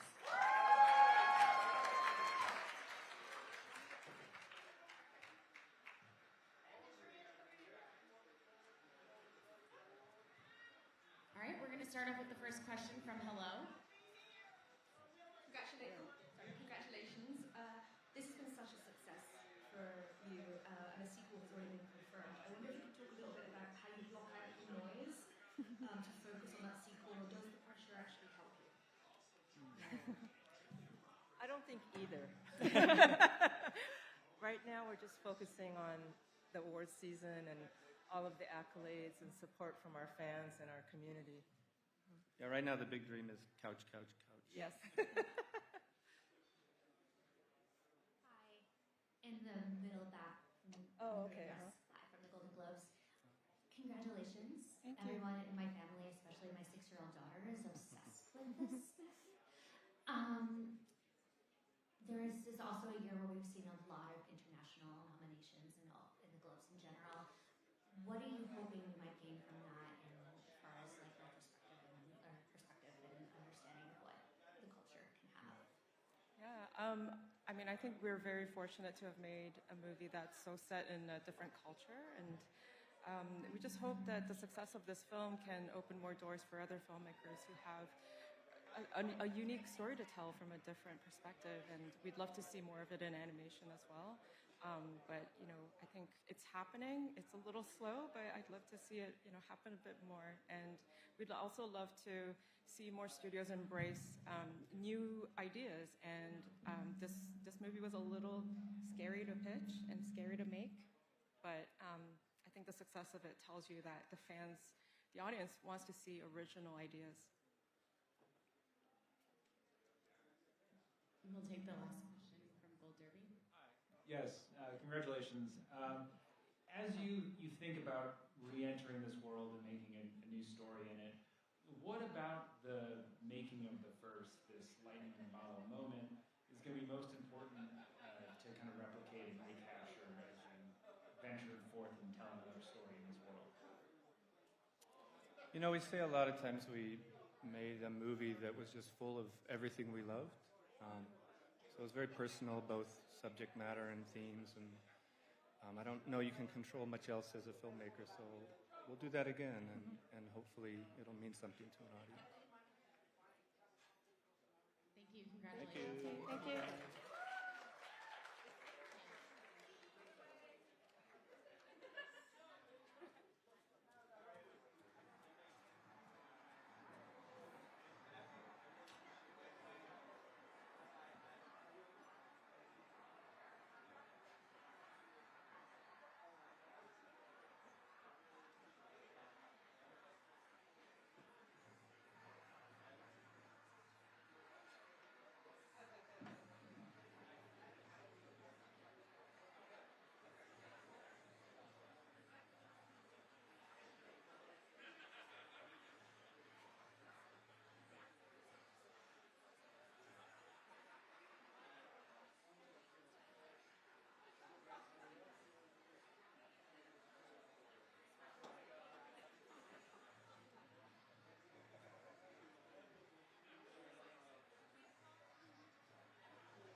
Next up, we will have the winners of Motion Picture Non-English Language, The Secret Agent. We're going to go TV Globo. You're shaking it, but that one, yes. And then O Globo. For the microphone, it's the first one is up on the platform.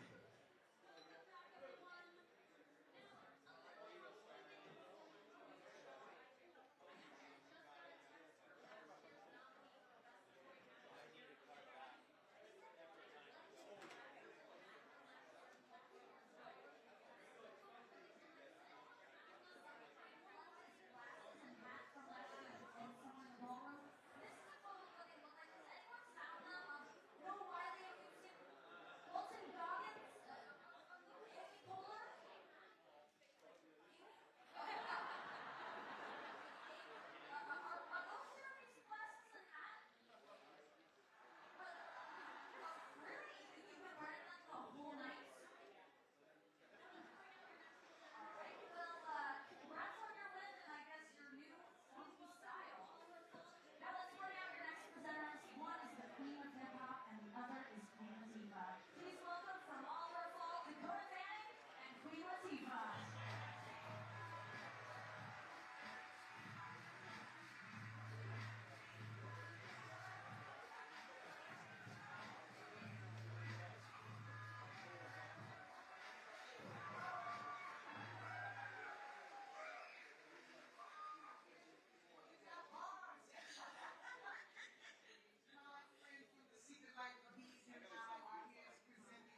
And what this year's nominees have in common is this.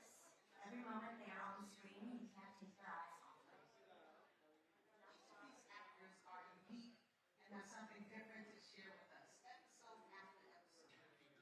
And that's why they are all Ambriz. They're the nominees. Kathy Bates, Matlock. Britt Lauer, Severance. Helen Mirren, Marley. Bella Ramsey, The Last of Us. Kerry Russell, The Diplomat. Ray Seaman, Lois.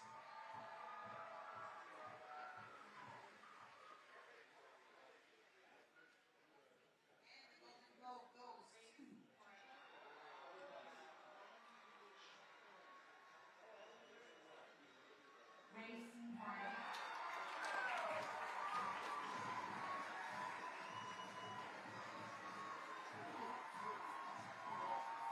Well, this is the most watched TV series in Apple TV history and great for a kind of league. And then when he wrote the show for her, she said, I would have been reading a script.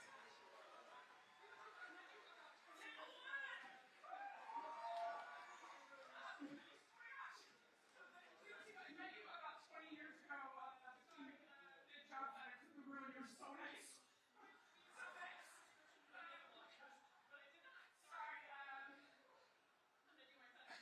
Sorry, my speech says get a prescription for beta blockers, but I did not. Sorry. I'm gonna do my best. I'm sorry. I'm just I'm a little shocked. I think my stomach is still over there.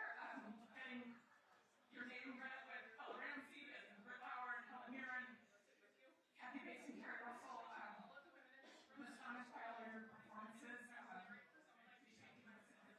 Joining us from the Secret Agent team is director Talbert Mendoza Filios and producer Emily Lecolo.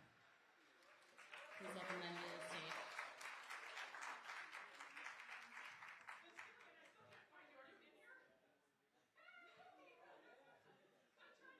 Our first question is with TV Globo in the back. He's holding up the sign.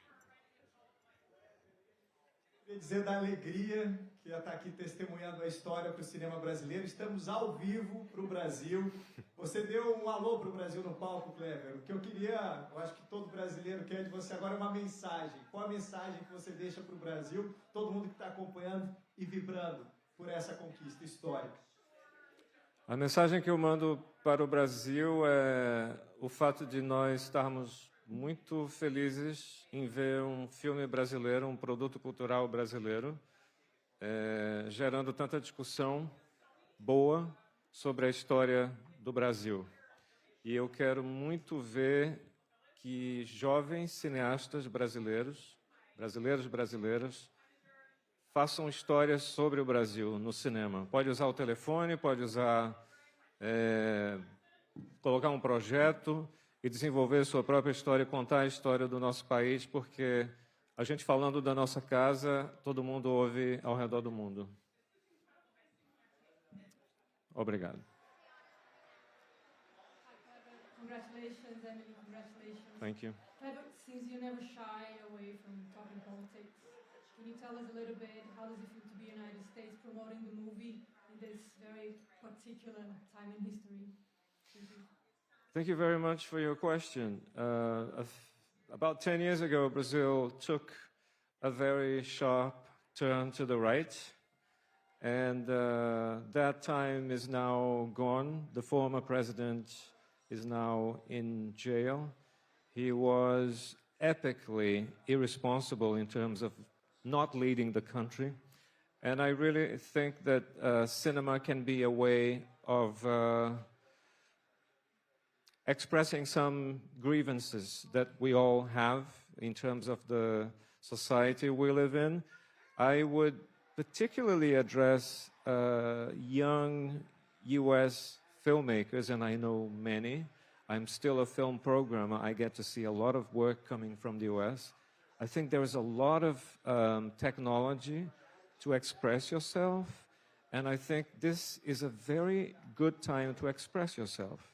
And I think young filmmakers in the US have a lot to say about what happens in this society. This is what I want to see from US filmmakers. Thank you very much. We'll take one last question from Oglobo. We could get her a mic. Thank you.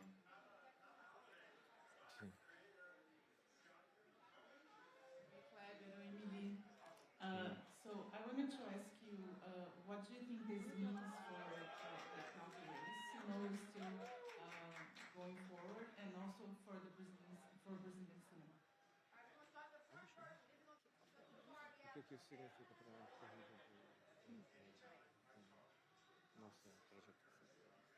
Well, you know, we're living this exciting moment, one day at a time, and enjoying every minute, you know. So we try not to think much ahead. Now we're going to enjoy this and work very hard for the next, step of this campaign. We're just very happy, very proud for Brazil cinema. But it is true that we've been traveling with the film and showing the film since May at the Cannes Film Festival. And it's been a strange and wild ride. And I'm happy that we have this and, more attention for the film. It's out in cinemas in the US, in France, in Brazil. It's doing very well. And I hope more people see it. And let's see what happens from today onwards. I think this is good for the movie-going experience. It will get more people to see the film at the cinema where it should be. Thank you so much. Congratulations. Thank you very much.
This New Year's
Next, we have the winner of Male Supporting Actor in the Motion Picture, Stellan Skarsgård. We'll take 3 questions for him.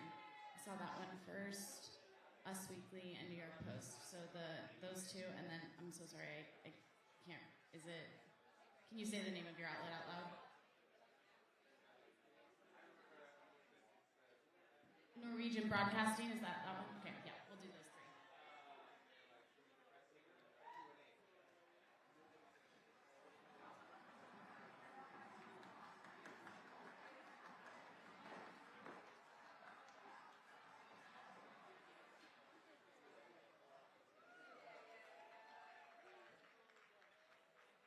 Please welcome Golden Globe winner Stellan Skarsgård.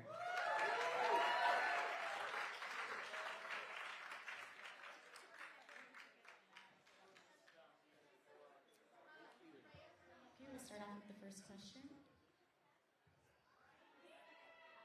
Hi, congratulations. I'm Alexandra with the New York Post. This movie was all about complicated family dynamics, but I love that in real life, your family has just taken Hollywood by storm. What is the best piece of advice you've given your kids who are following in your footsteps? Be decent.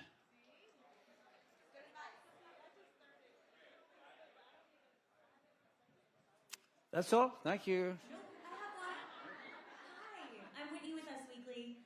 I'd be remiss if I did not ask about Mamma Mia 3 because everyone wants to know.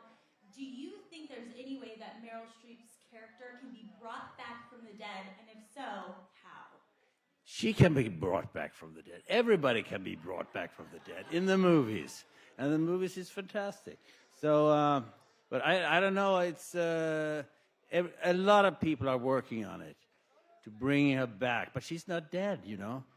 Meryl Streep is not dead. We'll take 2 more. Norwegian Broadcasting next.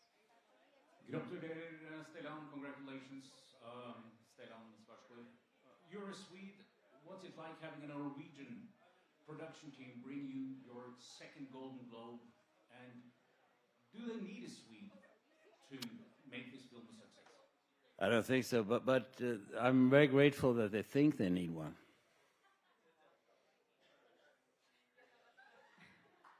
We'll take 1 more. Someone else had it raised. All right, thank you so much. Congratulations.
Tabulating the ballots and safeguarding the results of all our awards tonight. From the audit, tax, and advisory firm KPMG, the official and very glamorous vote tabulator of the Golden Globes. Please welcome the longest stars and sinners, Haley Steinfeld, congratulate Bill Joy, and Golden Globe winner Abbott Elementary.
Stephen, you're the Larry to my Barry.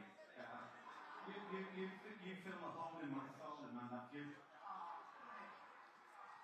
Lastly, some think our show is about how we should be frightened of people. It's not. It's about the filth and the debris we have laid in their path.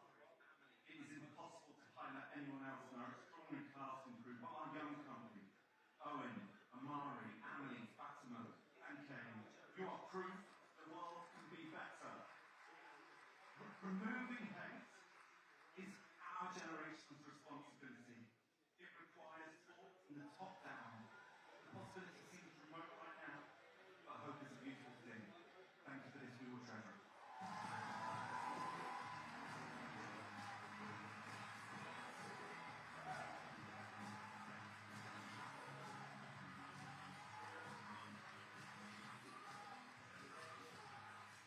And now, please welcome from the upcoming scary movie, Marlon Wayans, and from Severance, Adam Scott.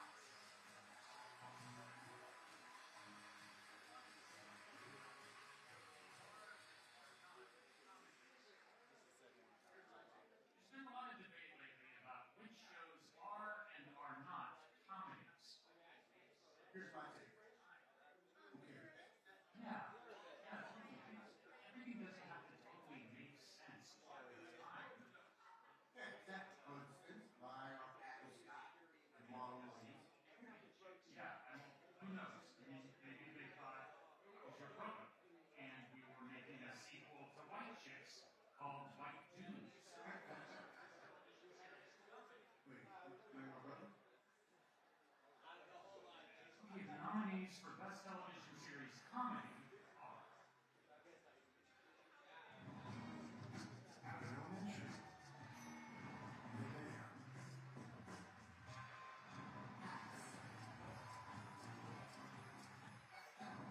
Nobody wants this. Only workers in the building. It's studio.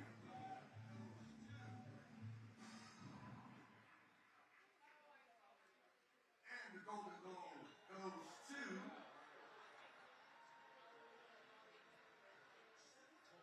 Studio.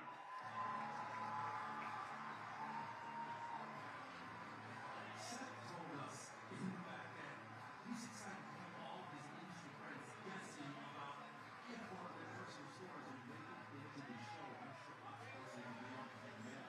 This is the show that Martin Scorsese powered. Everyone must get the show.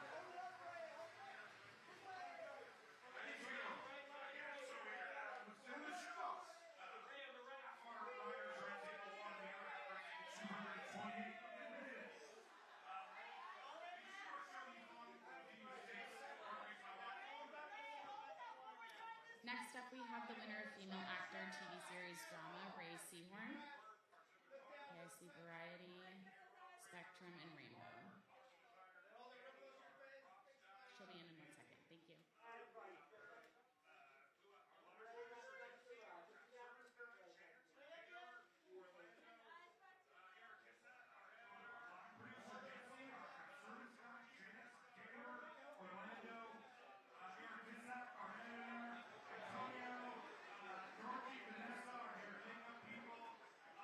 Truly, without all of you, this show would not be making.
Please welcome Golden Globe winner Ray Seahorn.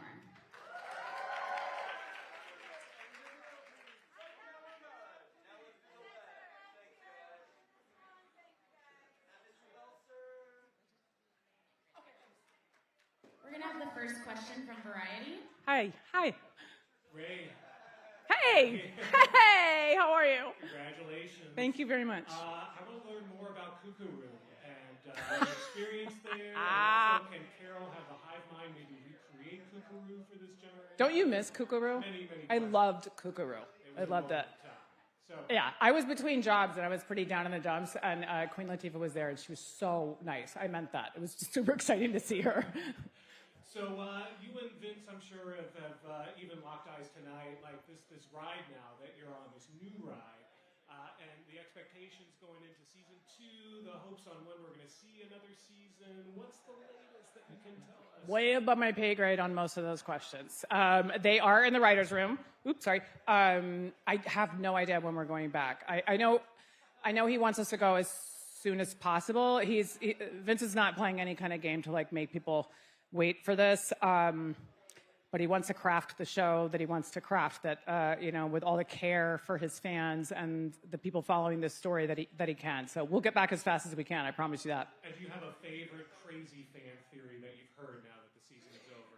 No, because I'm not reading them because I'm too thin-skinned to get on these sites and read what people are saying. But so I don't actually know them. It's been funny, like, listening to people. And then also sometimes it's been very touching, people telling me, I had a journalist the other day say that she thought the entire show was a metaphor for grief and depression. And, being down a well that you can't hear other people saying cheer up and you can't relate to them at all. And there's other people that it's the most fun for me has been listening to these different things that people are bringing to the show. They're meeting the show where they're at, whether it's fear of AI or it's isolation or it's political divisiveness or feeling an us and they or too much anger in the world. A lot of people, it's engendering a lot of conversations. And I very much appreciate and hope that Vince continues to foster the conversation rather than preach an answer. Next we have Spectrum. Hi. Where? Right here. Hey. Hi. Congratulations. Thank you so much for that. I was wondering, in doing the show, has it made you embrace value your individuality and free choice more, or do you think you would be better off if you were all the same? I'm definitely team anti-hive mind. Just for starters, to me, the idea that we could never be surprised by each other's creations anymore, be it art or even just your friend saying a witty comment that you weren't expecting, you would never be surprised again if we all shared the same brain and we were all equally good at everything. That being said, I'm aware that's coming from a place of, privilege. Like, of course, there's things I consider when I'm like, yeah, but what about no world hunger? Although, if you've seen the whole show, they are having some hunger problems. I'd love no wars. I'd love peace. I told somebody the other day, I think the best version would be if we're allowed to do week on, week off. I'm a step parent, and I'm week on, week off with my kids. And so I think if you could do week on, week off with hive mind, everybody's peaceful, everybody's nice, shares a brain, and then the next week we're like normal, but you cumulatively get to learn from the last week, that would be the best. We have one more question from Rainbow Media. Hi. Hi, nice to meet you. Thanks.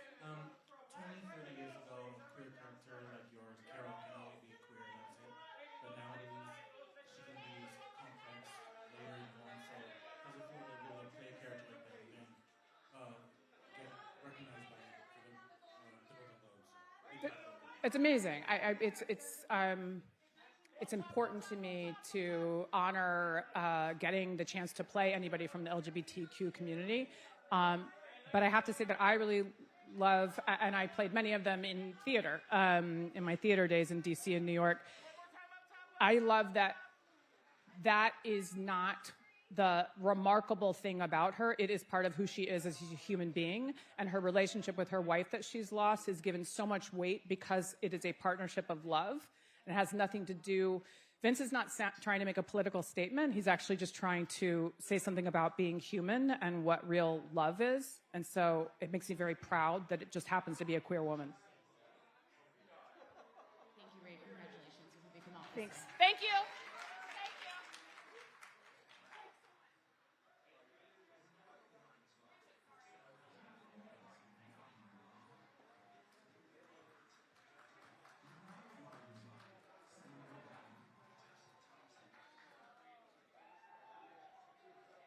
Next up, we have the winners of Best Drama, The Pit.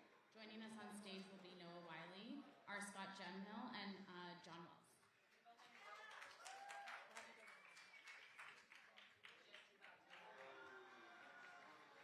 I already talked about it. We're going to start off with the Inquirer. Where? Congratulations. I love your speech back on the stage because your speech about decency and caring for one another resonates with all of us, especially for representing a show like The Pit, which breaks a lot in terms of diversity in Hollywood as far as the casting is concerned. So can you talk about specifically about that, especially with your diversity casting, with more women of color, especially if I'm from the Philippines. You have 3 Filipinas in the show. You only need to look in a hospital to see that we have accurately represented what you would find in most emergency rooms, along ethnic lines. There are more women than men, there are more Asians than non, and we tried to have that be reflective in the way that we cast the show. I will say that 30 years ago, we made a show that was very similarly cast before that this was mandated or expected. And it was one of the most popular shows in the world and ran forever. And I'm not sure why we got away from a model that works, but it's lovely to be back to it. All right, next we'll do New York Daily News. Congratulations. Thank you. Over here. I'm really Thank you. tiny. Hello. Well, this show is doing so well. It has so much success. How do you hope that the success of the show impacts the healthcare industry? Well, for one thing, we're in a healthcare crisis in this country, and it's just getting worse since January 1st. So we hope that we can continue to tell stories that reflect what's really happening for these, honestly brave women and men who are in these urban hospitals. So we're just trying to tell stories that are truthful about what's really going on, and we hope that the audience takes that to the ballot box when it comes time to support the kind of health care that we actually really need in this country. We can take one last question. Screen Rant.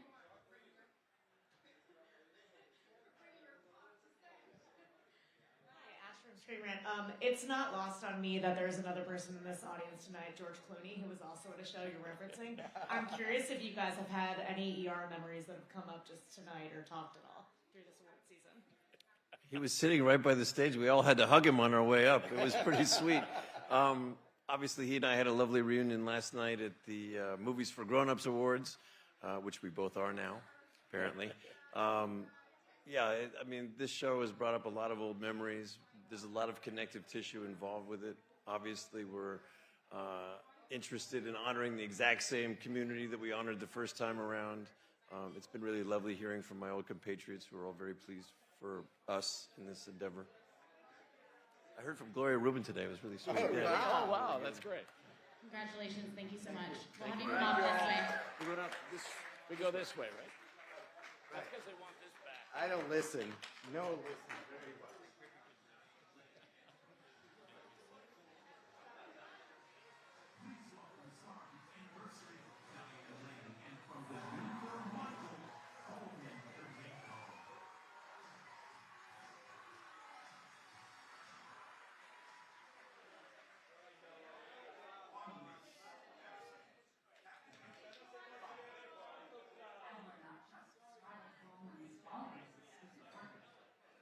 Bottom of your mind, if that's where your mind is. The men in this category did their performances skill, vulnerability, pathos, and style. From literary legends to music icons to leading men hiding their way through the world. Every self choice or bold gesture has style.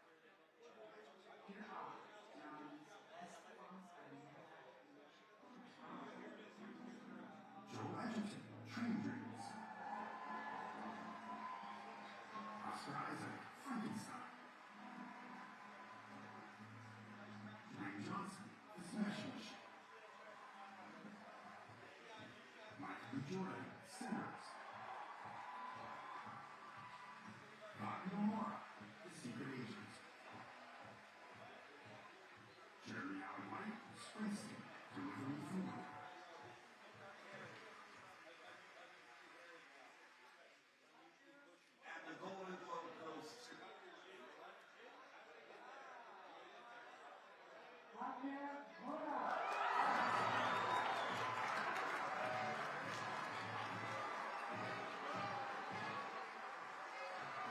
Moura, this is his second nomination. He had his nomination for Narcos in 2016. That performance was absolutely incredible. Scenery also incredible. It's also makes him the first Next up, we have the winners of Best Song Golden K-pop Demon Hunters.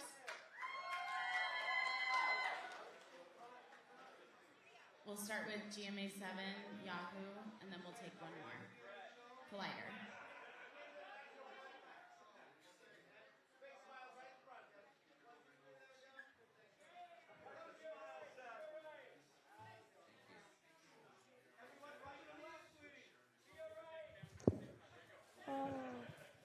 Can you make it higher?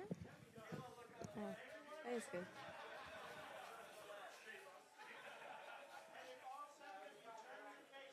This is a fun room. People are having fun in here. Hello, good evening, guys. Directly in front of you guys. When I saw you outside, I said if you didn't win, I was going to beat the person up who won. So thank you for not getting me arrested. Yeah. Love it. I just want to talk about your speech. I mean, you talked about every rejection being redirection. You talked about, you're just so emotional. Tell me what winning tonight healed in you. This seemed like such an important moment for you, as well as for the rest of the crew and cast. What did tonight mean to you all? Well, definitely meant, I think it just like, it's for a long time, as a kid I was working for 10 years and then 20 years of, another 10 years of writing. So it's just a long period, but I always felt like hard work didn't pay off for the longest time. And right now, this film, we all worked so hard. Everyone, every single cast and crew. So to see that it's getting this much love just proves that hard work does pay off and we just gotta keep going. Thank you.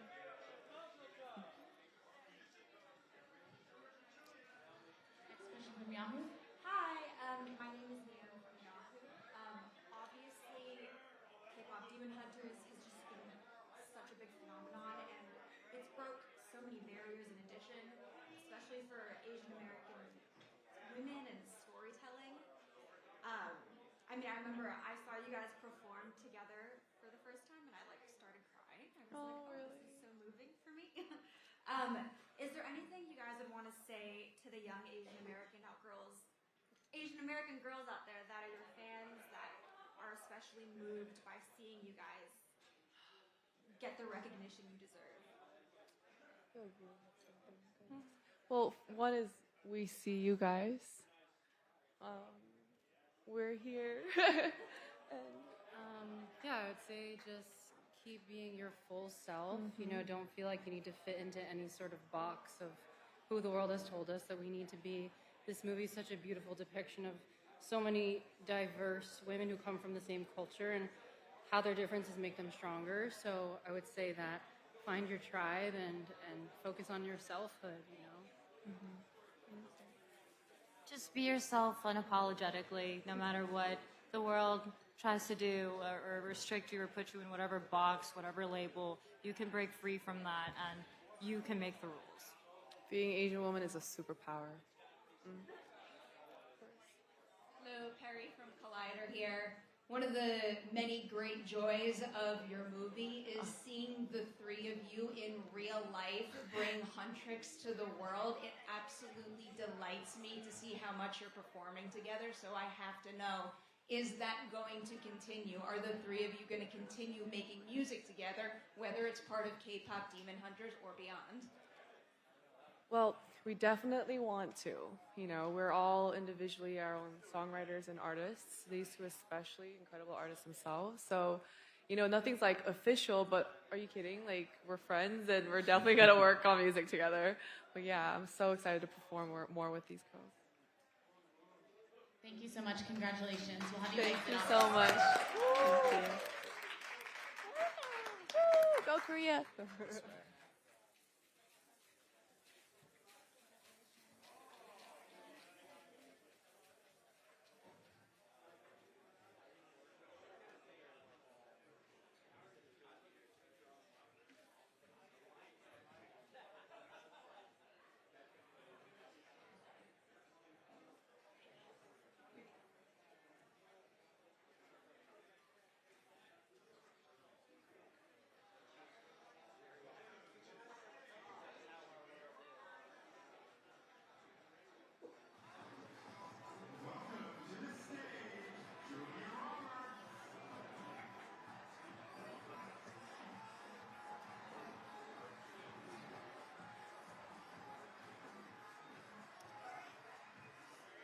in a few minutes, we will have the winner of Best Comedy Series, The Studio, and the Male Actor TV Series Musical or Comedy winner, Seth Rogen. He will be in here in a few minutes. We'll take 3 questions. Okay. Susan, you in the back. USA Today and CBS News Pop.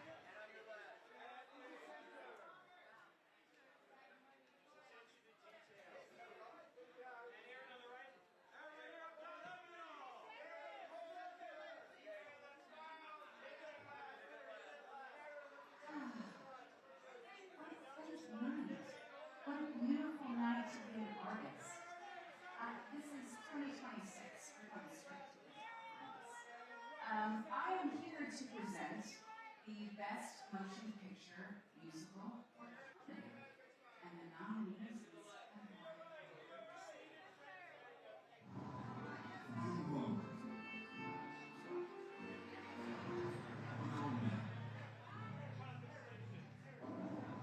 Marty Supreme.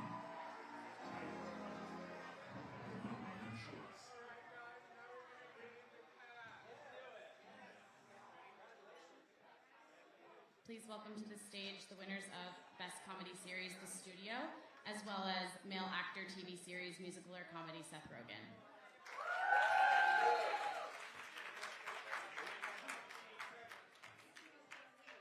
Thank you. Are we doing this literally as they're presenting the best movie? Great. Okay. It's okay. I'm used to it. This is how it should be. In whatever room we're in, we should be the at least second important thing happening. Let us know who wins. We can't see the screens. Yes. Over here. For Hi. season 2, do you plan to get into like what's really happening in Hollywood? Like, for example, the boycott of Israeli filmmakers? Maybe.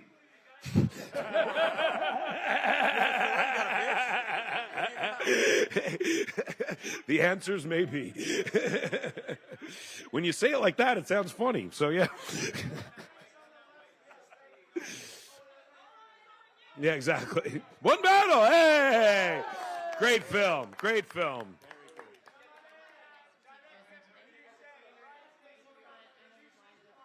Hey. Thank you.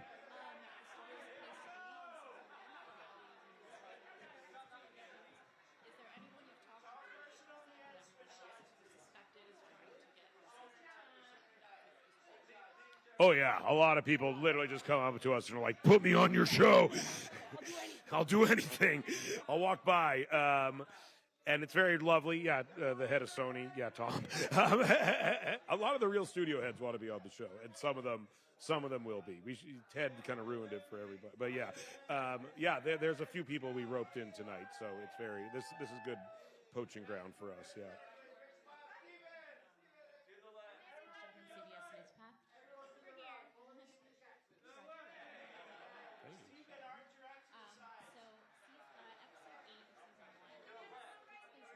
It does. We filmed it right here.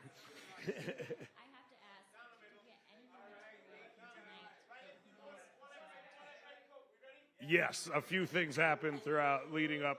We've literally written some things that happened leading up to this award show into episodes as we've been writing the show, prepare. We start shooting in a week, so yes, several things have happened both today and leading up to this event that we have written directly into the show. And you'll probably know what they are when you see them next season. Thank you so much. Congratulations. Thank you. Congrats. One battle after another. Thank you.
Please welcome them to the stage.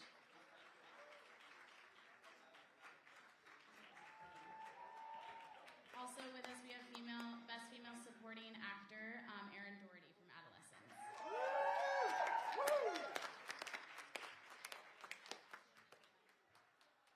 We'll take 3 questions for the group. We'll start off. G'day everyone, Angela Bishop from Network 10 Australia. Congratulations. I was wondering, and I'm not sure who'd like to talk to this, maybe Stephen, maybe Jack, and maybe you too, Owen. What do you think of Australia's decision to ban social media for under 16s? And Owen, I would like to hear your thoughts as well as Jack. Okay. Oh, sorry. I think it's an extraordinary move. I think other countries are starting to follow it. I think it's very interesting that the countries that are resisting it, despite the pressure that has been placed on them, particularly the UK government, and I hope that they start to take seriously the damage that social media is doing. We'll take one question from... I don't really have an opinion on that, to be fair. No, sorry. One from New York Post. Please keep them up if you're asking a question so we can call in your next speech.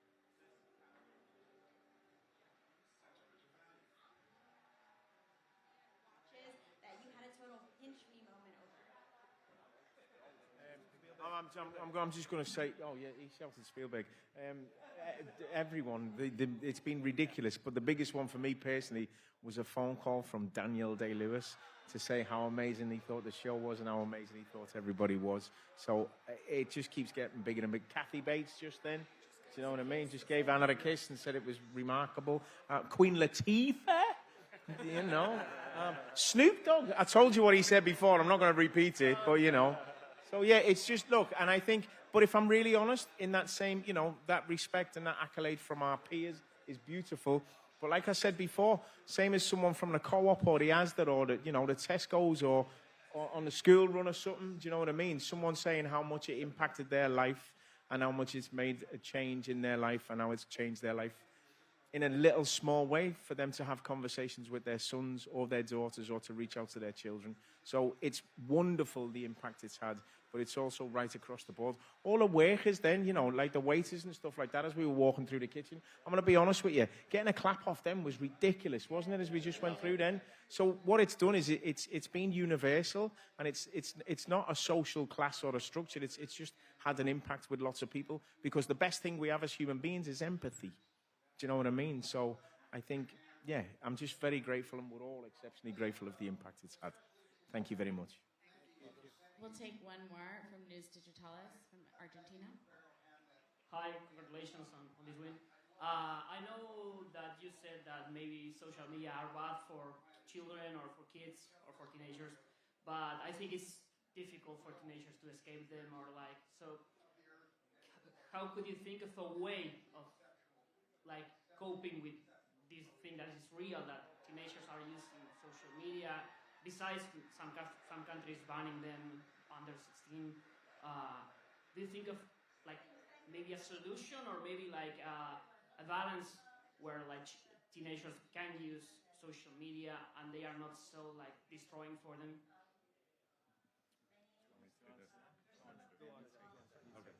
I'll take this one because it's a bit difficult. I love the way that this goes up so high. I think it's the responsibility for all of us. The idea that it's the kids' responsibility to deal with what they're receiving online is a ridiculous thing. And we need to work out ways through communication, through that thing of just like talking to the kids, to lessen the impact of it. I personally think legislative change is necessary in this case, but whatever it is, it's about communicating with them and trying to find an answer with them rather than pushing all the responsibility for it onto them. And also maybe parents putting their phones down for 5 minutes and connecting with their children. That would probably, really have an impact, I think. Thank you all so much. Congratulations. We'll have you come off this way. Thank you.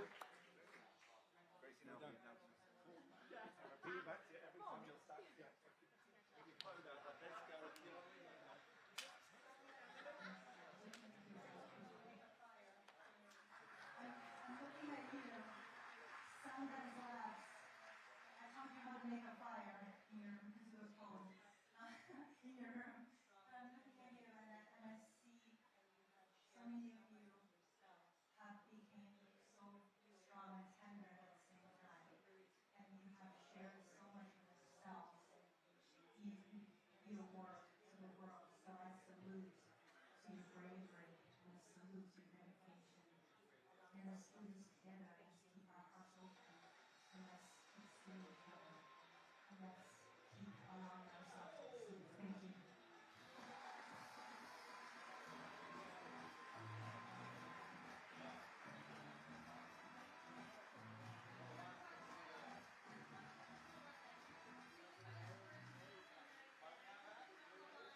Well, that's our show. This one went to 11.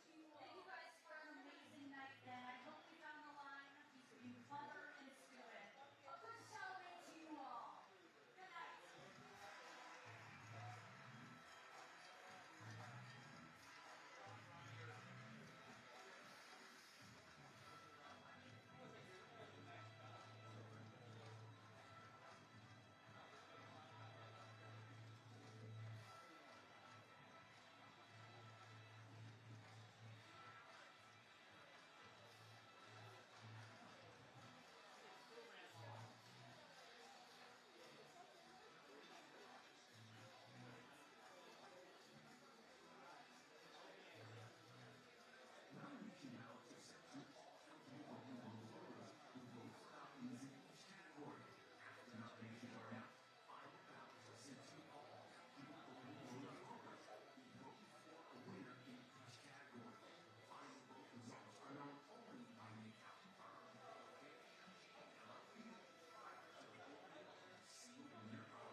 Hi, everyone. Now that the show is concluded, we ask that you stay seated if you plan to ask questions.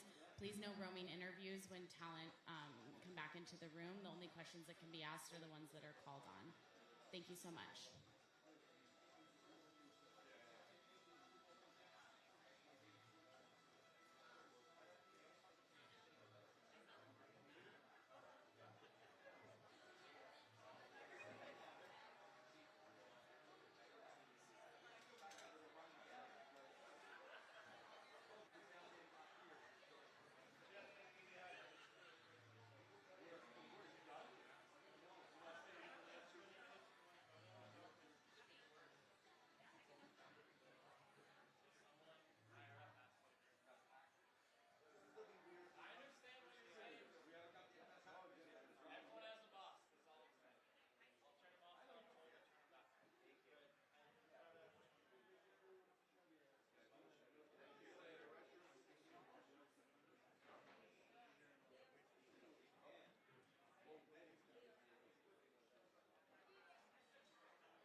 Please welcome the winner for Female Supporting Actor, Teyana Taylor, for One Battle After Another.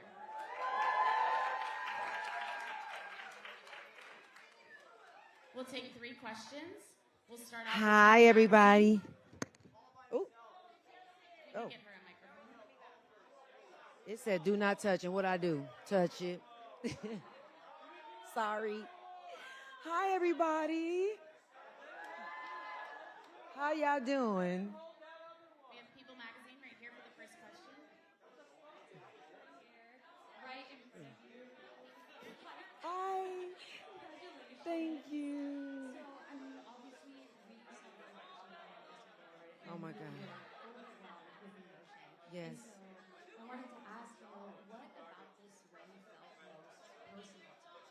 All of it. You know, I've been doing this since I was 15 years old, you know, and what this was for me was God reminding me that the wait is not punishment, it's preparation for what's already written. So my name being written on that card and engraved in this is just mind-blowing, you know. It was just for all, just, oh my God. I'm still gagging right now. I'm just like, oh my God. I'm so happy. I'm filled with so much gratitude. I don't take any of this for granted. I don't take any of it lightly at all. We'll do 2 more questions, one for Black in America and the second for New York Daily News. How are you? Congratulations once again. Hey, what's going on, my Harlem sister? We're so excited for you. Thank you. Really quickly, in this current political climate, how can you encourage your fellow creatives to stay the course and remain optimistic, knowing that their creativity, that their craft will come to fruition for whatever dream they have inside their heart? Honestly, you already saying it. We got to keep going, keep pushing up, keep pushing, standing 10 toes down on what we believe in and understanding that our voice is powerful, and we need to make sure we're using that. Thank you. Good to see you again, girl. Hi. Oh. Right over here. Sorry, I ain't got my glasses. No, I don't either. That's the thing. Congratulations. Thank you. So when you think about the trajectory of your career, you said that it was preparation. How would you say that everything that you've been through, the good, the bad, the ups and the downs, helped you to perceive this moment? Honestly, I think if everything would have happened my way on my time, I don't even know if I would be standing up here. You know, I think, you know, trusting God's timing and Him saying, okay, hold on, I understand this is when you want it, but this is what I got planned for you. And you know, He has something bigger planned for me. And I'm so happy that I stayed patient. I'm so happy that I stayed grounded. And again, I'm filled with so much gratitude, and I don't take this for granted. And I'm just like in awe. Like I'm just so grateful to be here and even just be a part of the conversation, win or lose, being a part of the conversation, being in these rooms, being celebrated and being acknowledged means the world to me. Thank you. Hi. Okay, I see you. You in the right.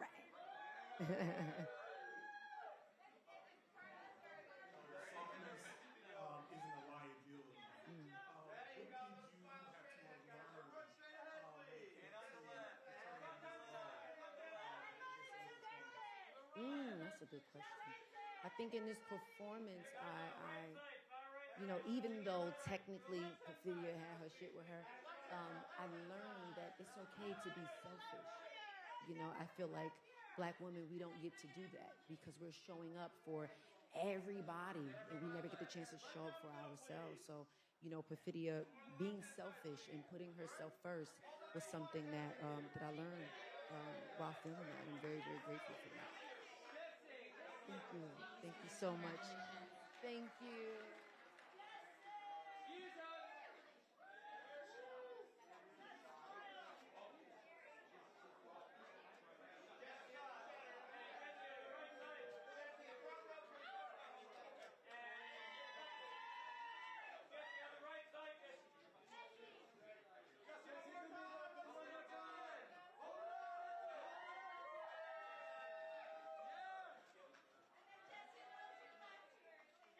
winners of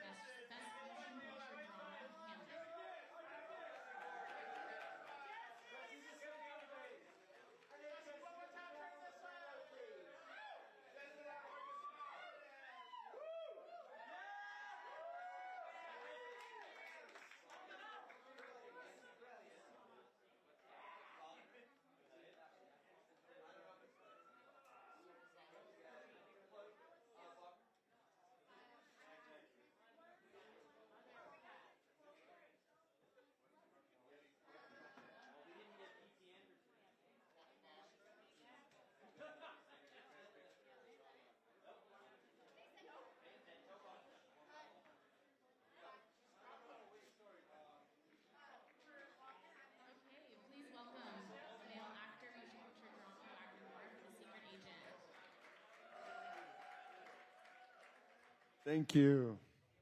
Thank you very much. Three questions. We'll start with O Globo. E... Oi, Wagner. Oi, Mari. Tudo bem? Tudo massa. Well, in English. Did you ever imagine when you were growing up in Rodelas, Bahia, in Salvador, or when we talked the first time for As Três Marias, that you would get here? Of course not, Mari. It was like she's asking. I was born in the northeast of Brazil, in a city called Salvador. My family is from the countryside. Back in the 90s, it was kind of crazy for a little boy to decide to become an actor. So, no, not really. But I'm very happy to be here. Next question, we'll do EFE News.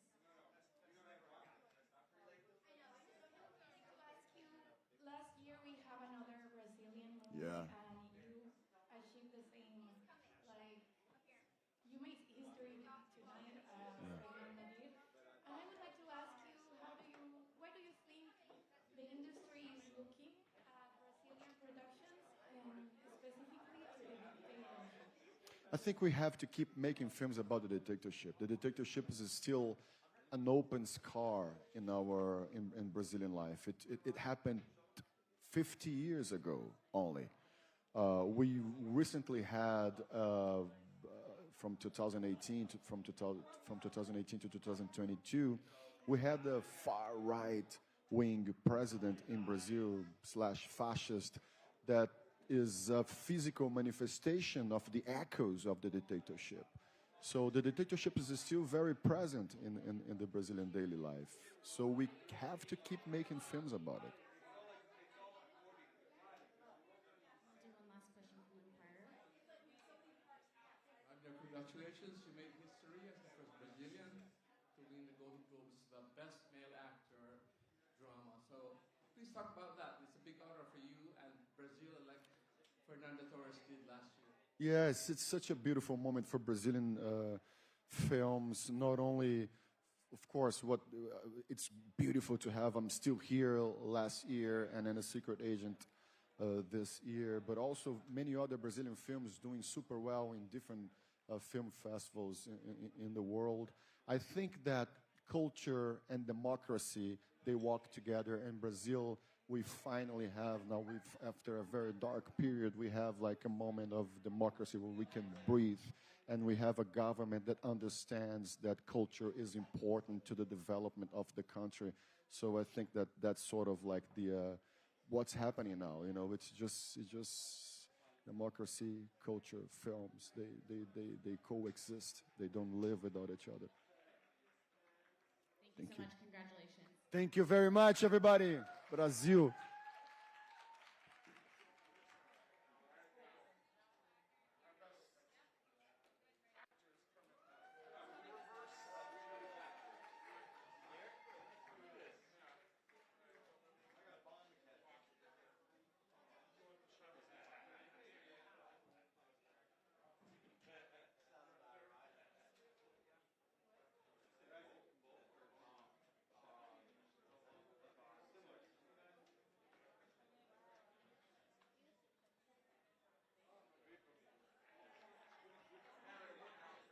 Please welcome the winners for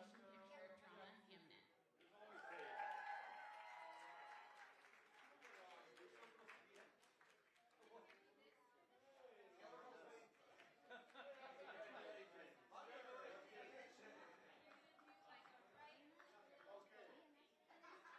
Hi. Thank you for working so hard all night.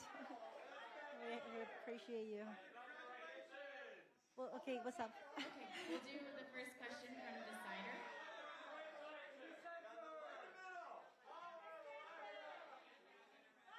Congratulations. Jesse, I want to say that I loved your speech last week at the Critics' Choice Awards.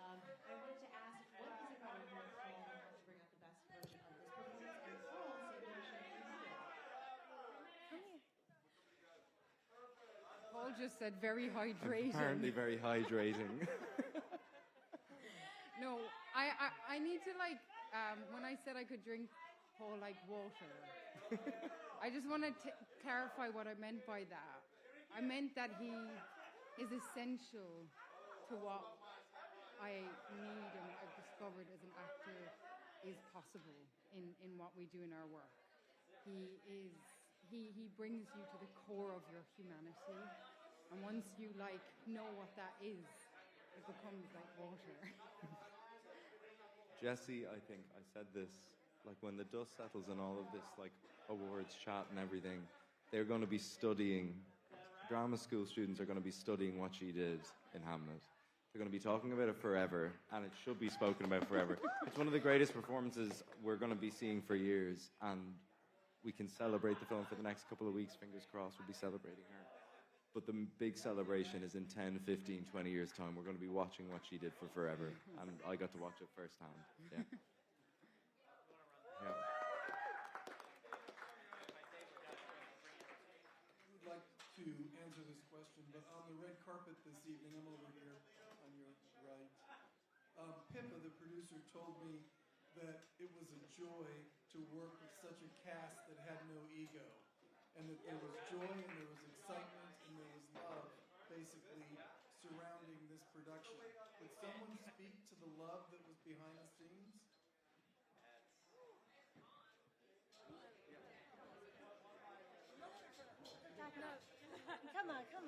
Come here. We'll do it together. Yeah, we'll do it together. This film is all about grief and love, and grief is love, you know. And I think that on this set, everyone was a family. There wasn't one person who was rude or mean, and we all worked together to create this incredible film, and I'm proud that I got to be part of it.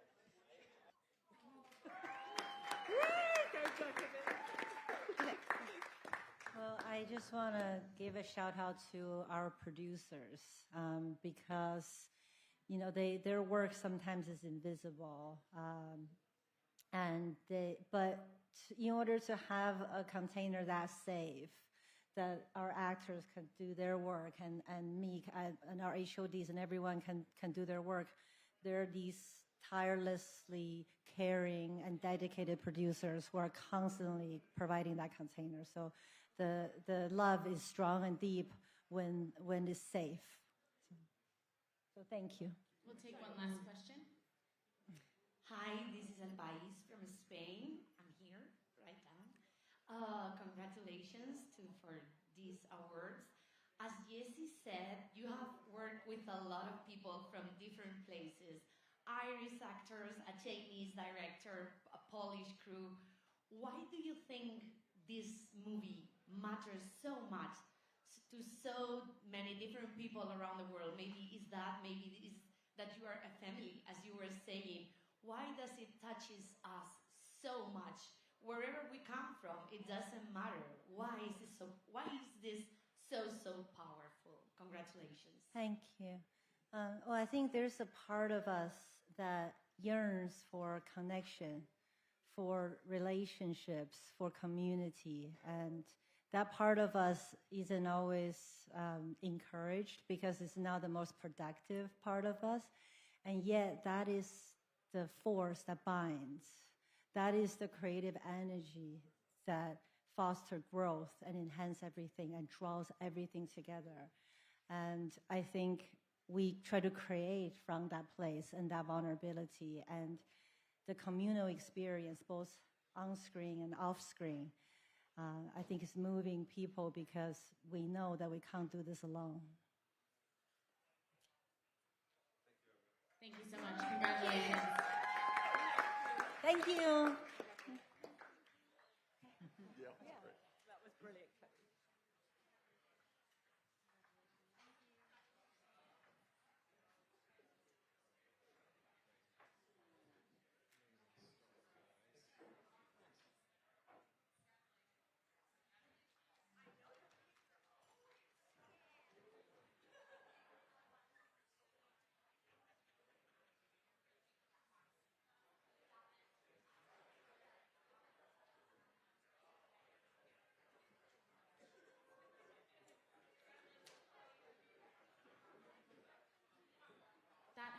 concluded the Q&A for the evening. You may work in here until 10 p.m. So if you need any extra time filing your stories, you may take that. Thank you all for joining us, and have a safe drive home. Thank you.